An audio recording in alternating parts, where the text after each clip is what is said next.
Tarzan and the City of Gold. By Edgar Rice Burroughs. 1. Savage Quarry. Down out of Tigray and Amhara upon Gojam and Shoa and Kaffa come the rains from June to September, carrying silt and prosperity from Abyssinia to the eastern Sudan and to Egypt. Bringing muddy trails and swollen rivers and death and prosperity to Abyssinia. Of these gifts of the rains, only the muddy trails and the swollen rivers and death interested a little band of shiftas that held out in the remote fastnesses of the mountains of Kaffa. Hard men were these mounted bandits, cruel criminals without even a vestige of culture such as occasionally leavens the activities of rogues, lessening their ruthlessness. Kaficho and Gala they were, the offscourings of their tribes, outlaws, men with prices upon their heads. It was not raining now, and the rainy season was drawing to a close, for it was the middle of September. But there was still much water in the rivers, and the ground was soft after a recent rain. The shiftas rode, seeking loot from wayfarer, caravan, or village. And as they rode, the unshod hoofs of their horses left a plain spoor that one might read upon the run. A short distance ahead of them, in the direction toward which they were riding, a hunting beast stalked its prey. The wind was blowing from it toward the approaching horsemen, and for this reason their scent spoor was not borne to its sensitive nostrils, nor did the soft ground give forth any sound beneath the feet of their walking mounts. Though the stalker did not resemble a beast of prey, such as the term connotes to the mind of man, he was one nevertheless, for in his natural haunts he filled his belly by the chase and by the chase alone. Neither did he resemble the mental picture that one might hold of a typical British lord, yet he was that, too, he was Tarzan of the apes. All beasts of prey find hunting poor during a rain, and Tarzan was no exception to the rule. It had rained for 2 days, and as a result Tarzan was hungry. A small buck was drinking in a stream fringed by bushes and tall reeds, and Tarzan was worming his way upon his belly through short grass to reach a position from which he might either charge or loose an arrow or cast a spear. He was not aware that a group of horsemen had reined in upon a gentle rise a short distance behind him where they sat in silence regarding him intently. Usha the wind, who carries scent, also carries sound. Today, Usha carried both the scent and the sound of the shiftas away from the keen nostrils and ears of the ape-man. The circumstances that brought Tarzan northward into Kaffa are not a part of this story. Perhaps they were not urgent, for the lord of the jungle loves to roam remote fastnesses still unspoiled by the devastating hand of civilization, and needs but trifling incentive to do so. At the moment, however, Tarzan's mind was not occupied by thoughts of adventure. He did not know that it loomed threateningly behind him. His concern and his interest were centered upon the buck which he intended should satisfy the craving of his ravenous hunger. He crept cautiously forward. From behind, the white-robed shiftas moved from the little rise where they had been watching him in silence, moved down toward him with spear and long-barreled matchlock. They were puzzled. Never before had they seen a white man like this one, but if curiosity was in their minds, there was only murder in their hearts. The buck raised his head occasionally to glance about him, wary, suspicious. When he did so, Tarzan froze into immobility. Suddenly the animal's gaze centered for an instant upon something in the direction of the ape-man, then it wheeled and bounded away. Instantly Tarzan glanced behind him, for he knew that it had not been he who had frightened his quarry, but something beyond and behind him that the alert eyes of Wapi had discovered. That quick glance revealed a half-dozen horsemen moving slowly toward him, told him what they were, and explained their purpose. Knowing that they were shiftas, he knew that they came only to rob and kill, knew that here were enemies more ruthless than Numa. When they saw that he had discovered them, the horsemen broke into a gallop and bore down upon him, waving their weapons and shouting. They did not fire, evidently holding in contempt this primitively armed victim, but seemed to purpose riding him down and trampling him beneath the hoofs of their horses or impaling him upon their spears. But Tarzan did not turn and run. He knew every possible avenue of escape within the radius of his vision for every danger that might reasonably be expected to confront him here, for it is the business of the creatures of the wild to know these things if they are to survive. And so he knew that there was no escape from mounted men by flight. But this knowledge threw him into no panic. Could the requirements of self-preservation have been best achieved by flight, he would have fled, but as they could not, he adopted the alternative quite as a matter of course. He stood to fight, ready to seize upon any fortuitous circumstance that might offer a chance to escape. Tall, magnificently proportioned, muscled more like Apollo than like Hercules, garbed only in a lion's skin, he presented a splendid figure of primitive manhood that suggested more, perhaps, the demigod of the forest than it did man. Across his back hung his quiver of arrows and a light, short spear. The loose coils of his grass rope lay across one bronzed shoulder. At his hip swung the hunting knife of his father. The knife that had given the boy Tarzan the first suggestion of his coming supremacy over the other beasts of the jungle on that far-gone day when his youthful hand drove it into the heart of Bolgani the gorilla. In his left hand was his bow, and between the fingers 4 extra arrows. As Era the lightning, so is Tarzan for swiftness. The instant that he had discovered and recognized the menace creeping upon him from behind and known that he had been seen by the horseman, he had leaped to his feet, and in the same instant strung his bow. Now, perhaps even before the leading shiftas realized the danger that confronted them, the bow was bent, the shaft sped. Short but powerful was the bow of the ape-man, short, that it might be easily carried through the forest and the jungle. Powerful, that it might send its shafts through the toughest hide to a vital organ of its prey. Such a bow was this that no ordinary man might bend it. Straight through the heart of the leading shifta drove the first arrow, and as the fellow threw his arms above his head and lunged from his saddle 4 more arrows sped with lightning-like rapidity from the bow of the ape-man. And every arrow found a target. Another shifta dropped to ride no more, and 3 were wounded. Only seconds had elapsed since Tarzan had discovered his danger, and already the 4 remaining horsemen were upon him. The 3 who were wounded were more interested in the feathered shafts protruding from their bodies than in the quarry they had expected so easily to overcome, but the 4th was whole. And he thundered down upon the ape-man with his spear set for the great chest. There could be no retreat for Tarzan, there could be no sidestepping to avoid the thrust, for a step to either side would have carried him in front of one of the other horsemen. He had but a single slender hope for survival, and that hope, forlorn though it appeared, he seized upon with the celerity, strength, and agility that make Tarzan Tarzan. Slipping his bowstring about his neck after his final shot, he struck up the point of the menacing weapon of his antagonist, and grasping the man's arm swung himself to the horse's back behind the rider. As steel-thewed fingers closed upon the shifta's throat he voiced a single piercing scream, then a knife drove home beneath his left shoulder blade, and Tarzan hurled the body from the saddle. The terrified horse, running free with flying reins, tore through the bushes and the reeds into the river, while the remaining shiftas, disabled by their wounds, were glad to abandon the chase upon the bank, though one of them, retaining more vitality than his companions, did raise his matchlock and send a parting shot after the escaping quarry. The river was a narrow, sluggish stream but deep in the channel, and as the horse plunged into it, Tarzan saw a commotion in the water a few yards downstream and then the outline of a long sinuous body moving swiftly toward them. It was Gimla the crocodile. The horse saw it too and, becoming frantic, turned upstream in an effort to escape. Tarzan climbed over the high cantle of the Abyssinian's saddle and unslung his spear in the rather futile hope of holding the reptile at bay until his mount could reach the safety of the opposite bank toward which he was now attempting to guide him. Gimla is as swift as he is voracious. He was already at the horse's rump, with open jaws, when the shifta at the river's edge fired wildly at the ape-man.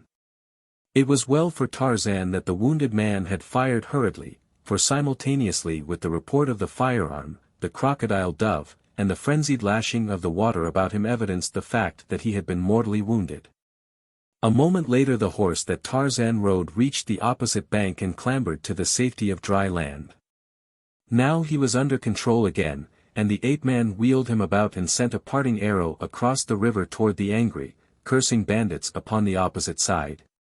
An arrow that found its mark in the thigh of the already wounded man who had unwittingly rescued Tarzan from a serious situation with the shot that had been intended to kill him. To the accompaniment of a few wild and scattered shots, Tarzan of the Apes galloped toward a nearby forest into which he disappeared from the sight of the angry shiftas. How do you find this book? Any thoughts about the book or the author? Any suggestion for improvement? Please take a moment to share your thoughts in a comment. If you like it, share it with your friends who might enjoy it as well. Subscribe to keep in touch. Visit CompleteAudiobooks.com for more quality content. 2. The White Prisoner. Far to the south a lion rose from his kill and walked majestically to the edge of a nearby river. He cast not so much as a single glance at the circle of hyenas and jackals that had ringed him and his kill waiting for him to depart and which had broken and retreated as he rose. Nor, when the hyenas rushed in to tear at what he had left, did he appear even to see them. There were the pride and bearing of royalty in the mien of this mighty beast, and to add to his impressiveness were his great size, his yellow, almost golden, coat, and his great black mane. When he had drunk his fill, he lifted his massive head and voiced a roar, as is the habit of lions when they have fed and drunk, and the earth shook to his thunderous voice, and a hush fell upon the jungle. Now he should have sought his lair and slept, to go forth again at night and kill, but he did not do so. He did not do at all what might have been expected of a lion under similar circumstances. He raised his head and sniffed the air, and then he put his nose to the ground and moved to and fro like a hunting dog searching for a game scent. Finally he halted and voiced a low roar. Then, with head raised, he moved off along a trail that led toward the north. The hyenas were glad to see him go, so were the jackals, who wished that the hyenas would go also. Ska the vulture, circling above, wished that they would all leave. At about the same time, many marches to the north, 3 angry, wounded shiftas viewed their dead comrades and cursed the fate that had led them upon the trail of the strange white giant. Then they stripped the clothing and weapons from their dead fellows and rode away, loudly vowing vengeance should they ever again come upon the author of their discomfiture and secretly hoping that they never would. They hoped that they were done with him, but they were not. Shortly after he had entered the forest, Tarzan swung to an overhanging branch beneath which his mount was passing and let the animal go its way. The ape-man was angry. The shiftas had frightened away his dinner. That they had sought to kill him annoyed him far less than the fact that they had spoiled his hunting. Now he must commence his search for meat all over again, but when he had filled his belly he would look into this matter of shiftas. Of this he was certain. Tarzan hunted again until he had found flesh, nor was it long before he had made his kill and eaten it. Satisfied, he lay up for a while in the crotch of a tree, but not for long. His active mind was considering the matter of the shiftas.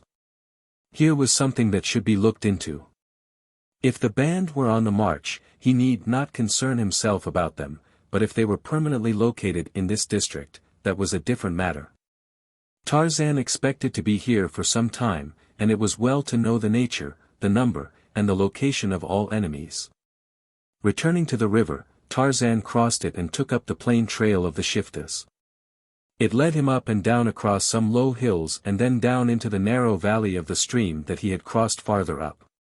Here the floor of the valley was forested, the river winding through the wood. Into this wood the trail led. It was almost dark now. The brief equatorial twilight was rapidly fading into night. The nocturnal life of the forest and the hills was awakening, and from down among the deepening shadows of the valley came the coughing grunts of a hunting lion. Tarzan sniffed the warm air rising from the valley toward the mountains. It carried with it the odors of a camp and the scent spoor of man. He raised his head, and from his deep chest rumbled a full-throated roar. Tarzan of the Apes was hunting, too. In the gathering shadows he stood then, erect and silent, a lonely figure standing in solitary grandeur upon that desolate hillside. Swiftly the silent night enveloped him. His figure merged with the darkness that made hill and valley, river and forest one. Not until then did Tarzan move, then he stepped down on silent feet toward the forest. Now was every sense alert, for now the great cats would be hunting. Often his sensitive nostrils quivered as they searched the air. No slightest sound escaped his keen ears. As he advanced, the man scent became stronger, guiding his steps. Nearer and nearer sounded the deep cough of the lion, but of Numa Tarzan had little fear at present, knowing that the great cat, being upwind, could not be aware of his presence. Doubtless Numa had heard the ape-man's roar, but he could not know that its author was approaching him. Tarzan had estimated the lion's distance down the valley and the distance that lay between himself and the forest, and had guessed that he would reach the trees before their paths crossed. He was not hunting for Numa the lion, and with the natural caution of the wild beast, he would avoid an encounter. The mingled odors of a camp grew stronger in his nostrils, the scents of horses and men and food and smoke. To you or to me, alone in a savage wilderness, engulfed in darkness, cognizant of the near approach of a hunting lion, these odors would have been most welcome. Tarzan's reaction to them was that of the wild beast that knows man only as an enemy, his muscles tensed as he smothered a low growl. As he reached the edge of the forest, Numa was but a short distance to his right in approaching, so the ape-man took to the trees, through which he swung silently to the camp of the shiftas. Below him he saw a band of some 20 men with their horses and equipment. A rude boma of branches and brush had been erected about the campsite as a partial protection against wild beasts, but more dependence was evidently placed upon the fire which they kept burning in the center of the camp. In a single quick glance the ape-man took in the details of the scene below him, and then his eyes came to rest upon the only one that aroused either interest or curiosity, a white man who lay securely bound a short distance from the fire. Ordinarily, Tarzan was no more concerned by the fate of a white man than by that of a black man or any other created thing to which he was not bound by ties of friendship. But in this instance there were two factors that made the life of the captive a matter of interest to the Lord of the Jungle. First, and probably predominant, was his desire to be further avenged upon the shiftas. The second was curiosity, for the white man that lay bound below him was different from any that he had seen before.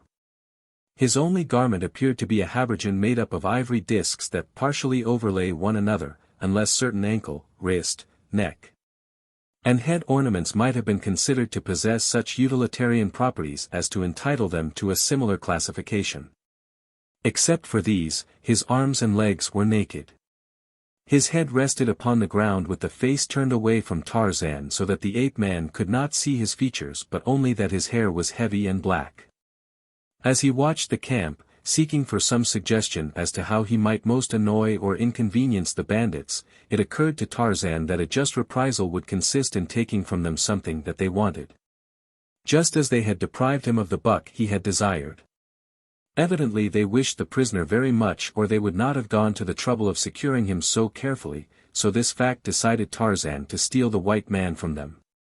To accomplish his design, he decided to wait until the camp slept, and settling himself comfortably in a crotch of the tree, he prepared to keep his vigil with the tireless patience of the hunting beast he was.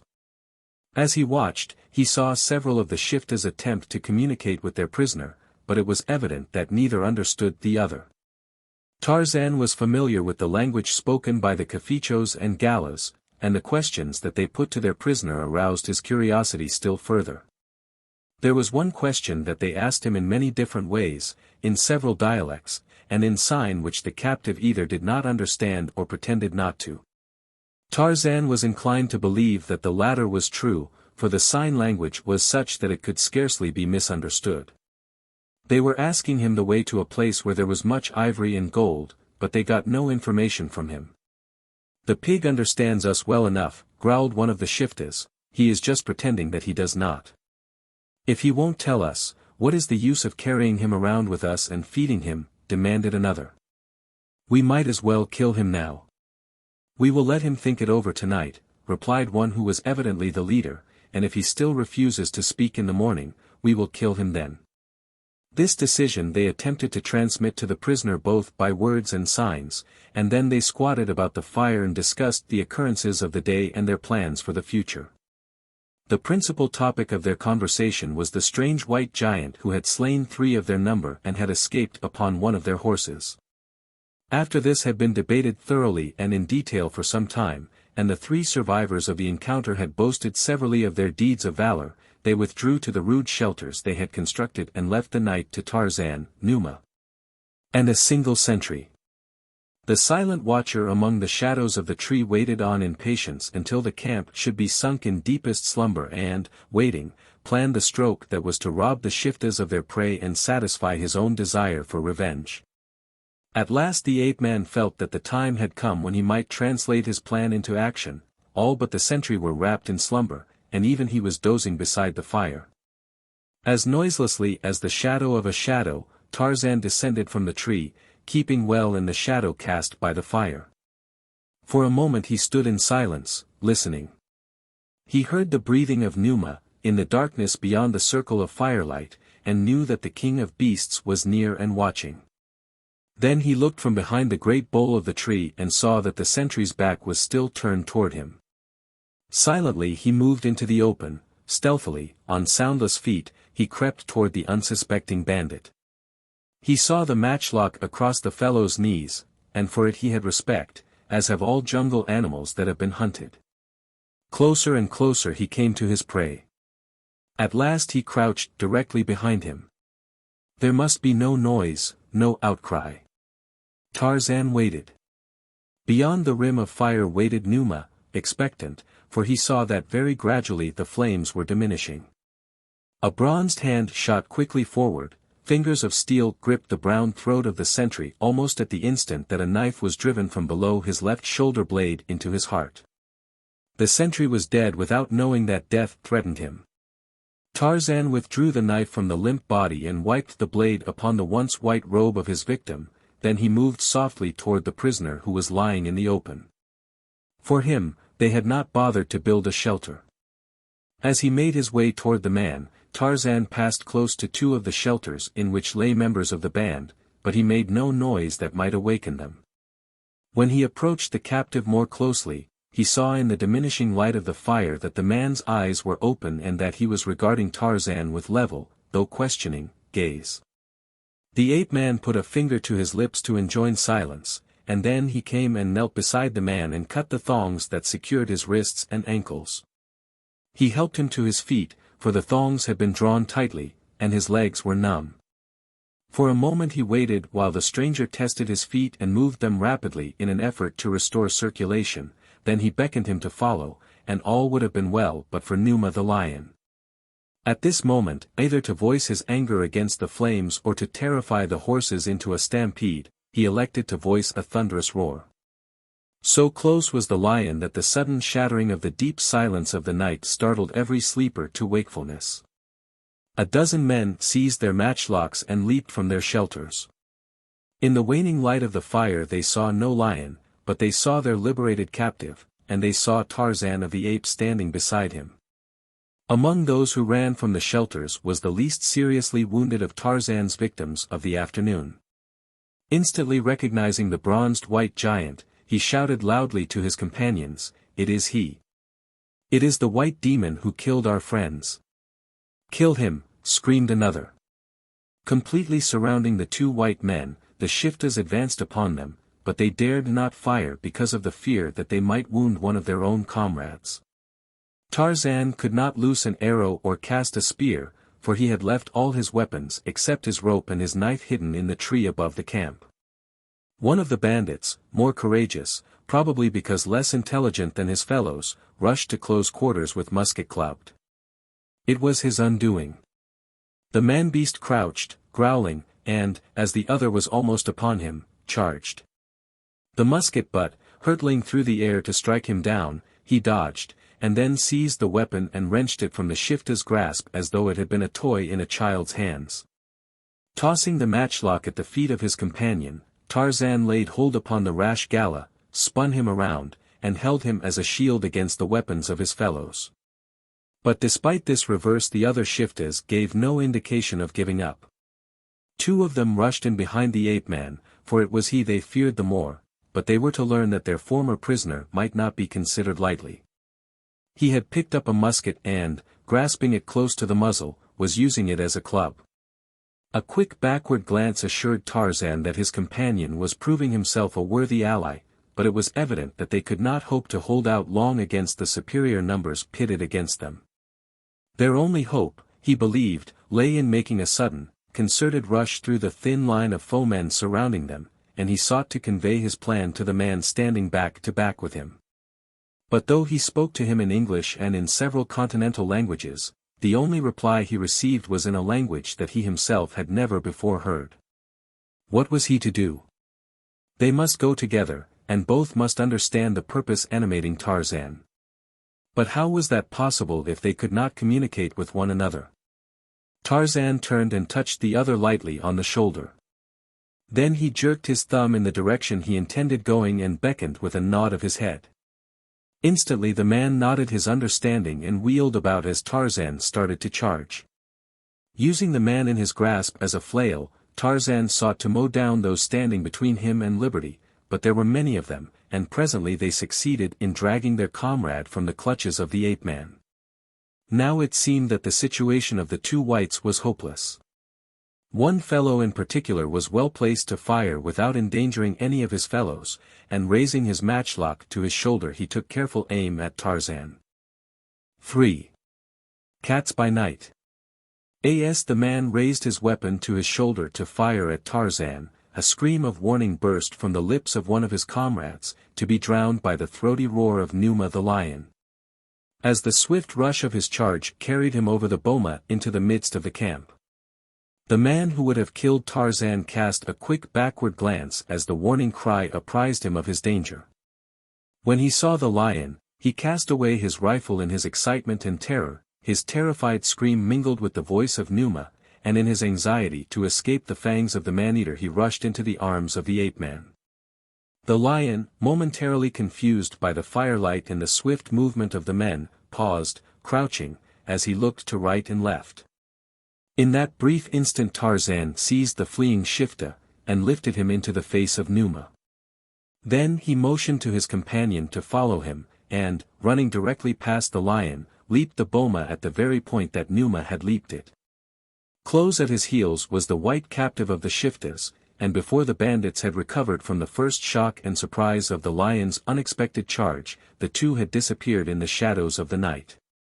Just outside the camp Tarzan left his companion for a moment while he swung into the tree where he had left his weapons and recovered them, then he led the way out of the valley up into the hills.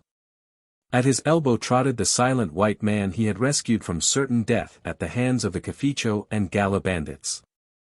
During the brief encounter in the camp, Tarzan had noted with admiration the strength, agility, and courage of the stranger who had aroused both his interest and his curiosity.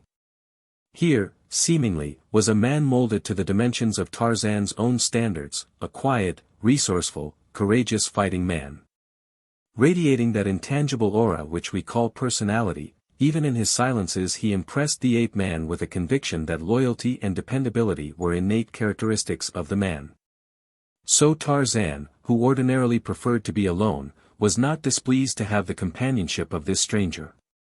The moon, almost full, had risen above the black mountain mass to the east, shedding her soft light on hill and valley and forest, transforming the scene once more into that of a new world which was different from the world of daylight and from the world of moonless night, a world of strange grays and silvery greens.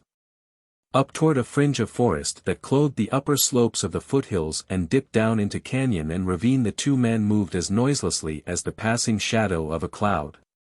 Yet to one hidden in the dark recesses of the wood above, their approach was not unheralded, for on the breath of Usha the wind it was borne ahead of them to the cunning nostrils of the Prince of Hunters. Sheeta the panther was hungry. For several days prey had been scarce and elusive. Now, in his nostrils, the scent of the man-things grew stronger as they drew nearer. Eagerly, Sheeta the panther awaited the coming of the men. Within the forest, Tarzan sought a tree where they might lie up for the night. He found a branch that forked horizontally. With his hunting knife he cut other branches and laid them across the two arms of the Y thus formed. Over this rude platform he spread leaves, and then he lay down to sleep, while from an adjacent tree upwind Sheeta watched him. Sheeta also watched the other man-thing on the ground between the two trees. The great cat did not move. He seemed scarcely to breathe. Even Tarzan was unaware of his presence, yet the ape-man was restless. He listened intently and sniffed the air, but detected nothing amiss. Below him, his companion was making his bed upon the ground in preference to risking the high-flung branches of the trees to which he was unaccustomed. It was the man upon the ground that Sheeta watched. At last, his bed of leaves and grasses arranged to suit him, Tarzan's companion lay down. Sheeta waited. Gradually, almost imperceptibly, the sinuous muscles were drawing the hindquarters forward beneath the sleek body in preparation for the spring. Sheeta edged forward on the great limb upon which he crouched, but in doing so he caused the branch to move slightly and the leaves at its end to rustle a little. Tarzan heard, and his eyes, turning quickly, sought and found the intruder. At the same instant Sheeta launched himself at the man lying on his rude pallet on the ground below, and as Sheeta sprang so did Tarzan. Tarzan voiced a roar that was intended both to warn his companion and to distract the attention of Sheeta from his prey. The man upon the ground leaped quickly to one side, prompted more by an instinctive reaction than by reason. The panther's body brushed him as it struck the ground, but the beast's thoughts were now upon the thing that had voiced that menacing roar rather than upon its intended prey. Wheeling as he leaped aside, the man turned and saw the savage carnivore just as Tarzan landed full upon the beast's back. He heard the mingled growls of the two as they closed in battle, and his scalp stiffened as he realized that the sounds coming from the lips of his companion were quite as bestial as those issuing from the throat of the carnivore. Tarzan sought a hold about the neck of the panther, while the great cat instantly attempted to roll over on its back that it might rip the body of its antagonist to shreds with the terrible talons that armed its hind feet.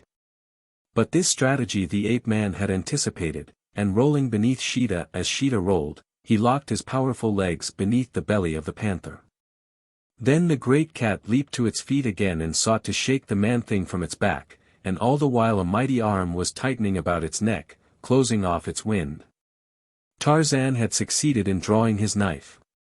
Momentarily the blade flashed before his eyes, then it was buried in the body of Sheeta. The cat, screaming from pain and rage, redoubled its efforts to dislodge the creature clinging to it in the embrace of death, but again the knife fell. Now Sheeta stood trembling upon uncertain feet as once again the knife was plunged deeply into his side, then, his great voice forever stilled, he sank lifeless to the ground as the ape-man rolled from beneath him and sprang to his feet. The man whose life Tarzan had saved came forward and laid a hand upon the shoulder of the ape-man, speaking a few words in a low voice but in the tongue that Tarzan did not understand, though he guessed that it expressed the gratitude that the manner of the man betokened. Influenced by the attack of the panther and knowing that Numa was abroad, Tarzan, by signs, persuaded the man to come up into the tree. Here the ape-man helped him construct a nest similar to his own. For the balance of the night they slept in peace, and the sun was an hour old before either stirred the following morning. Then the ape-man rose and stretched himself. Nearby, the other man sat up and looked about him. His eyes met Tarzan's, and he smiled and nodded. The wild beast in Tarzan looked into the brown eyes of the stranger and was satisfied that here was one who must be trusted. The man in him noted the headband that confined the black hair, saw the strangely wrought ivory ornament in the center of the forehead, the habergeon that he was now donning, the ivory ornaments on wrists and ankles, and found his curiosity piqued. The ivory ornament in the center of the headband was shaped like a concave, curved trowel, the point of which projected above the top of the man's head and curved forward. His wristlets and anklets were of long flat strips of ivory laid close together and fastened around the limbs by leather thongs that were laced through holes piercing the strips near their tops and bottoms.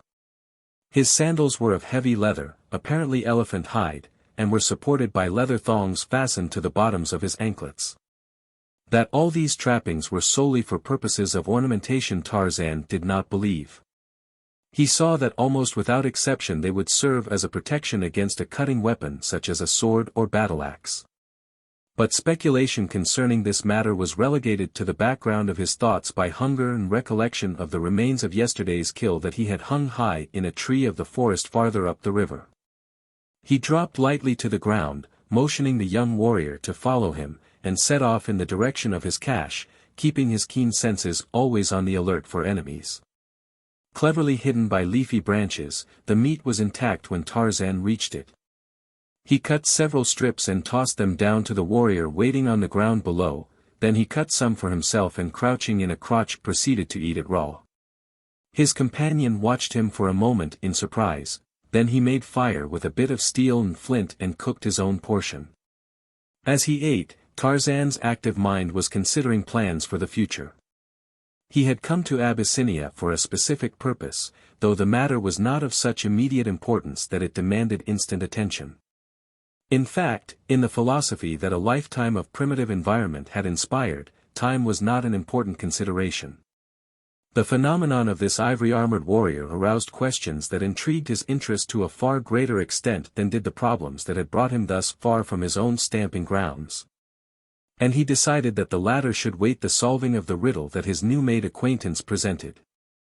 Having no other means of communication than signs rendered an exchange of ideas between the two difficult, but when they had finished their meal and Tarzan had descended to the ground, he succeeded in asking his companion in what direction he wished to go. The warrior pointed in a northeasterly direction toward the high mountains, and, as plainly as he could through the medium of signs, invited Tarzan to accompany him to his country. This invitation Tarzan accepted and motioned the other to lead the way. For days that stretched to weeks the two men struck deeper and deeper into the heart of a stupendous mountain system. Always mentally alert and eager to learn, Tarzan took advantage of the opportunity to learn the language of his companion, and he proved such an apt pupil that they were soon able to make themselves understood by one another. Among the first things that Tarzan learned was that his companion's name was Valthor, while Valthor took the earliest opportunity to evince an interest in the ape-man's weapons. As he was unarmed, Tarzan spent a day in making a spear and bow and arrows for him. Thereafter, as Valthor taught the Lord of the Jungle to speak his language, Tarzan instructed the former in the use of the bow, the spear being already a familiar weapon to the young warrior. Thus the days and the weeks passed and the two seemed no nearer the country of Valthor than when they had started from the vicinity of the camp of the shiftas. Tarzan found game of certain varieties plentiful in the mountains. He hunted, and enjoyed the beauties of unspoiled nature, practically oblivious of the passage of time. But Valthor was less patient, and at last, late one day when they found themselves at the head of a blind canyon where stupendous cliffs barred further progress, he admitted defeat. "I am lost," he said simply. "That," remarked Tarzan, "I could have told you many days ago." Valthor looked at him in surprise. "How could you know that," he demanded, "when you yourself do not know in what direction my country lies?" "I know," replied the ape-man, "because during the past week you have led the way toward the 4 points of the compass, and today we are within 5 miles of where we were a week ago. Across this ridge at our right, not more than 5 miles away, is the little stream where I killed the ibex, and the gnarled old tree in which we slept that night just 7 suns ago." Valthor scratched his head in perplexity, and then he smiled. "I cannot dispute you," he admitted. "Perhaps you are right, but what are we going to do?" "Do you know in what direction your country lies from the camp in which I found you?" asked Tarzan. "The valley of Thenar is due east of that point," replied Valthor, "of that I am positive. Then we are directly southwest of it now, for we have traveled a considerable distance toward the south since we entered the higher mountains. If your country lies in these mountains, then it should not be difficult to find it if we can keep moving always in a northeasterly direction. This jumble of mountains with their twisting canyons and gorges confuses me," Valthor admitted. "You see, in all my life before, I have never been farther from my Thenar than the valley of Onthar, and both these valleys are surrounded by landmarks with which I am so familiar that I need no other guides. It has never been necessary for me to consult the positions of the sun, the moon, nor the stars before, and so they have been of no help to me since we set out in search of Thenar. Do you believe that you could hold a course toward the northeast in this maze of mountains? If you can, then you had better lead the way rather than I." "I can go toward the northeast," Tarzan assured him, "but I cannot find your country unless it lies in my path. If we reach a point within 50 or 100 miles of it, from some high eminence we shall see Xarator," explained Valthor, "and then I shall know my way to Thenar, for Xarator is almost due west of Athne." "What are Xarator and Athne?" demanded Tarzan. Xarator is a great peak, the center of which is filled with fire and molten rock. It lies at the north end of the valley of Onthar and belongs to the men of Cathne, the city of gold. Athne, the city of ivory, is the city from which I come. The men of Cathne, in the valley of Onthar, are the enemies of my people. Tomorrow, then, said Tarzan, we shall set out for the city of Athne in the valley of Thenar. As Tarzan and Valthor ate meat that they had cut from yesterday's kill and carried with them. Many weary miles to the south a black-maned lion lashed his tail angrily and voiced a savage growl as he stood over the body of a buffalo calf he had killed, and faced an angry bull pawing the earth and bellowing a few yards away. Rare is the beast that will face Gorgo the buffalo, when rage inflames his red-rimmed eyes, but the great lion showed no intention of leaving its prey even in the face of the bull's threatened charge. He stood his ground. The roars of the lion and the bull mingled in a savage, thunderous dissonance that shook the ground, stilling the voices of the lesser people of the jungle. Gorgo gored the earth, working himself into a frenzy of rage. Behind him, bellowing, stood the mother of the slain calf. Perhaps she was urging her lord and master to avenge the murder. The other members of the herd had bolted into the thickest of the jungle, leaving these two to contest with Numa his right to his kill, leaving vengeance to those powerful horns backed by that massive neck. With a celerity and agility that belied his great weight, the bull charged. That two such huge beasts could move so quickly and so lightly seemed incredible, as it seemed incredible that any creature could either withstand or avoid the menace of those mighty horns.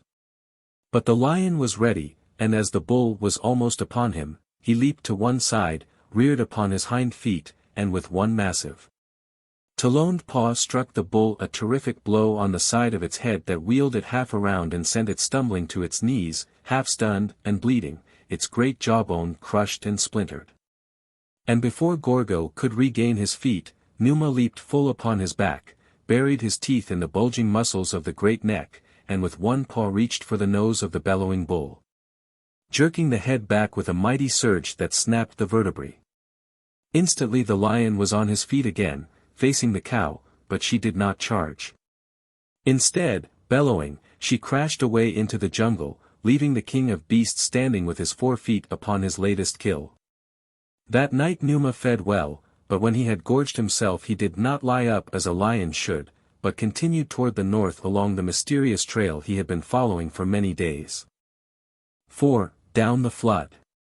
The new day dawned cloudy and threatening. The season of rains was over, but it appeared that a belated storm was gathering above the lofty peaks through which Tarzan and Valthor were searching for the elusive valley of Thenar. All day they moved toward the northeast. Sometimes it rained a little, and always it threatened to rain more. A great storm seemed always to be gathering, yet it never broke during the long day. Tarzan made a kill before noon, and they ate, but immediately afterward they started on again. It was late in the afternoon when they ascended out of a deep gorge and stood upon a lofty plateau. In the near foreground were no mountains, but at a distance lofty peaks were visible dimly through a light drizzle of rain. Suddenly Valthor voiced an exclamation of elation. "We have found it," he cried. "There is Xarator." Tarzan looked in the direction that the other pointed and saw a mighty, flat-topped peak in the distance, directly above which low clouds were reflecting a dull red light. "So that is Xarator," he remarked. "And Thenar is directly east of it?" "Yes," replied Valthor, "which means that Onthar must be just below the edge of this plateau, almost directly in front of us. Come." The two walked quickly over the level, grassy ground for a mile or two to come at length to the edge of the plateau beyond which, and below them, stretched a wide valley. "We are almost at the southern end of Onthar," said Valthor. "There is Cathne, the city of gold. It is a rich city, but its people are the enemies of my people." Through the rain, Tarzan saw a walled city between a forest and a river. The houses were nearly all white, and there were many domes of dull yellow. The river, which ran between them and the city, was spanned by a bridge that was also a dull yellow color in the twilight of the late afternoon storm. Tarzan saw that the river extended the full length of the valley, a distance of 14 or 15 miles, being fed by smaller streams coming down out of the mountains. Also extending the length of the valley was what appeared to be a well-marked road. Tarzan's eyes wandered back to the city of Cathne. "Why do you call it the City of Gold?" he asked. "Do you not see the golden domes and the bridge of gold?" demanded Valthor. "Are they covered with gold paint?" inquired Tarzan. "They are covered with solid gold," replied Valthor. "The gold on some of the domes is an inch thick, and the bridge is built of solid blocks of gold." "Where do they find their gold?" Tarzan asked. "Their mines lie in the hills directly south of the city," replied Valthor. "And where is your country, Thenar?" asked the ape-man. "Just beyond the hills east of Onthar. Do you see where the river and the road cut through the forest about 5 miles above the city? You can see them entering the hills just beyond the forest." "Yes," replied Tarzan, "I see. The road and the river run through the pass of the warriors into the valley of Thenar. A little northeast of the center of the valley lies Athne, the City of Ivory. There, beyond the pass, is my country." "How far are we from Athne?" inquired Tarzan. "About 25 miles, possibly a little less," replied Valthor. "We might as well start now, then," suggested the ape-man, "for in this rain it will be more comfortable to be on the march than to lie up until morning, and in your city we can find a dry place to sleep, I presume." "Certainly," replied Valthor, "but it will not be safe to attempt to cross Onthar by daylight. We should certainly be seen by the sentries on the gates of Cathne, and, as these people are our enemies, the chances are that we should never cross the valley without being either killed or taken prisoners." "Whatever you wish," agreed Tarzan with a shrug, "it is all the same to me if we start now or wait until dark." "It is not very comfortable here," remarked the Athenian. "The rain is cold." "I have been uncomfortable before," replied Tarzan. "Rains do not last forever." "If we were in Athne we should be very comfortable," sighed Valthor. "In my father's house there are fireplaces. Even now the flames are roaring about great logs, and all is warmth and comfort." "Above the clouds the sun is shining," replied Tarzan, "but we are not above the clouds. We are here where the sun is not shining and there is no fire, and we are cold." A faint smile touched his lips. "It does not warm me to speak of fires or the sun." "Nevertheless, I wish I were in Athne," insisted Valthor. "It is a splendid city, and Thenar is a lovely valley. In Thenar we raise goats and sheep and elephants. In Thenar there are no lions except those that stray in from Onthar, those we kill. Our farmers raise vegetables and fruits and hay, our artisans manufacture leather goods. They make cloth from the hair of goats and the wool of sheep. Our carvers work in ivory and wood. We trade a little with the outside world, paying for what we buy with ivory and gold. Were it not for the Cathnians we should lead a happy, peaceful life without a care." "What do you buy from the outside world, and of whom do you buy it?" asked Tarzan. "We buy salt, of which we have none of our own," explained Valthor. "We also buy steel for our weapons. These things we buy from a band of shiftas. With this same band we have traded since before the memory of man. Shifta chiefs and kings of Athne have come and gone, but our relations with this band have never altered. I was searching for them when I became lost and was captured by another band." "Do you never trade with the people of Cathne?" asked the ape-man. "Once each year there is a week's truce during which we trade with them in peace. They give us gold and foodstuffs and hay in exchange for the salt and the steel we buy from the shiftas, and the cloth, leather, and ivory that we produce. Besides mining gold, the Cathnians breed lions for war and sport, raise fruits, vegetables, cereals, and hay, and work in gold and, to a lesser extent, in ivory. Their gold and their hay are the products most valuable to us, and of these we value the hay more, for without it we should have to decrease our elephant herds." "Why should two peoples so dependent upon one another fight?" asked Tarzan. Valthor shrugged. "I do not know, perhaps it is just a custom. Yet, though we talk much of wanting peace, we should miss the thrills and excitement that peace does not hold. His eyes brightened. The raids, he exclaimed. There is a sport for men. The Cathnians come with their lions to hunt our goats, our sheep, our elephants, and us. When we wish sport we go into Onthar after gold. No, I do not think that either we or Cathnians would care for peace. For some time the two talked. Valthor told of his life in Athne. And as Valthor talked, the invisible sun sank over into the west, heavy clouds, dark and ominous, hid the peaks to the north, settling low over the upper end of the valley. I think we may start now, Valthor said. It will soon be dark. Downward through a gully, the sides of which hid them from the city of Cathne, the two men made their way towards the floor of the valley. From the heavy storm clouds burst a flash of lightning followed by the roar of thunder. Upon the upper end of the valley the storm god loosed his wrath, water fell in a deluge, wiping from their sight the hills beyond the storm.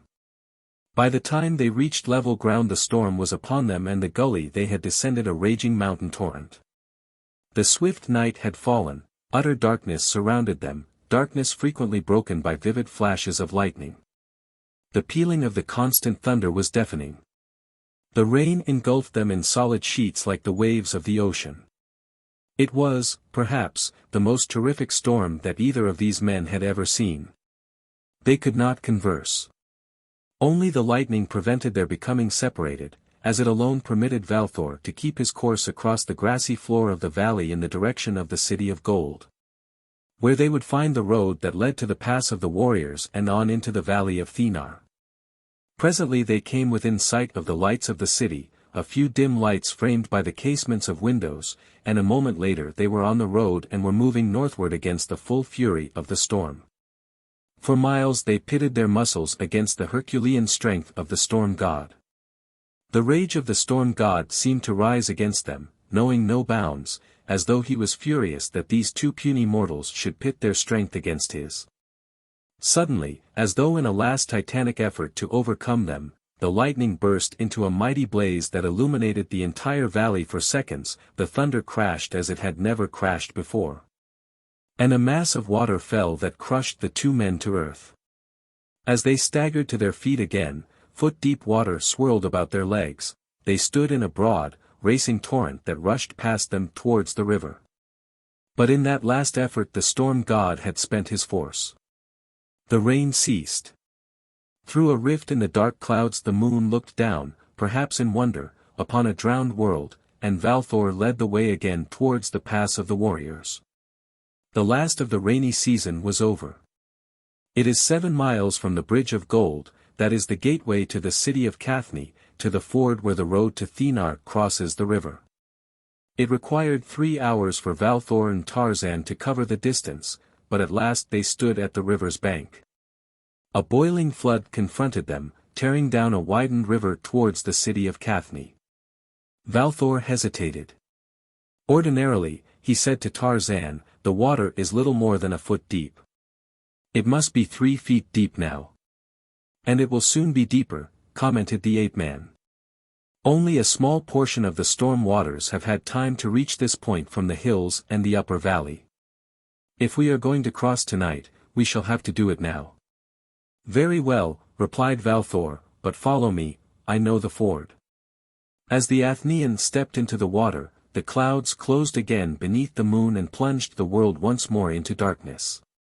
As Tarzan followed he could scarcely see his guide ahead of him, and since Valthor knew the ford he moved more rapidly than the ape-man with the result that presently Tarzan could not see him at all. But he felt his way towards the opposite bank without thought of disaster. The force of the stream was mighty, but mighty, too, are the thews of Tarzan of the apes. The water, which Valthor had thought to be 3 feet in depth, was soon surging to the ape-man's waist, and then he missed the ford and stepped into a hole.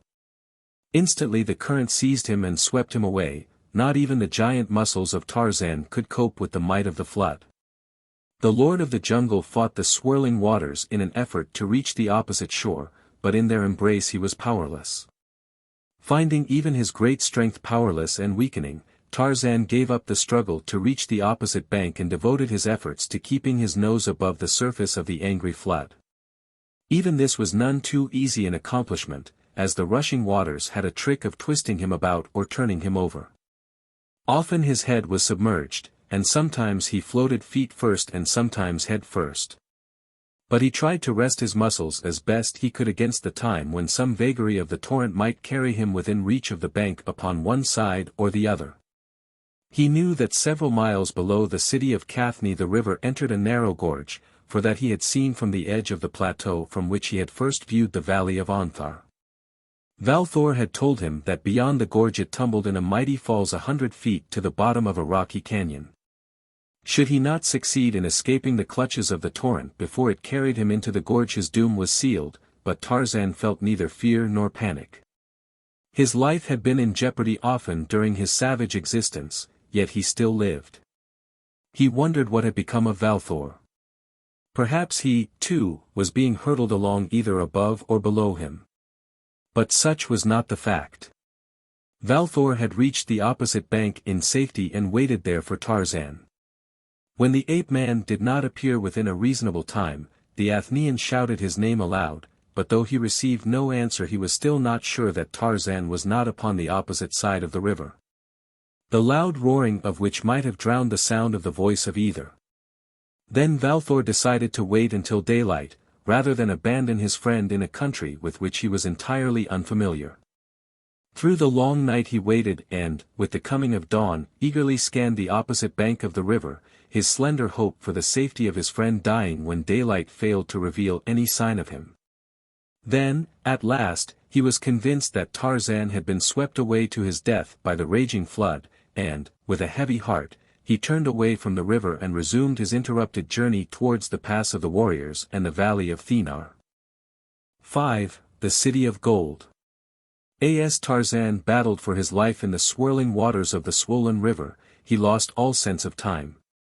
The seemingly interminable struggle against death might have been enduring without beginning, might endure without end, in so far as his numbed senses were concerned.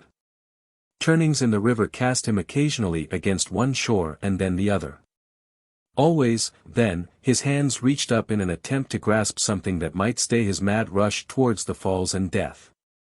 At last success crowned his efforts. His fingers closed upon the stem of a heavy vine that trailed down the bank into the swirling waters, closed and held. Hand over hand the man dragged himself out of the water and onto the bank, where he lay for several minutes. Then he rose slowly to his feet, shook himself like some great lion, and looked about him in the darkness, trying to penetrate the impenetrable night. Faintly, as through shrubbery, he thought that he saw a light shining dimly in the distance.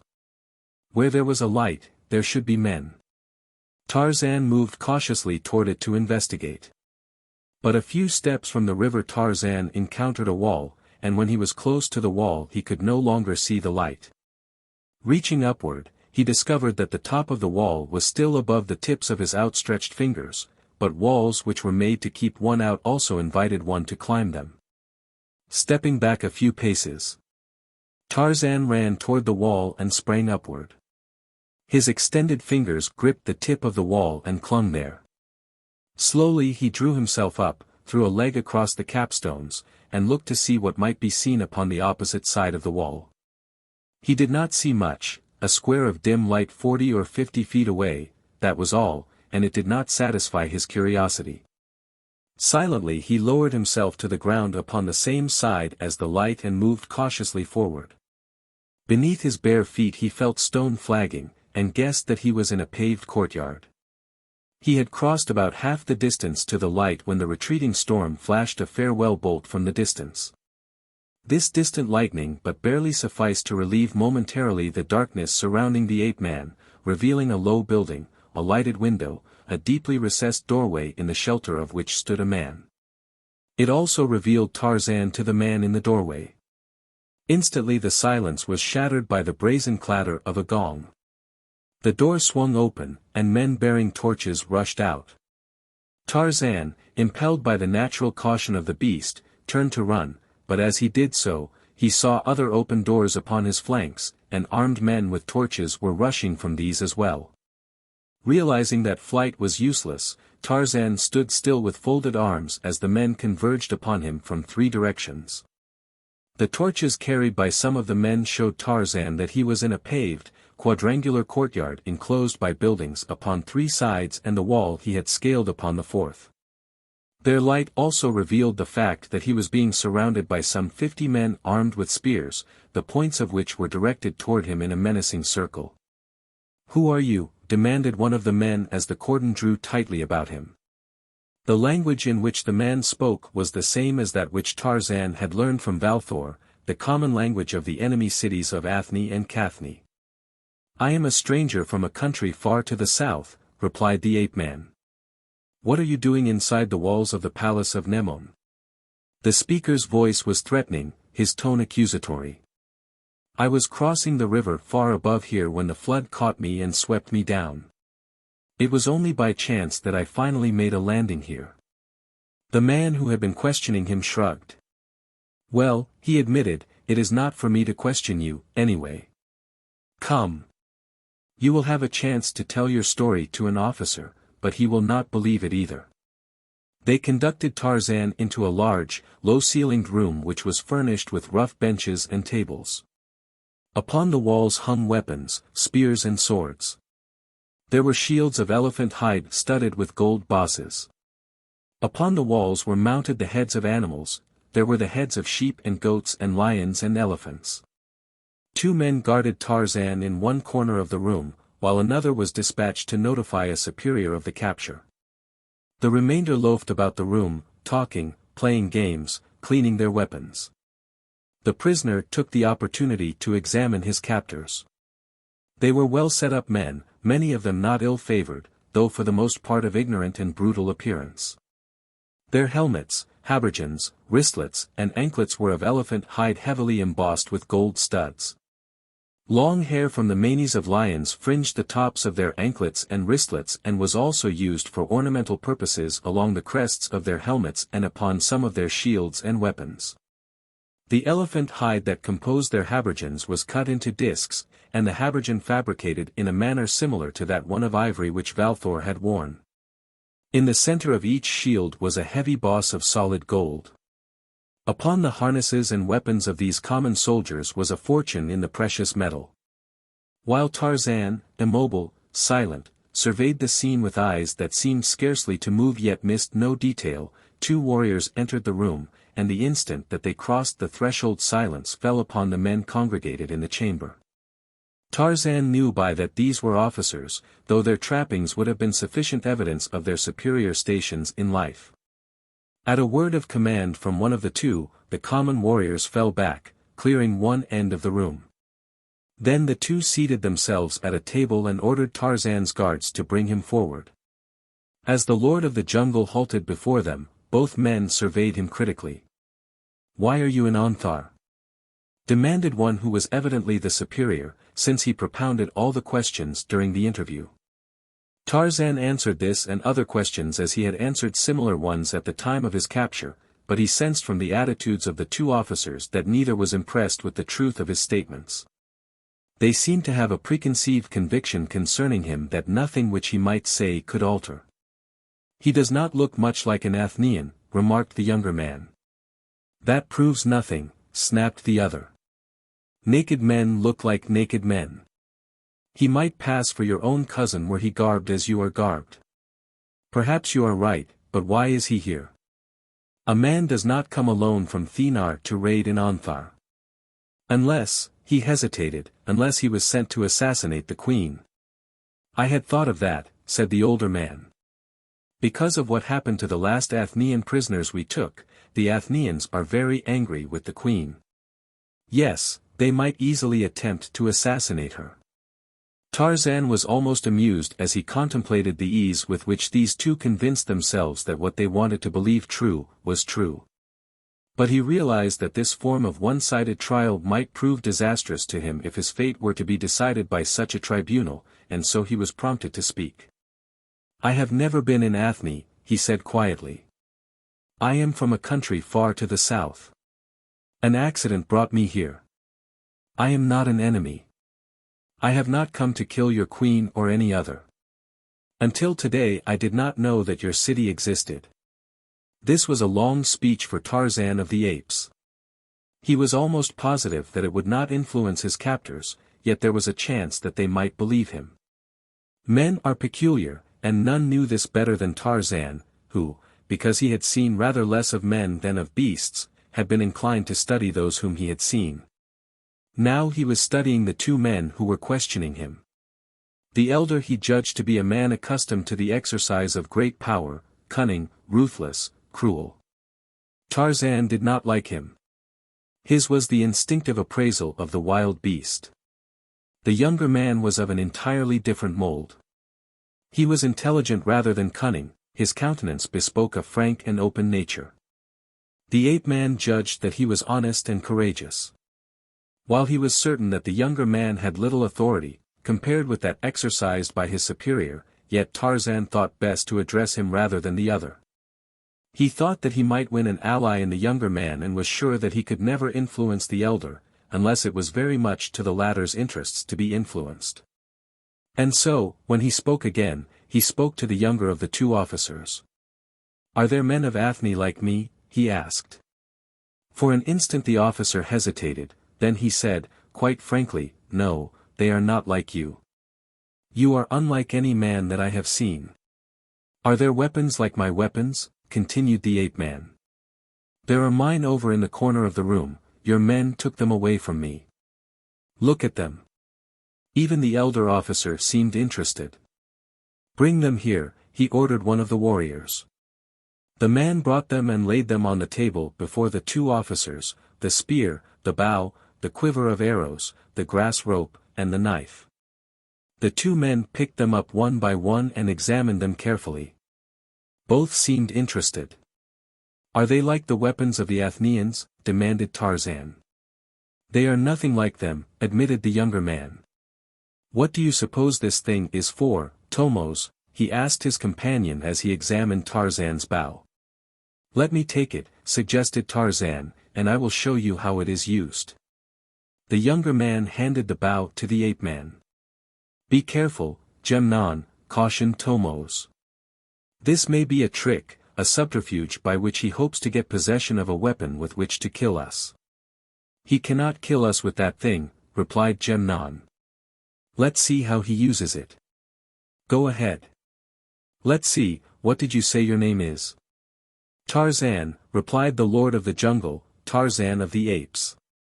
"Well, go ahead, Tarzan, but see that you don't attempt to attack any of us." Tarzan stepped to the table and took an arrow from his quiver, then he glanced about the room. On the wall at the far end a lion's head with open mouth hung near the ceiling. With what appeared but a single swift motion he fitted the arrow to the bow, drew the feathered shaft to his shoulder, and released it. Every eye in the room had been upon him, for the common warriors had been interested spectators of what had been transpiring. Every eye saw the shaft quivering now where it protruded from the center of the lion's mouth, and an involuntary exclamation broke from every throat, an exclamation in which were mingled surprise and applause. "Take the thing away from him, Nemone," snapped Tomos. "It is not a safe weapon in the hands of an enemy." Tarzan tossed the bow to the table. "Do the Athenians use this weapon?" he asked. Nemone shook his head. "We know no men who use such a weapon," he replied. "Then you must know that I am no Athenian," stated Tarzan, looking squarely at Tomos. "It makes no difference where you are from," snapped Tomos, "you are an enemy." The ape-man shrugged but remained silent. He had accomplished all that he had hoped for.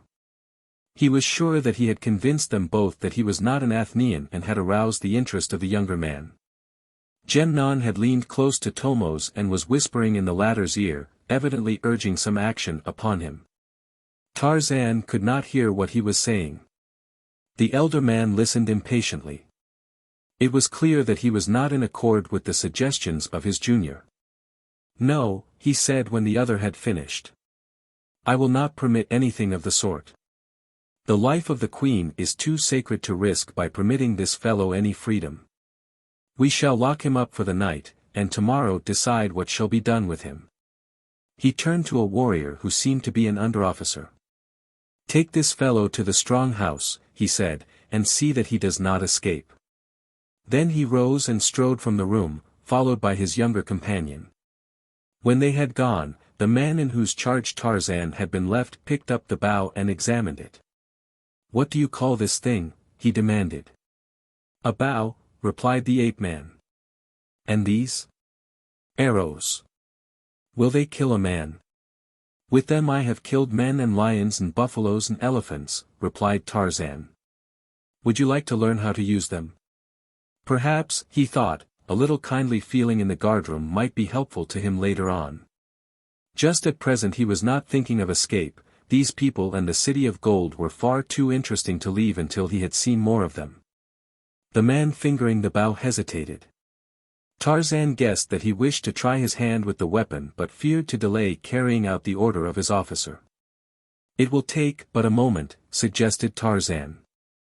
"See, let me show you." Half reluctantly the man handed him the bow and Tarzan selected another arrow. "Hold them like this," he directed and placed the bow and arrow correctly in the other's hands. "Tell your men to stand aside, you may not shoot accurately at first. Aim at the lion's head, as I did. Now draw the bowstring back as far as you can." The man, of stocky, powerful build, tugged at the bowstring, but the bow that Tarzan bent so easily he could scarcely bend at all. When he released the arrow it flew but a few feet and dropped to the floor. "What's wrong?" he demanded. "It requires practice," the ape-man told him. "There is a trick to it," insisted the under-officer. "Let me see you do it again." The other warriors, watching with manifest interest, whispered among themselves or commented openly. "It takes a strong man to bend that stick," said one. Althar, the under-officer, watched intently while Tarzan strung the bow again and bent it. He saw how easily the stranger flexed the heavy wood, and he marveled. The other men looked on in open admiration, and this time a shout of approval arose as Tarzan's second arrow crowded the first in the mouth of the lion. Althar scratched his head. "I shall have to lock you up now," he said, "or old Tomos will have my head on the wall of his palace, but I shall practice with this weapon until I learn to use it." "Are you sure that there is no trick in bending that thing you call a bow?" "There is no trick to it," Tarzan assured him. A guard accompanied Tarzan across the courtyard to another building where he was placed in a room which, in the light of the torches borne by his escort, he saw had another occupant. Then they left him, locking the heavy door behind them. 6. The Man Who Stepped on a God. Now that the torches were gone the room was very dark, but Tarzan lost no time in starting to investigate his prison. First he groped his way to the door, which he found to be constructed of solid planking with a small, square hole cut in it about the height of his eyes. There was no sign of lock or latch upon the inside and no way of ascertaining how it was secured from the outside. Leaving the door, Tarzan moved slowly along the walls, feeling carefully over the stone surface. He knew that the other occupant of the cell was sitting on a bench in one corner at the far end. He could hear him breathing. As he examined the room Tarzan approached closer and closer to his fellow prisoner. In the rear wall the ape-man discovered a window. It was small and high-set. The night was so dark that he could not tell whether it opened onto the outdoors or into another apartment of the building. As an avenue of escape the window appeared quite useless, as it was much too small to accommodate the body of a man.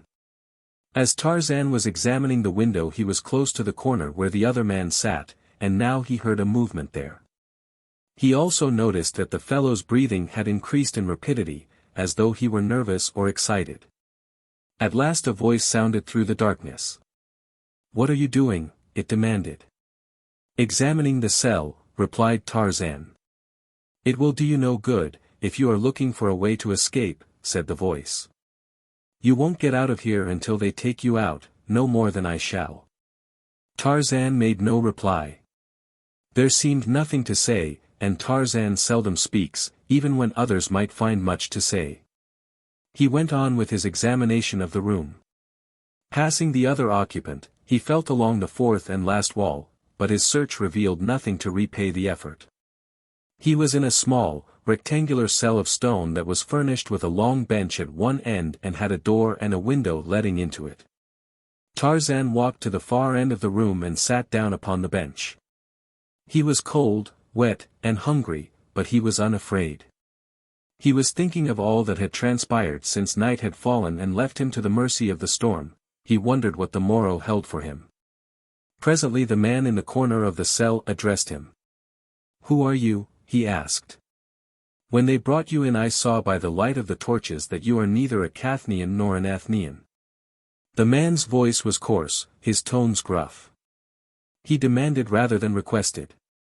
This did not please Tarzan, so he did not reply. "What's the matter?" growled his fellow prisoner. "Are you dumb?" His voice was raised angrily. "Nor deaf," replied the ape-man. "You do not have to shout at me." The other was silent for a short time, then he spoke in an altered tone. "We may be locked in this hole together for a long time," he said. "We might as well be friends." "As you will," replied Tarzan, his involuntary shrug passing unnoticed in the darkness of the cell. "My name is Phobeg," said the man. "What is yours?" "Tarzan," replied the ape-man. "Are you either Cathnian or Athnian?" "Neither. I am from a country far to the south." "You would be better off had you stayed there," offered Phobeg. "How do you happen to be here in Cathne?" "I was lost," explained the ape-man, who had no intention of telling the entire truth and thus identifying himself as a friend of one of the Cathnians' enemies. "I was caught in the flood and carried down the river to your city. Here they captured me and accused me of coming to assassinate your queen." "So they think you came to assassinate Nemone." "Well, whether you did come for that purpose or not will make no difference." "What do you mean?" demanded Tarzan. "I mean that in any event you will be killed in one way or another," explained Phobeg, "whatever way will best amuse Nemone." "Nemone is your queen?" inquired the ape-man indifferently. "By the Mane of Thoos, she is all that and more," exclaimed Phobeg fervently. "Such a queen there never has been in Onthar or Thenar before nor ever will be again. By the teeth of the Great One. She makes them all stand around, the priests, the captains, and the counselors. But why should she have me destroyed who am only a stranger that became lost? We keep no white men prisoners, only blacks as slaves. Now, were you a woman you would not be killed, unless, of course, you were too good-looking." "And what would happen to a too good-looking woman?" asked Tarzan. "Enough, if Nemone saw her," replied Phobeg meaningfully. "To be more beautiful than the queen is equivalent to high treason in the estimation of Nemone. Why, men hide their wives and daughters if they think that they are too beautiful." "What did you do to get here?" inquired the ape-man. "I accidentally stepped on our god's tail," replied Phobeg gloomily. The man's strange oaths had not gone unnoticed by Tarzan and now this latest remarkable reference to deity astounded him. But contact with strange peoples had taught him to learn certain things concerning them by observation and experience rather than by direct questioning, matters of religion being chief among these. Now he only commented, "And therefore you are being punished." "Not yet," replied Phobeg. "The form of my punishment has not yet been decided. If Nemone has other amusements I may escape punishment, or I may come through my trial successfully and be freed, but the chances are all against me, for Nemone seldom has sufficient bloody amusement to sate her.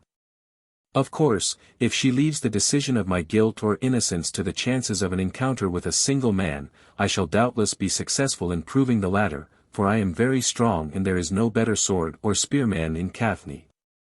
But I should have less chance against a lion, while, faced by the eternal fires of frowning Xarator, all men are guilty." Although the man spoke the language Valthor had taught the ape-man and he understood the words, the meaning of what he said was as Greek to Tarzan. He could not quite grasp what the amusements of the queen had to do with the administration of justice, even though the inferences to be derived from Phobeg's remarks seemed apparent. The conclusion was too sinister to be entertained by the noble mind of the Lord of the Jungle. He was still considering the subject and wondering about the eternal fires of frowning Xarator when sleep overcame his physical discomforts and merged his speculations with his dreams. To the south, another jungle beast crouched in the shelter of a rocky ledge while the storm that had betrayed Tarzan to new enemies wasted its waning wrath and passed on into the nothingness that is the sepulchre of storms. Then, as the new day dawned bright and clear, he arose and stepped out into the sunlight, the great lion that we have seen before, the great lion with the golden coat and the black mane. He sniffed the morning air and stretched, yawning. His sinuous tail twitched nervously as he looked about over the vast domain that was his because he was there, as every wilderness is the domain of the king of beasts while his majesty is in residence. From the slight elevation upon which he stood, his yellow-green eyes surveyed a broad plain, tree-dotted. There was game there in plenty, wildebeest, zebra, giraffe, kudu, and hartebeest, and the king was hungry, for the rain had prevented his making a kill the previous night. He blinked his yellow-green eyes in the new sunlight and strode majestically down toward the plain and his breakfast, as, many miles to the north. A black slave accompanied by 2 warriors brought breakfast to another lord of the jungle in a prison cell at Cathne. At the sound of footsteps approaching his prison, Tarzan awoke and arose from the cold stone floor where he had been sleeping. Phobeg sat upon the edge of the wooden bench and watched the door. "They bring us food or death," he said. "One never knows." The ape-man made no reply. He stood there waiting until the door swung open and the slave entered with the food in a rough earthen bowl, and water in a glazed jug. He looked at the 2 warriors standing in the open doorway and at the sunlit courtyard beyond them.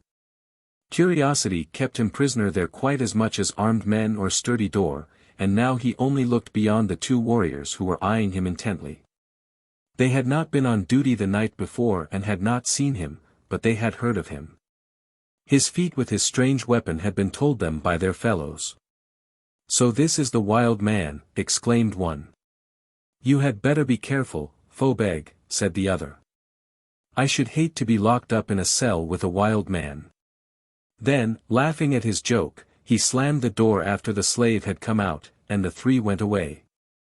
Phobeg was appraising Tarzan with a new eye. His nakedness took on a new meaning in the light of that descriptive term, wild man. Phobeg noted the great height of his cellmate, the expanse of his chest, and his narrow hips, but he greatly underestimated the strength of the symmetrical muscles that flowed so smoothly beneath the bronzed hide. Then he glanced at his own gnarled and knotted muscles and was satisfied. "So you are a wild man?" he demanded. "How wild are you?" Tarzan turned slowly toward the speaker. He thought that he recognized thinly veiled sarcasm in the tone of Phobeg's voice. For the first time he saw his companion in the light of day. He saw a man a few inches shorter than himself but of mighty build, a man of great girth and bulging muscles, a man who might outweigh the lord of the jungle by 50 pounds. He noted his prominent jaw, his receding forehead, and his small eyes. In silence Tarzan regarded Phobeg. "Why don't you answer me?" angrily demanded the Cathnian. "Do not be a fool," admonished Tarzan.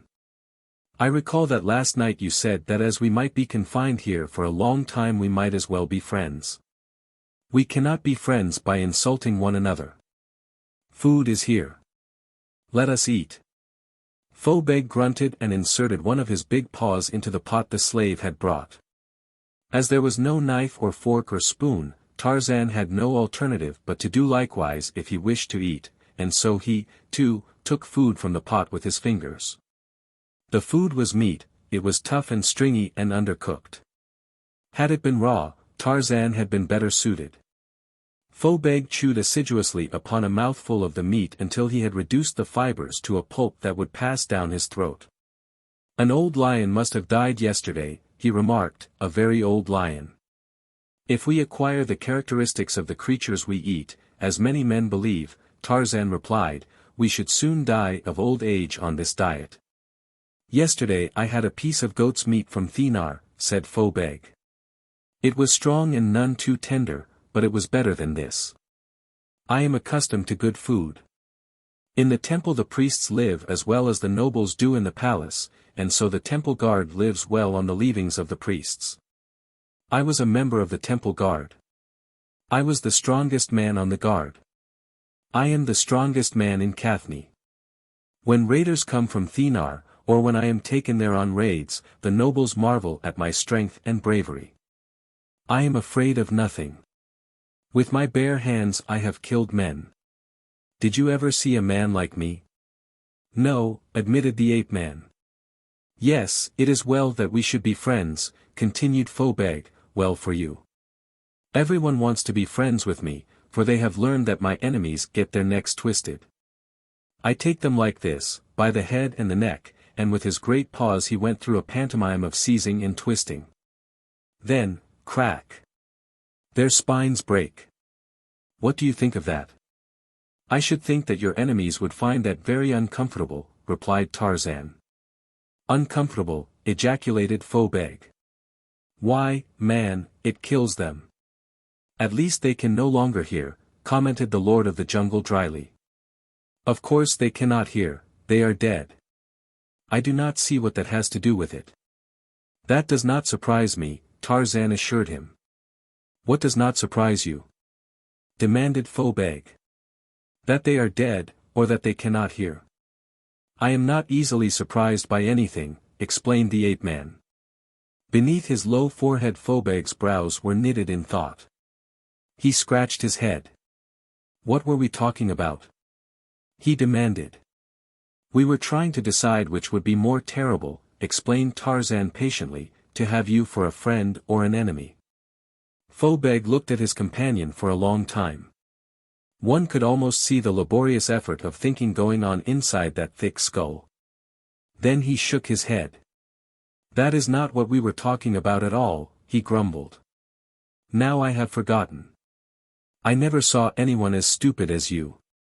When they called you a wild man they must have meant a crazy man.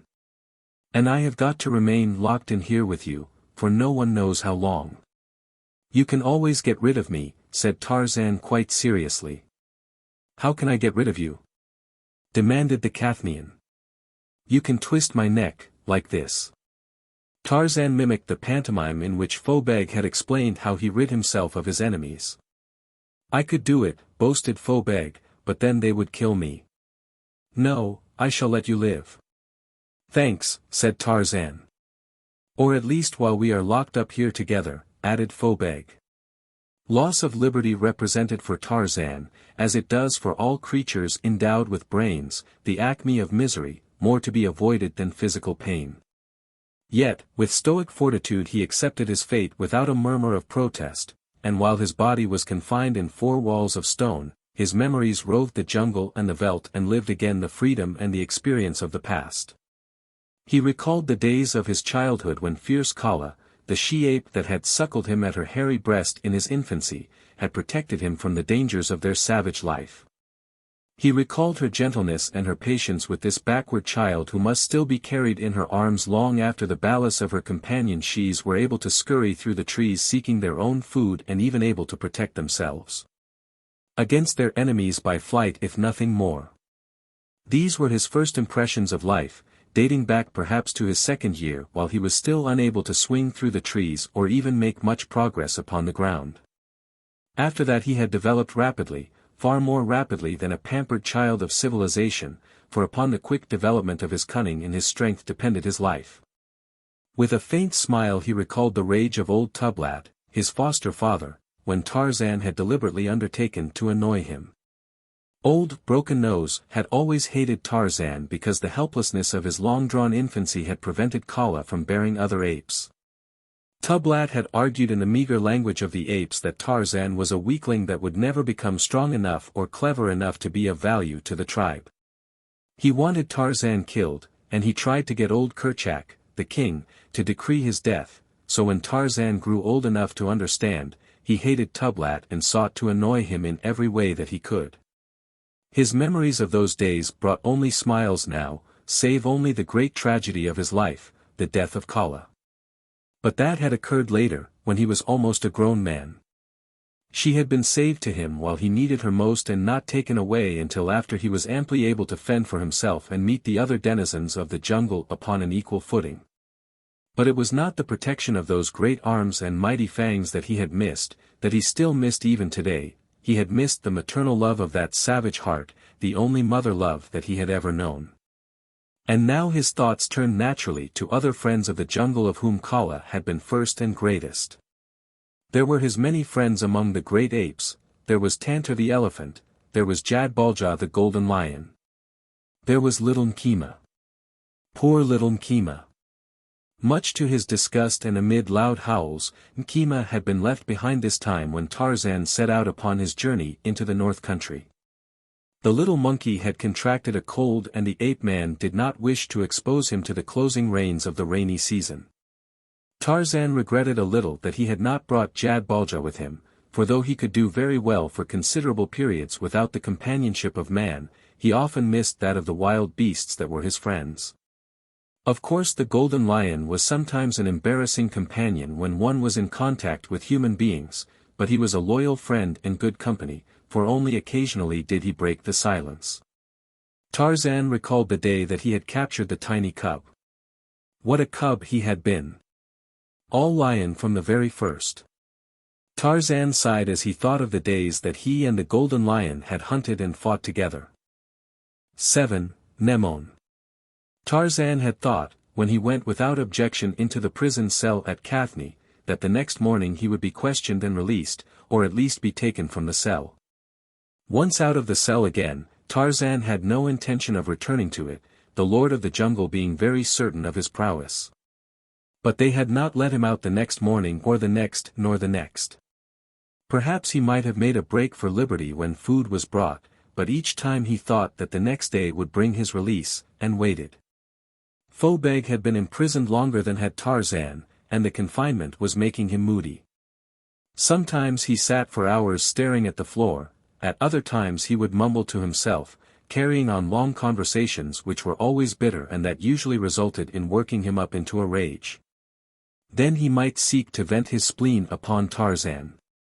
The fact that Tarzan remained silent under such provocation increased Phobeg's ire, but it also prevented an actual break between them, for it is still a fact, however trite the saying, that it takes two to make a quarrel. Tarzan would not quarrel. At least, not yet. Nemone won't get much entertainment out of you, growled Phobeg this morning after one of his tirades had elicited no response from the ape-man. Well, even so, replied Tarzan, you should more than make up to her any amusement value that I may lack. That I will, exclaimed Phobeg. If it is fighting she wants, she shall see such fighting as she has never seen before when she matches Phobeg with either man or beast. But you. Bah! She will have to pit you against some half-grown child if she wishes to see any fight at all. You have no courage, your veins are filled with water. If she is wise she will dump you into Xarator. By those tail. I should like to see you there. I'll bet my best habergeon they could hear you scream in Athne. The ape-man was standing gazing at the little rectangle of sky that he could see through the small barred opening in the door. He remained silent after Phobeg had ceased speaking, totally ignoring him as though he did not exist. Phobeg became furious. He rose from the bench upon which he had been sitting. Coward, he cried. Why don't you answer me? By the yellow fangs of those.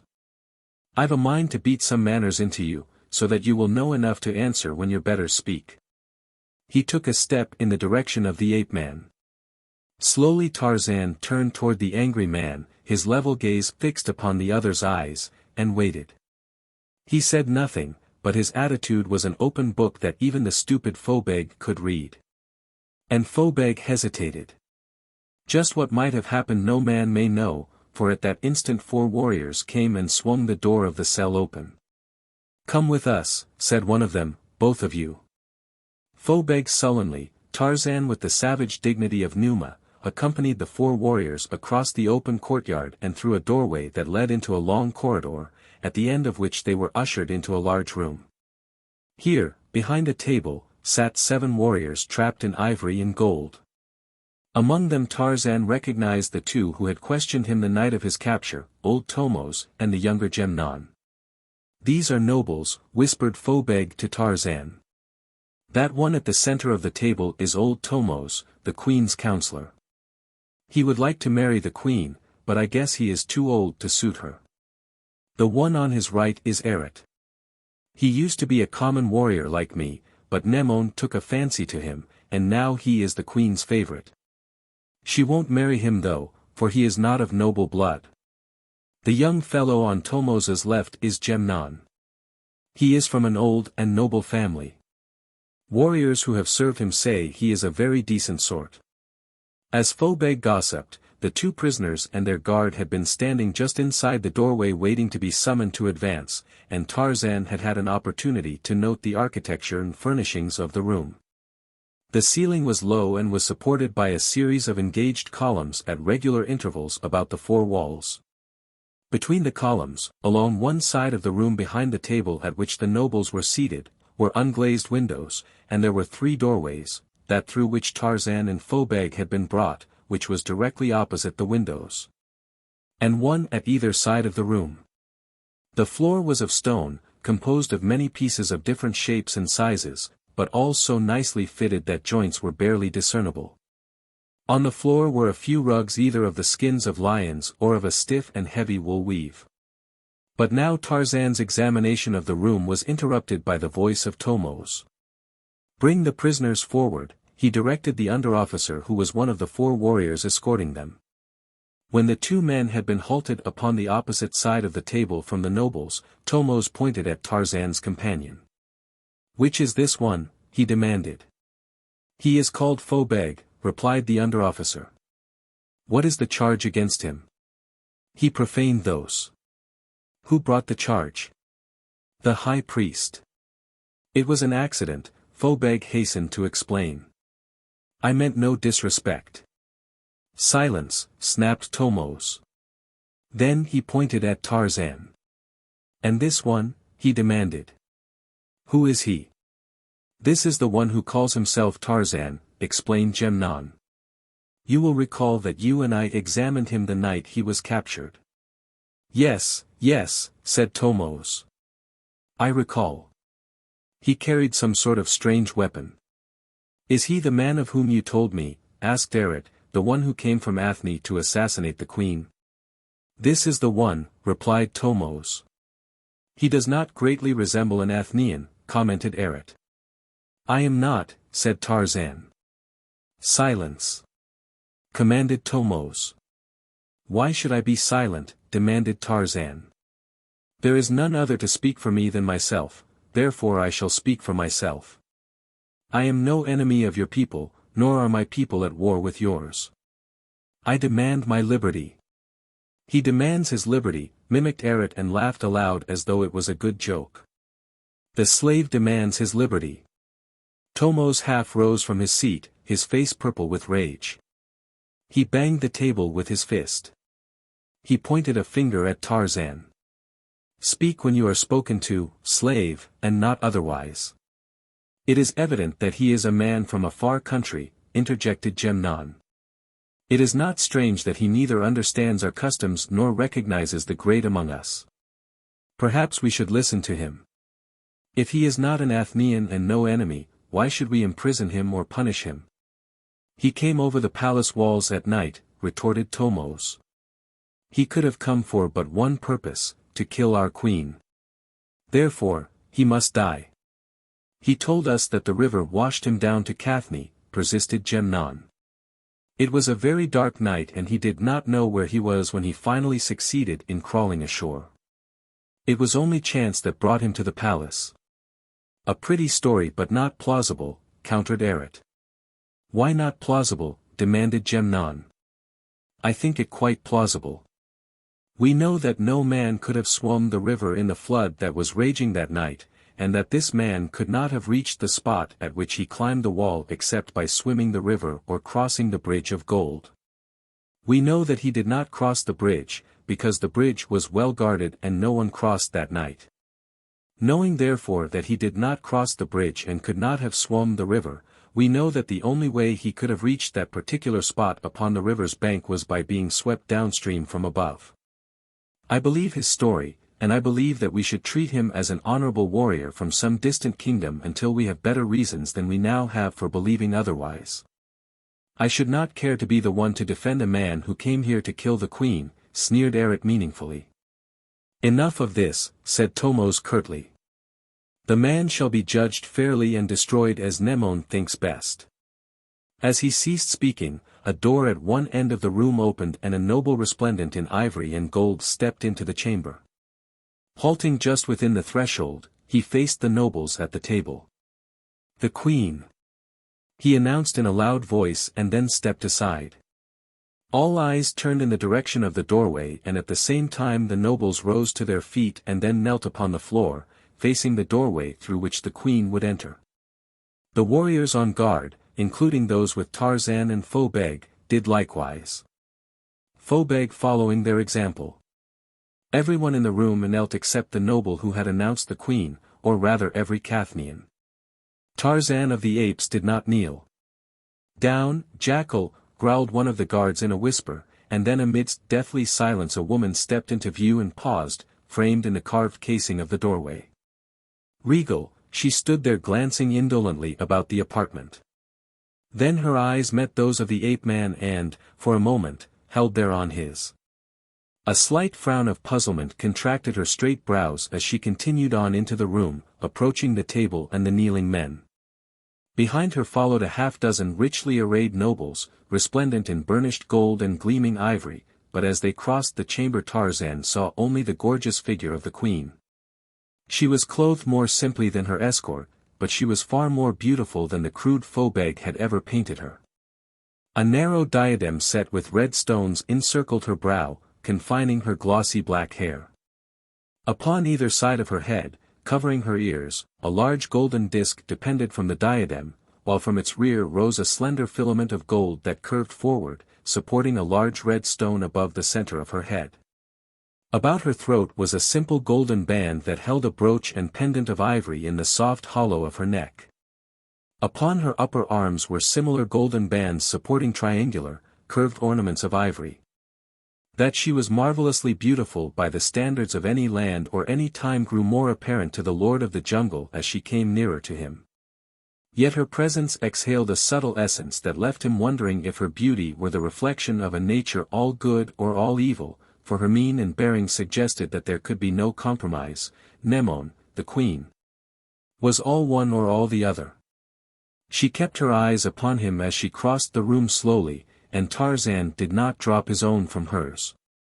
The quizzical frown still furrowed Nemone's smooth brow as she reached the end of the table where the nobles knelt. It was not an angry frown, and there might have been in it much of interest and something of amusement, for unusual things interested and amused Nemone, so rare were they in the monotony of her life. It was certainly unusual to see one who did not accord her the homage due a queen. As she halted she turned her eyes upon the kneeling nobles. "Arise!" she commanded, and in that single word the vibrant qualities of her rich, deep voice sent a strange thrill through the ape-man. "Who is this that does not kneel to Nemone?" she demanded. As Tarzan had been standing behind the nobles as they had turned to face Nemone when they knelt, only two of his guards had been aware of his dereliction. Now as they arose and faced about, their countenances were filled with horror and rage when they discovered that the strange captive had so affronted their queen. Tomos went purple again. He spluttered with rage. "He is an ignorant and impudent savage, my queen," he said, "but as he is about to die, his actions are of no consequence." "Why is he about to die?" demanded Nemone, "and how is he to die?" "He is to die because he came here in the dead of night to assassinate your majesty," explained Tomos. "The manner of his death rests, of course, in the hands of our gracious queen." Nemone's dark eyes, veiled behind long lashes, appraised the ape-man. Lingering upon his bronzed skin and the rolling contours of his muscles, then rising to the handsome race until her eyes met his. "Why did you not kneel?" she asked. "Why should I kneel to you who they have said will have me killed?" demanded Tarzan. "Why should I kneel to you who are not my queen? Why should I, Tarzan of the apes, who kneels to no one, kneel to you. Silence, cried Thomos. Your impertinence knows no bounds. Do you not realize, ignorant slave, low savage, that you are addressing Nemone, the queen? Tarzan made no reply, he did not even look at Thomos, his eyes were fixed upon Nemone. She fascinated him, but whether as a thing of beauty or a thing of evil, he did not know. Thomos turned to the under-officer in command of the escort that was guarding Tarzan and Phobeg. Take them away, he snapped. Take them back to their cell until we are ready to destroy them. Wait, said Nemone. I would know more of this man, and then she turned to Tarzan. So you came to kill me. Her voice was smooth, almost caressing. At the moment the woman reminded Tarzan of a cat that is playing with its victim. Perhaps they chose a good man for the purpose, you look as though you might be equal to any feat of arms. Killing a woman is no feat of arms, replied Tarzan. I do not kill women. I did not come here to kill you. Then why did you come to Onthar? Inquired the queen in her silky voice. That I have already explained twice to that old man with the red face, replied Tarzan, nodding in the general direction of Thomos. Ask him, I am tired of explaining to people who have already decided to kill me. Thomos trembled with rage and half drew his slender, dagger-like sword. Nemone had flushed angrily at Tarzan's words, but she did not lose control of herself. Sheath your sword, Thomos, she commanded icily. Nemone is competent to decide when she is affronted and what steps to take. The fellow is indeed impertinent, but it seems to me that if he affronted anyone, it was Thomos he affronted and not Nemone. However, his temerity shall not go unpunished. Who is this other? He is a temple guard named Phobeg, explained Eret. He profaned those. It would amuse us, said Nemone, to see these two men fight upon the field of the lions. Let them fight without other weapons than those which Thoos has given them. To the victor, freedom, she hesitated momentarily, freedom within limits. Take them away. 8. Upon the field of the lions. Tarzan and Phobeg were back in their little stone cell, the ape-man had not escaped. He had had no opportunity to escape on the way back to his prison, for the warriors who guarded him had redoubled their vigilance. Phobeg was moody and thoughtful. The attitude of his fellow prisoner during their examination by the nobles, his seeming indifference to the majesty and power of Nemone, had tended to alter Phobeg's former estimate of the ape-man's courage. He realized now that the fellow was either a very brave man or a very great fool, and he hoped that he was the latter. Phobeg was stupid, but past experience had taught him something of the psychology of mortal combat. He knew that when a man went into battle fearing his antagonist, he was already handicapped and partly defeated. Now Phobeg did not fear Tarzan, he was too stupid and too ignorant to anticipate fear. Tarzan, on the other hand, was of an entirely different temperament, and though he never knew fear it was for a very different reason. Being intelligent and imaginative, he could visualize all the possibilities of an impending encounter, but he could never know fear, because death held no terrors for him. He had learned to suffer physical pain without the usually attendant horrors of mental anguish. It will doubtless be tomorrow, said Phobeg grimly. What will be tomorrow? Inquired the ape-man. The combat in which I shall kill you, explained the cheerful Phobeg. Oh, so you are going to kill me? Phobeg, I am surprised. I thought that you were my friend. Tarzan's tone was serious, though a brighter man than Phobeg might have discovered in it a note of banter. But Phobeg was not bright at all, and he thought that Tarzan was already commencing to throw himself upon his mercy. It will soon be over, Phobeg assured him. I promise that I shall not let you suffer long. I suppose that you will twist my neck like this, said Tarzan, pretending to twist something with his two hands. Perhaps, admitted Phobeg, but I shall have to throw you about a bit first. We must amuse Nemone, you know. Surely, by all means, assented Tarzan. But suppose you should not be able to throw me about. Suppose that I should throw you about. Would that amuse Nemone? Or perhaps it would amuse you. Phobeg laughed. It amuses me very much just to think about it, he said, and I hope that it amuses you to think about it, for that is as near as you will ever come to throwing Phobeg about. Have I not told you that I am the strongest man in Cathne? Oh, of course, admitted Tarzan. I had forgotten that for the moment.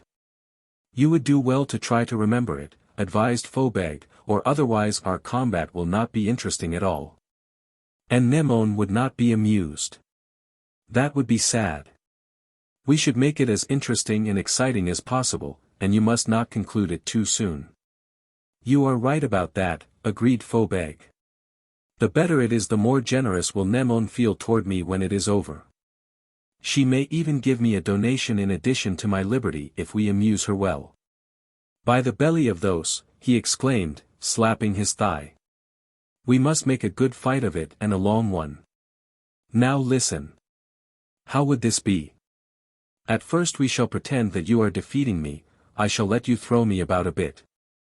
You see? Then I shall get the better of it for a while, and then you. We shall take turns up to a certain point, and then, when I give you the cue, you must pretend to be frightened, and run away from me. I shall then chase you all over the arena, and that will give them a good laugh. When I catch you at last, and you must let me catch you right in front of Nemone, I shall then twist your neck and kill you, but I will do it as painlessly as possible. You are very kind, said Tarzan grimly. Do you like the plan? Demanded Phobeg. It will certainly amuse them, agreed Tarzan, if it works. If it works. Why should it not work? It will, if you do your part. But suppose I kill you, inquired the Lord of the Jungle. There you go again. Exclaimed Phobeg. I must say that you are a good fellow after all, for you will have your little joke. And I can tell you that there is no one who enjoys a little joke more than Phobeg. I hope that you are in the same mood tomorrow, remarked Tarzan.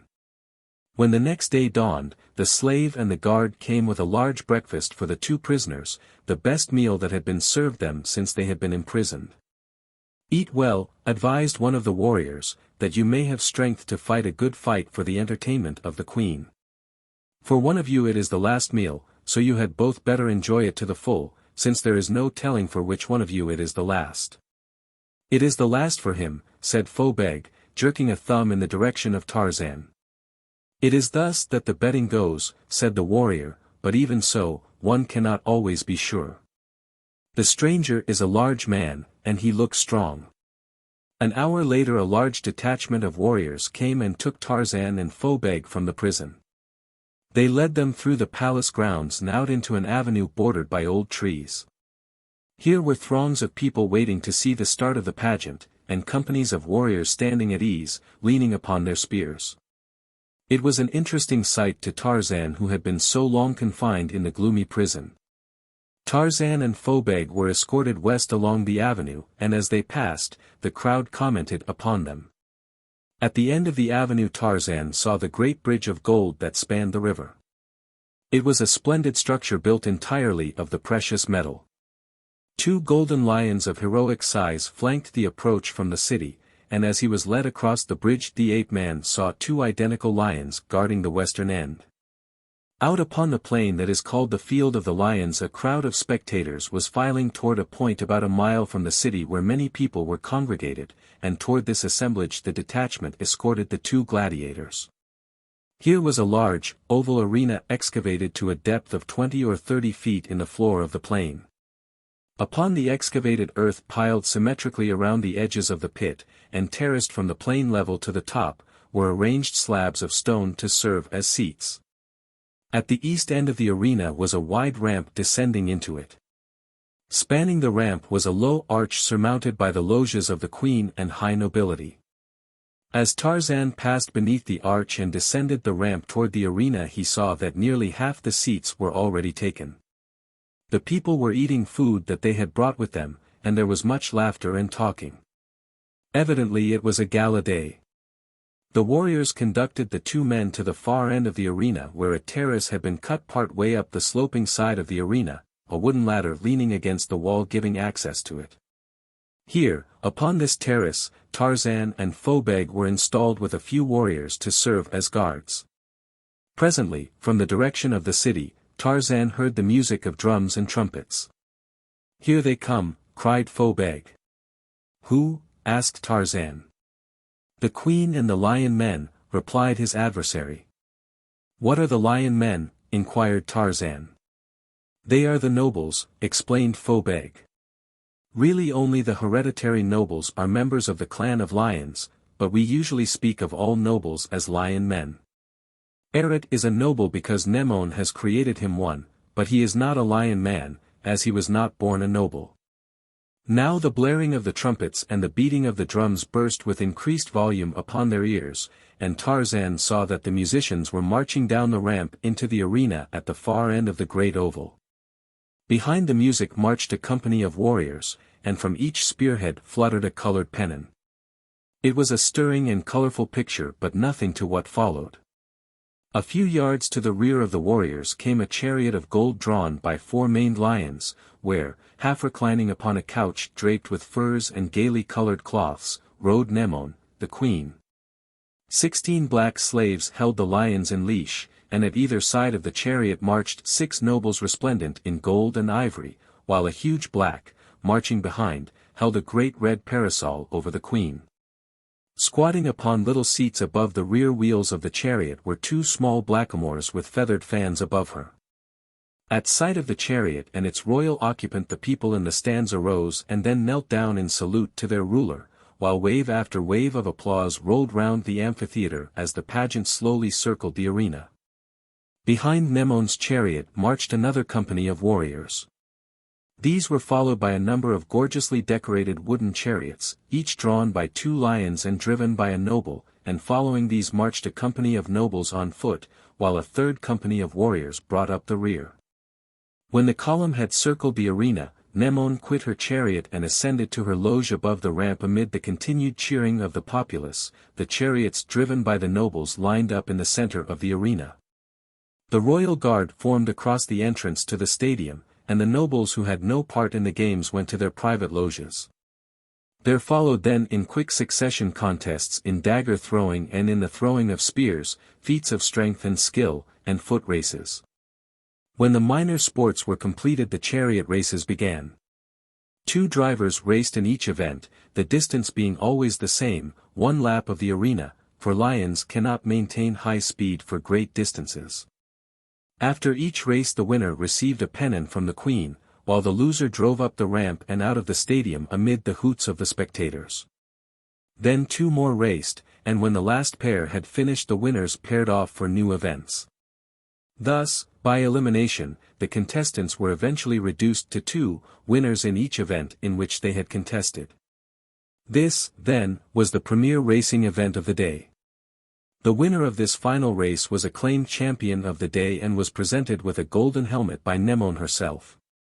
And the crowd gave him a mighty ovation as he drove proudly around the arena and disappeared up the ramp beneath the arch of the queen, his golden helmet shining bravely in the sun. "Now," said Phobeg in a loud voice, "the people are going to see something worth while. It is what they have been waiting for, and they will not be disappointed. If you have a god, fellow, pray to him, for you are about to die." "Are you not going to permit me to run around the arena first while you chase me?" demanded Tarzan. 9. Death. Death. A score of slaves were busily cleaning up the arena following the departure of the lion-drawn chariots. The audience was standing and stretching itself, nobles were wandering from loge to loge visiting their friends. The sounds of many voices enveloped the stadium in one mighty discord. The period was one of intermission between events. Now a trumpet sounded, and the warriors guarding Tarzan and Phobeg ordered them down into the arena and paraded them once around it that the people might compare the gladiators and choose a favorite. As they passed before the royal loge, Nemone leaned forward with half-closed eyes surveying the tall stranger and the squat Cathnean. The 2 men were posted in the arena a short distance from the royal loge. And the captain of the stadium was giving them their instructions which were extremely simple. They were to remain inside the arena and try to kill one another with their bare hands, though the use of elbows, knees, feet or teeth was not barred. There were no other rules governing the combat. The winner was to receive his freedom, though even this had been qualified by Nemone. "When the trumpet sounds you may attack," said the captain of the stadium. "And may those be with you." Tarzan and Phobeg had been placed 10 paces apart. Now they stood waiting the signal. Phobeg swelled his chest and beat upon it with his fists.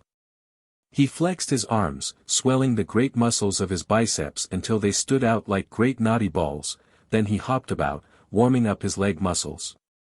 He was attracting all the attention, and that pleased him excessively. Tarzan stood quietly, his arms folded loosely across his chest, his muscles relaxed. He appeared totally unconscious of the presence of the noisy multitude or even of Phobeg, but he was not unconscious of anything that was transpiring about him. His eyes and his ears were alert. It would be Tarzan who would hear the first note of the trumpet signal. Tarzan was ready. The trumpet pealed, and Tarzan's eyes swung back to Phobeg. A strange silence fell upon the amphitheater. The two men approached one another, Phobeg strutting and confident, Tarzan with the easy, graceful stride of a lion. "Say your prayers, fellow," shouted the temple guard. "I am going to kill you, but first I shall play with you for the amusement of Nemone." Phobeg came closer and reached for Tarzan. The ape-man let him seize him by the shoulders. Then Tarzan cupped his two hands and brought the heels of them up suddenly and with great force beneath Phobeg's chin and at the same time pushed the man from him.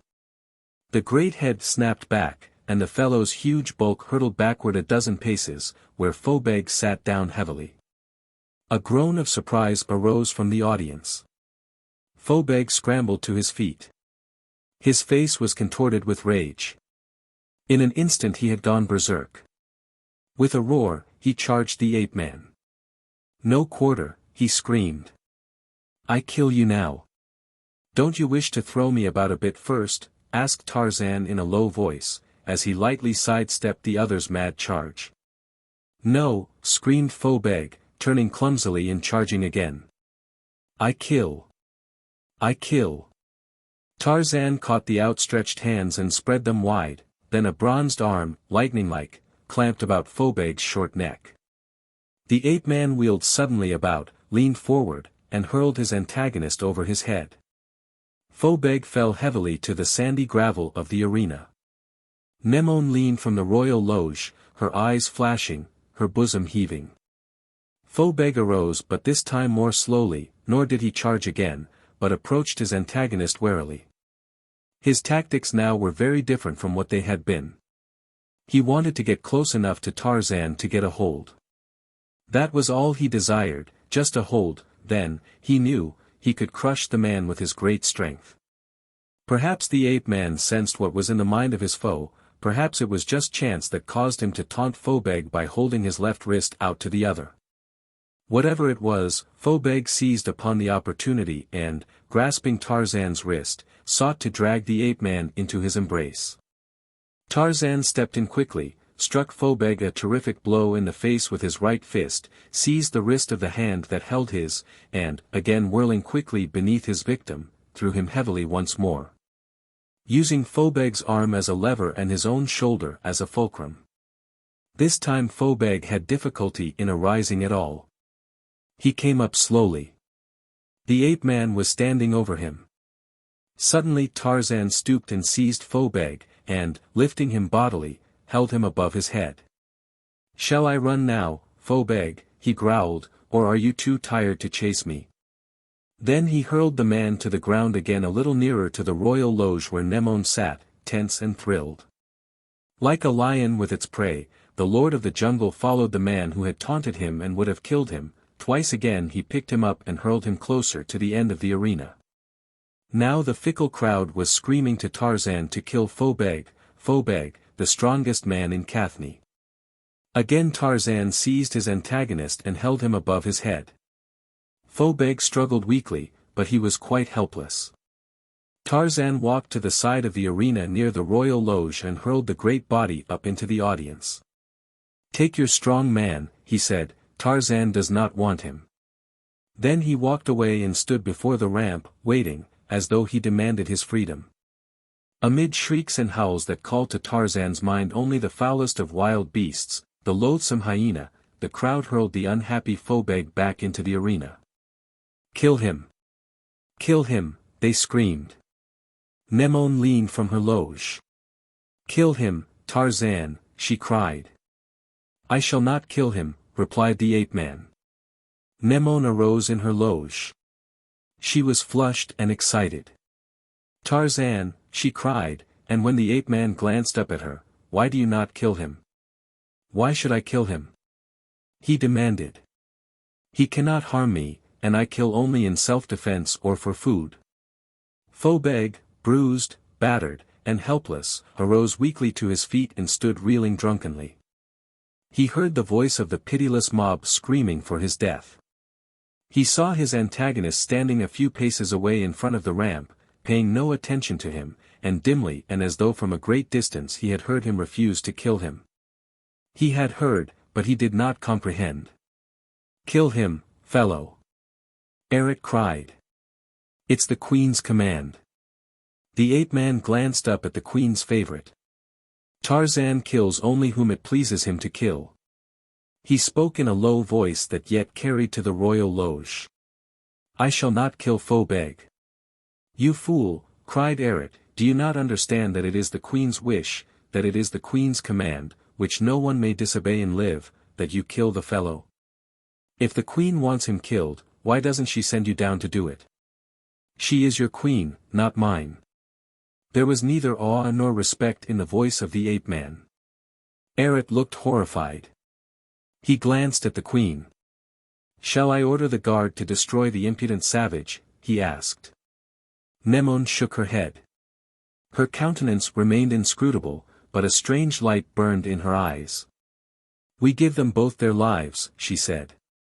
"Set Phobeg free, and bring the other to me in the palace." 10. In the palace of the Queen. A detachment of common warriors commanded by an underofficer had escorted Tarzan to the stadium, but he returned to the city in the company of nobles. Congratulating him upon his victory, praising his prowess, asking innumerable questions, they followed him from the arena, and at the top of the ramp another noble accosted him. It was Nemone. "The Queen has commanded me to accompany you to the city and look after you," he explained. "This evening I am to bring you to her in the palace, but in the meantime you will want to bathe and rest, and I imagine that you might welcome some decent food after the prison fare you have been eating recently." "I shall be glad of a bath and good food," replied Tarzan, "but why should I rest? I have been doing nothing else for several days."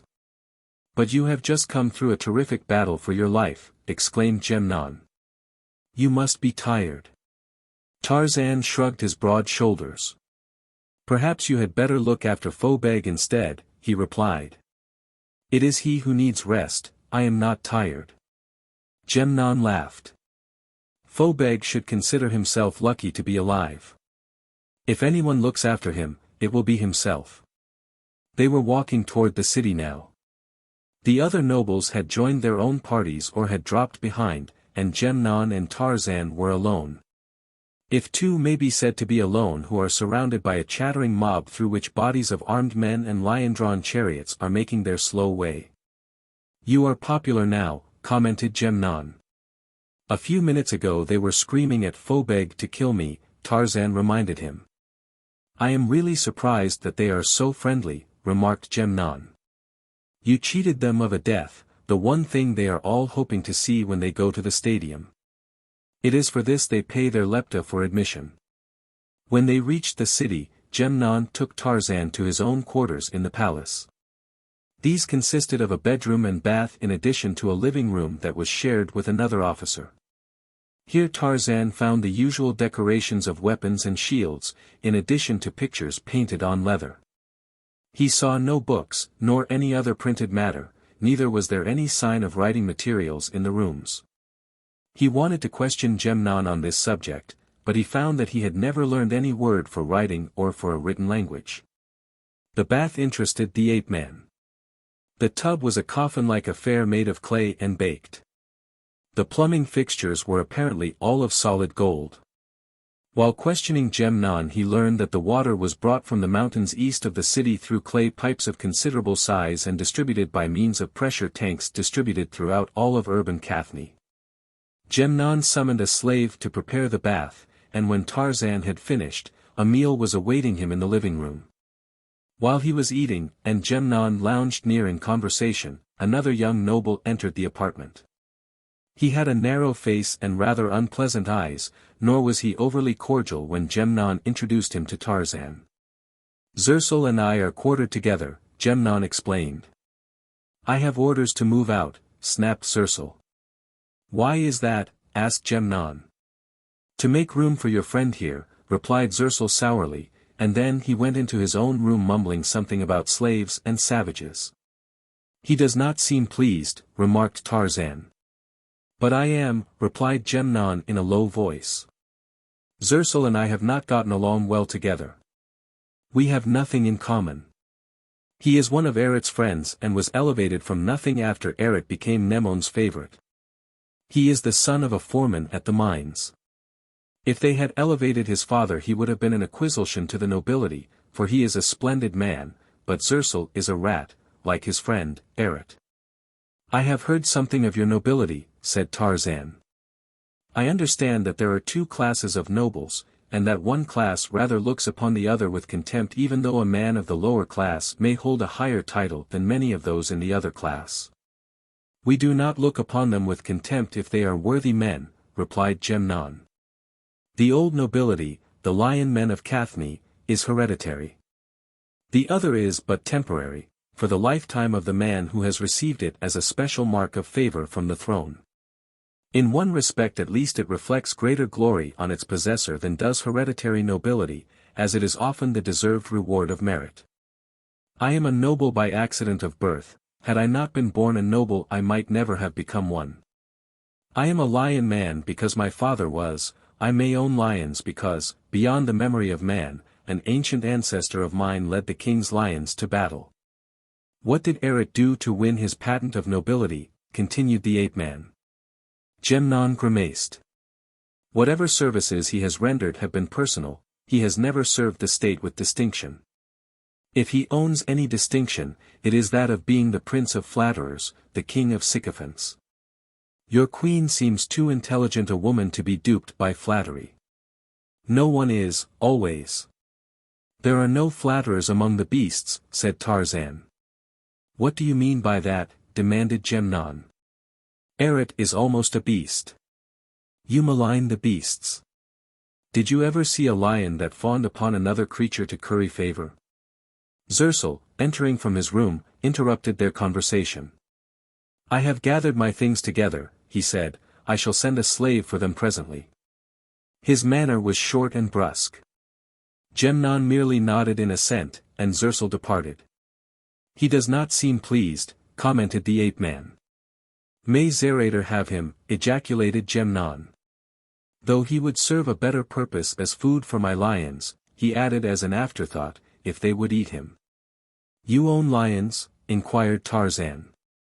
"Certainly," replied Nemone. "I am a lion man and must own lions. It is a caste obligation. Each lion man must own lions of war to fight in the service of the queen. I have 5. In times of peace I use them for hunting and racing. Only royalty and the lion men may own lions."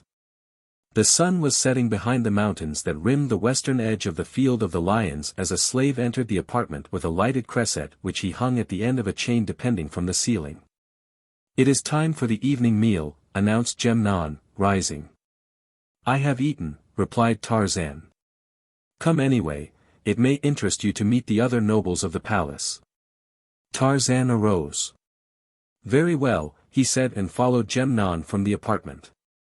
40 nobles were assembled in a large dining room on the main floor of the palace as Nemone and Tarzan entered. Tomos was there and Eret and Xarator. Several of the others Tarzan also recognized as having been seen by him before either in the council room or at the stadium. A sudden silence fell upon the assemblage as he entered, as though the men had been interrupted while discussing either him or Nemone. "This is Tarzan," announced Gemnon by way of introduction as he led the ape-man to the table. Thomos, who sat at the head of the table, did not appear pleased. Eret was scowling. It was he who spoke first. "This table is for nobles," he said, "not for slaves. By his own prowess and the grace of Her Majesty, the Queen, this man is here as my guest," said Gemnon quietly.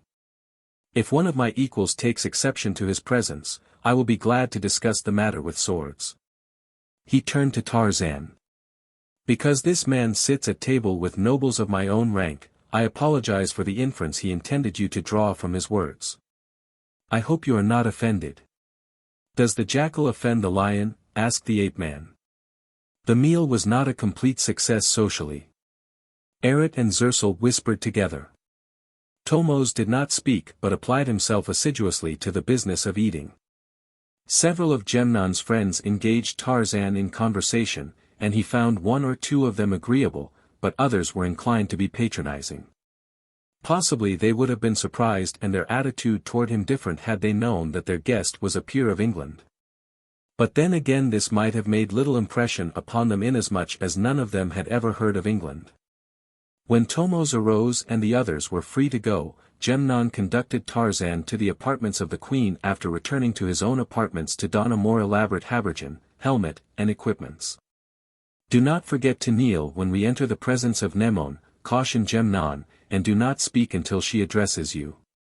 A noble received them in a small anteroom where he left them while he went to announce their presence to the Queen, and as they waited Gemnon's eyes watched the tall stranger standing quietly near him.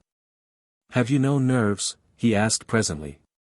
"What do you mean?" demanded the ape-man. "I have seen the bravest warriors tremble who have been summoned before Nemone," explained his companion.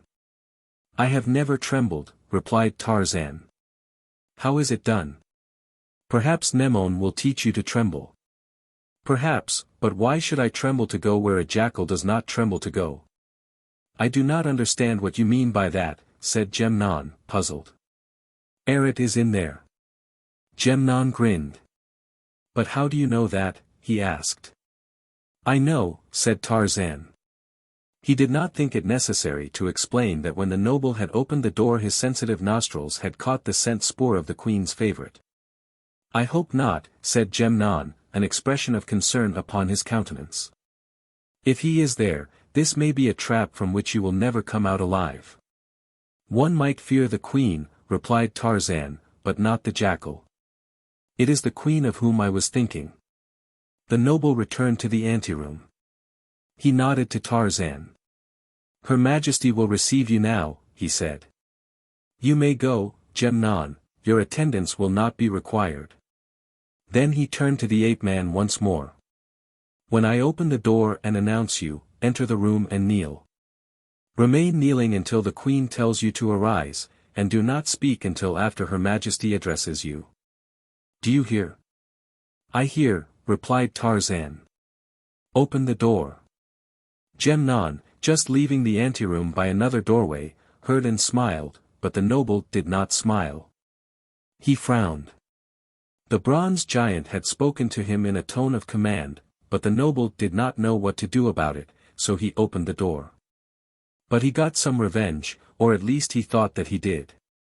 "The slave, Tarzan," he announced in a loud voice. The Lord of the Jungle stepped into the adjoining chamber, crossed to the center of it, and stood erect, silently regarding Nemone. He did not kneel. Eret was there standing at the foot of a couch upon which the Queen reclined upon fat pillows.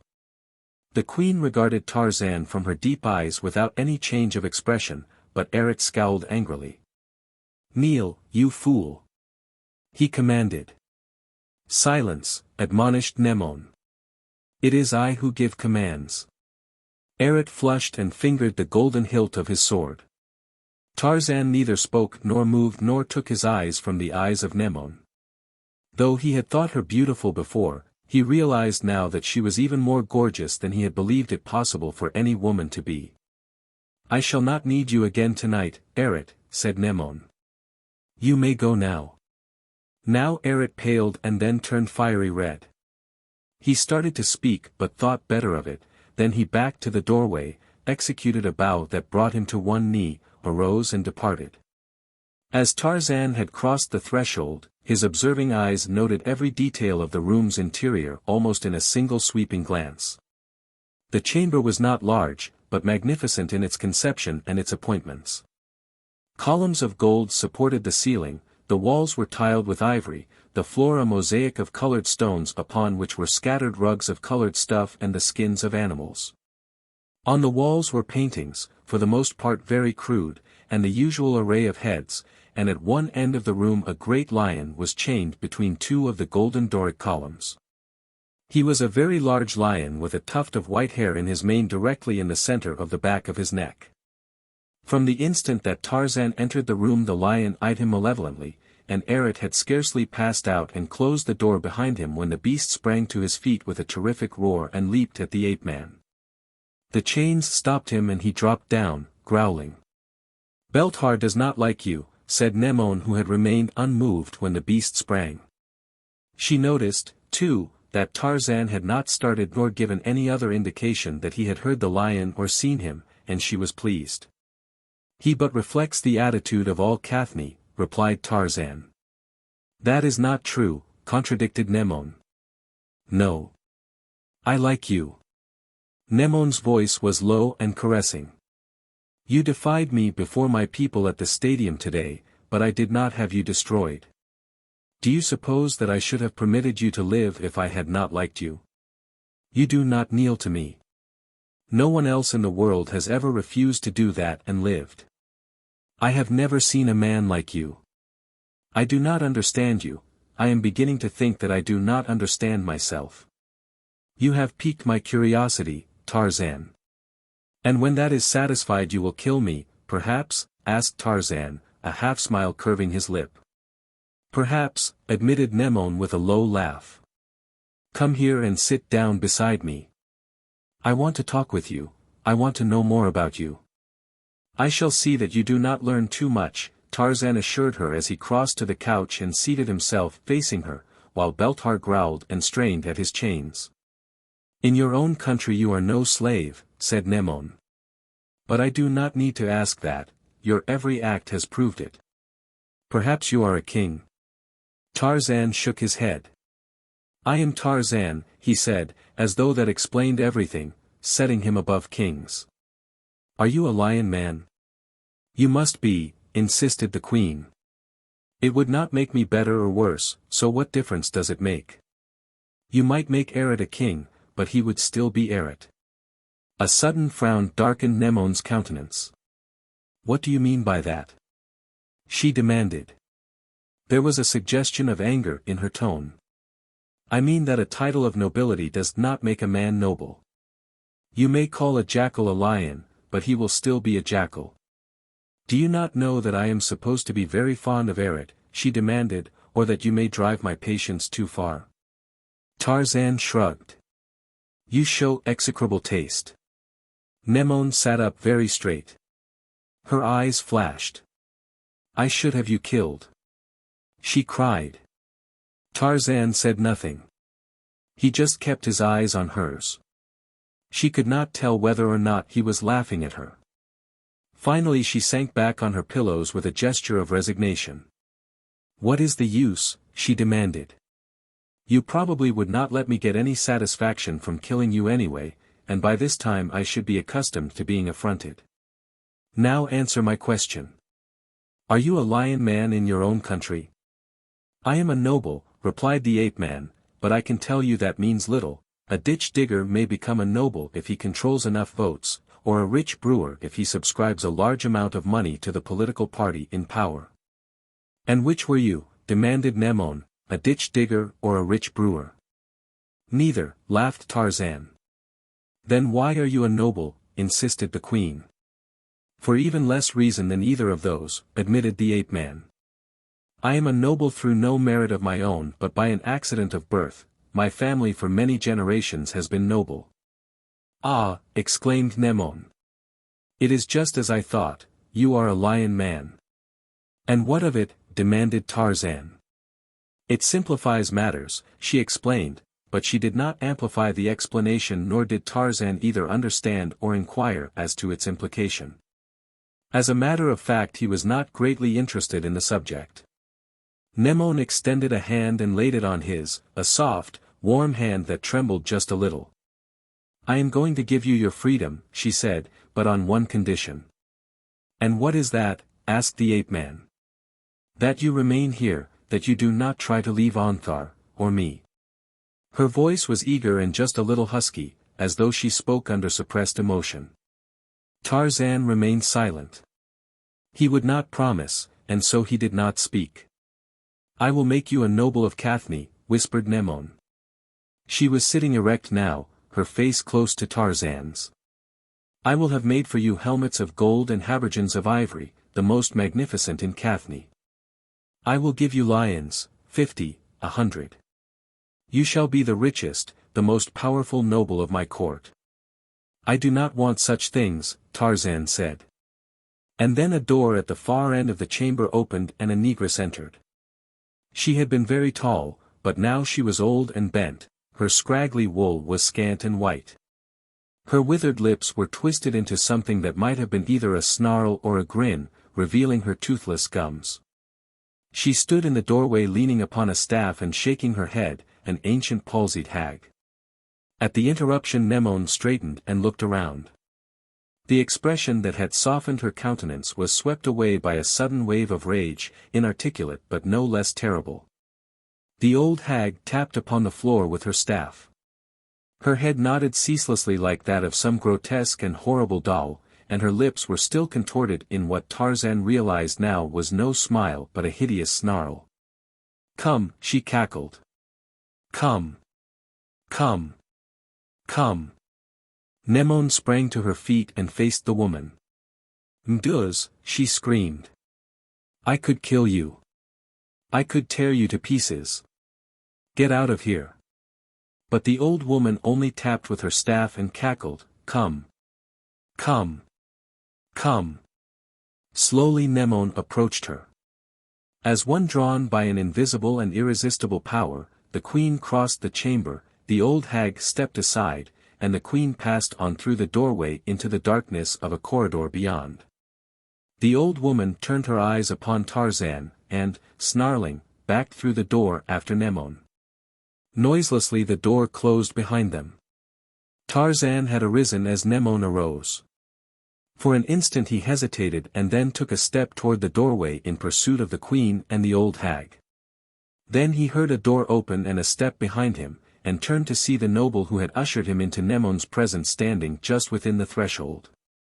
"You may return to the quarters of Gemnon," announced the noble politely. Tarzan shook himself as might a lion, he drew a palm across his eyes as one whose vision has been clouded by a mist.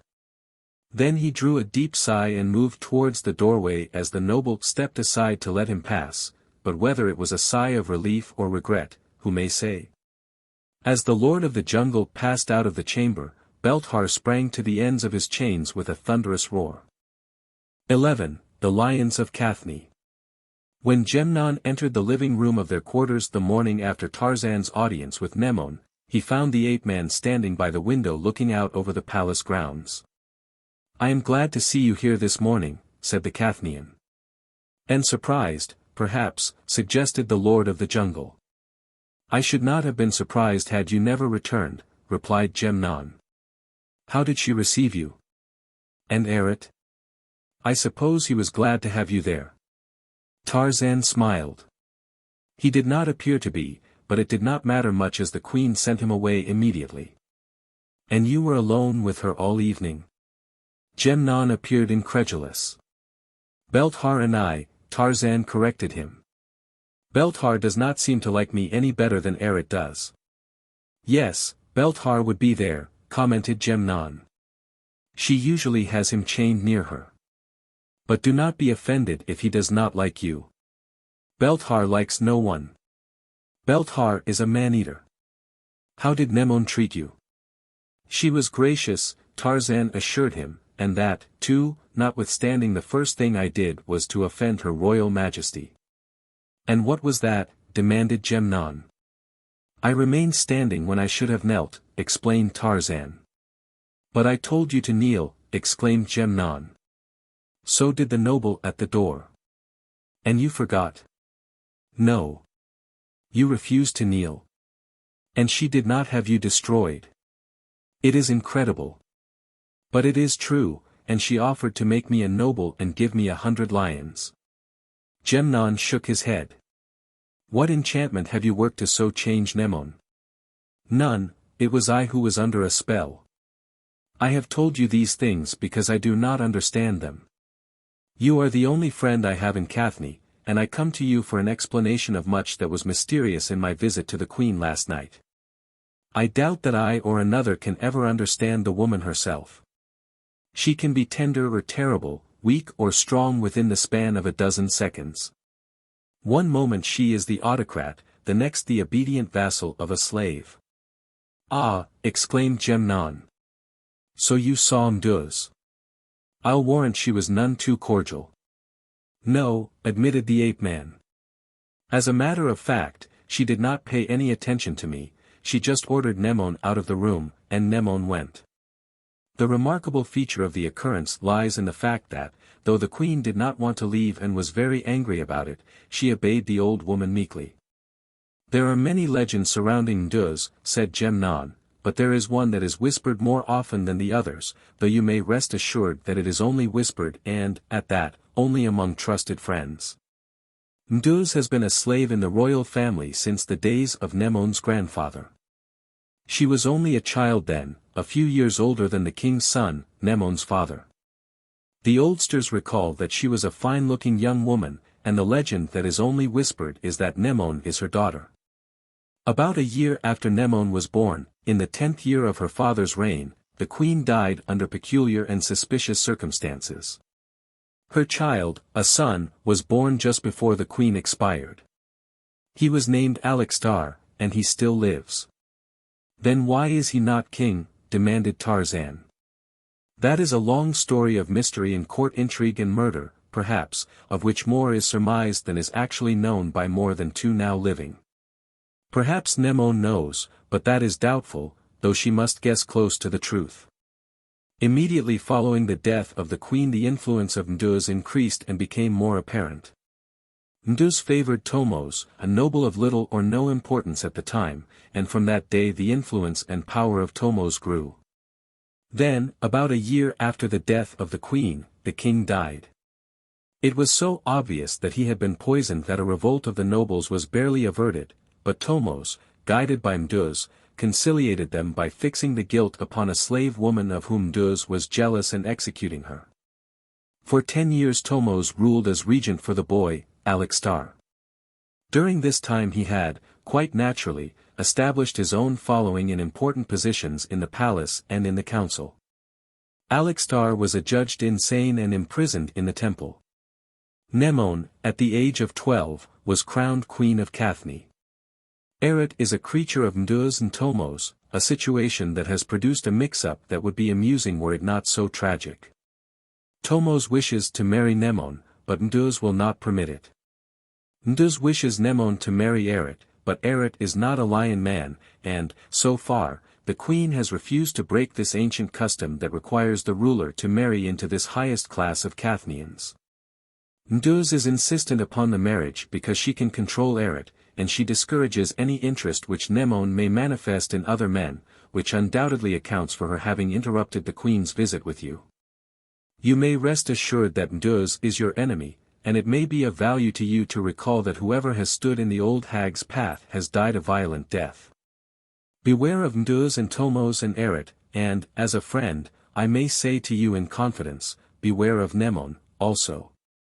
And now let us forget the cruel and sordid side of Cathne and go for that walk I promised you for this morning, that you may see the beauty of the city and the riches of her citizens. Along avenues bordered by old trees Nemone led Tarzan between the low, white and gold homes of nobles, glimpses of which were discernible only occasionally through grilled gateways in the walls that enclosed their spacious grounds. For a mile they walked along the stone-flagged street. Passing nobles greeted Nemone, some nodding to his companion. Artisans, tradesmen, and slaves stopped to stare at the strange, bronze giant who had overthrown the strongest man in Cathne. Then they came to a high wall that separated this section of the city from the next. Massive gates, swung wide now and guarded by warriors, opened into a portion of the city inhabited by better-class artisans and tradesmen. Their grounds were less spacious, their houses smaller and plainer, but evidences of prosperity and even affluence were apparent everywhere. Beyond this was a meaner district, yet even here all was orderly and neat, nor was there any sign of abject poverty in either the people or their homes. Here, as in the other portions of the city, they occasionally met a tame lion either wandering about or lying before the gate of its master's grounds.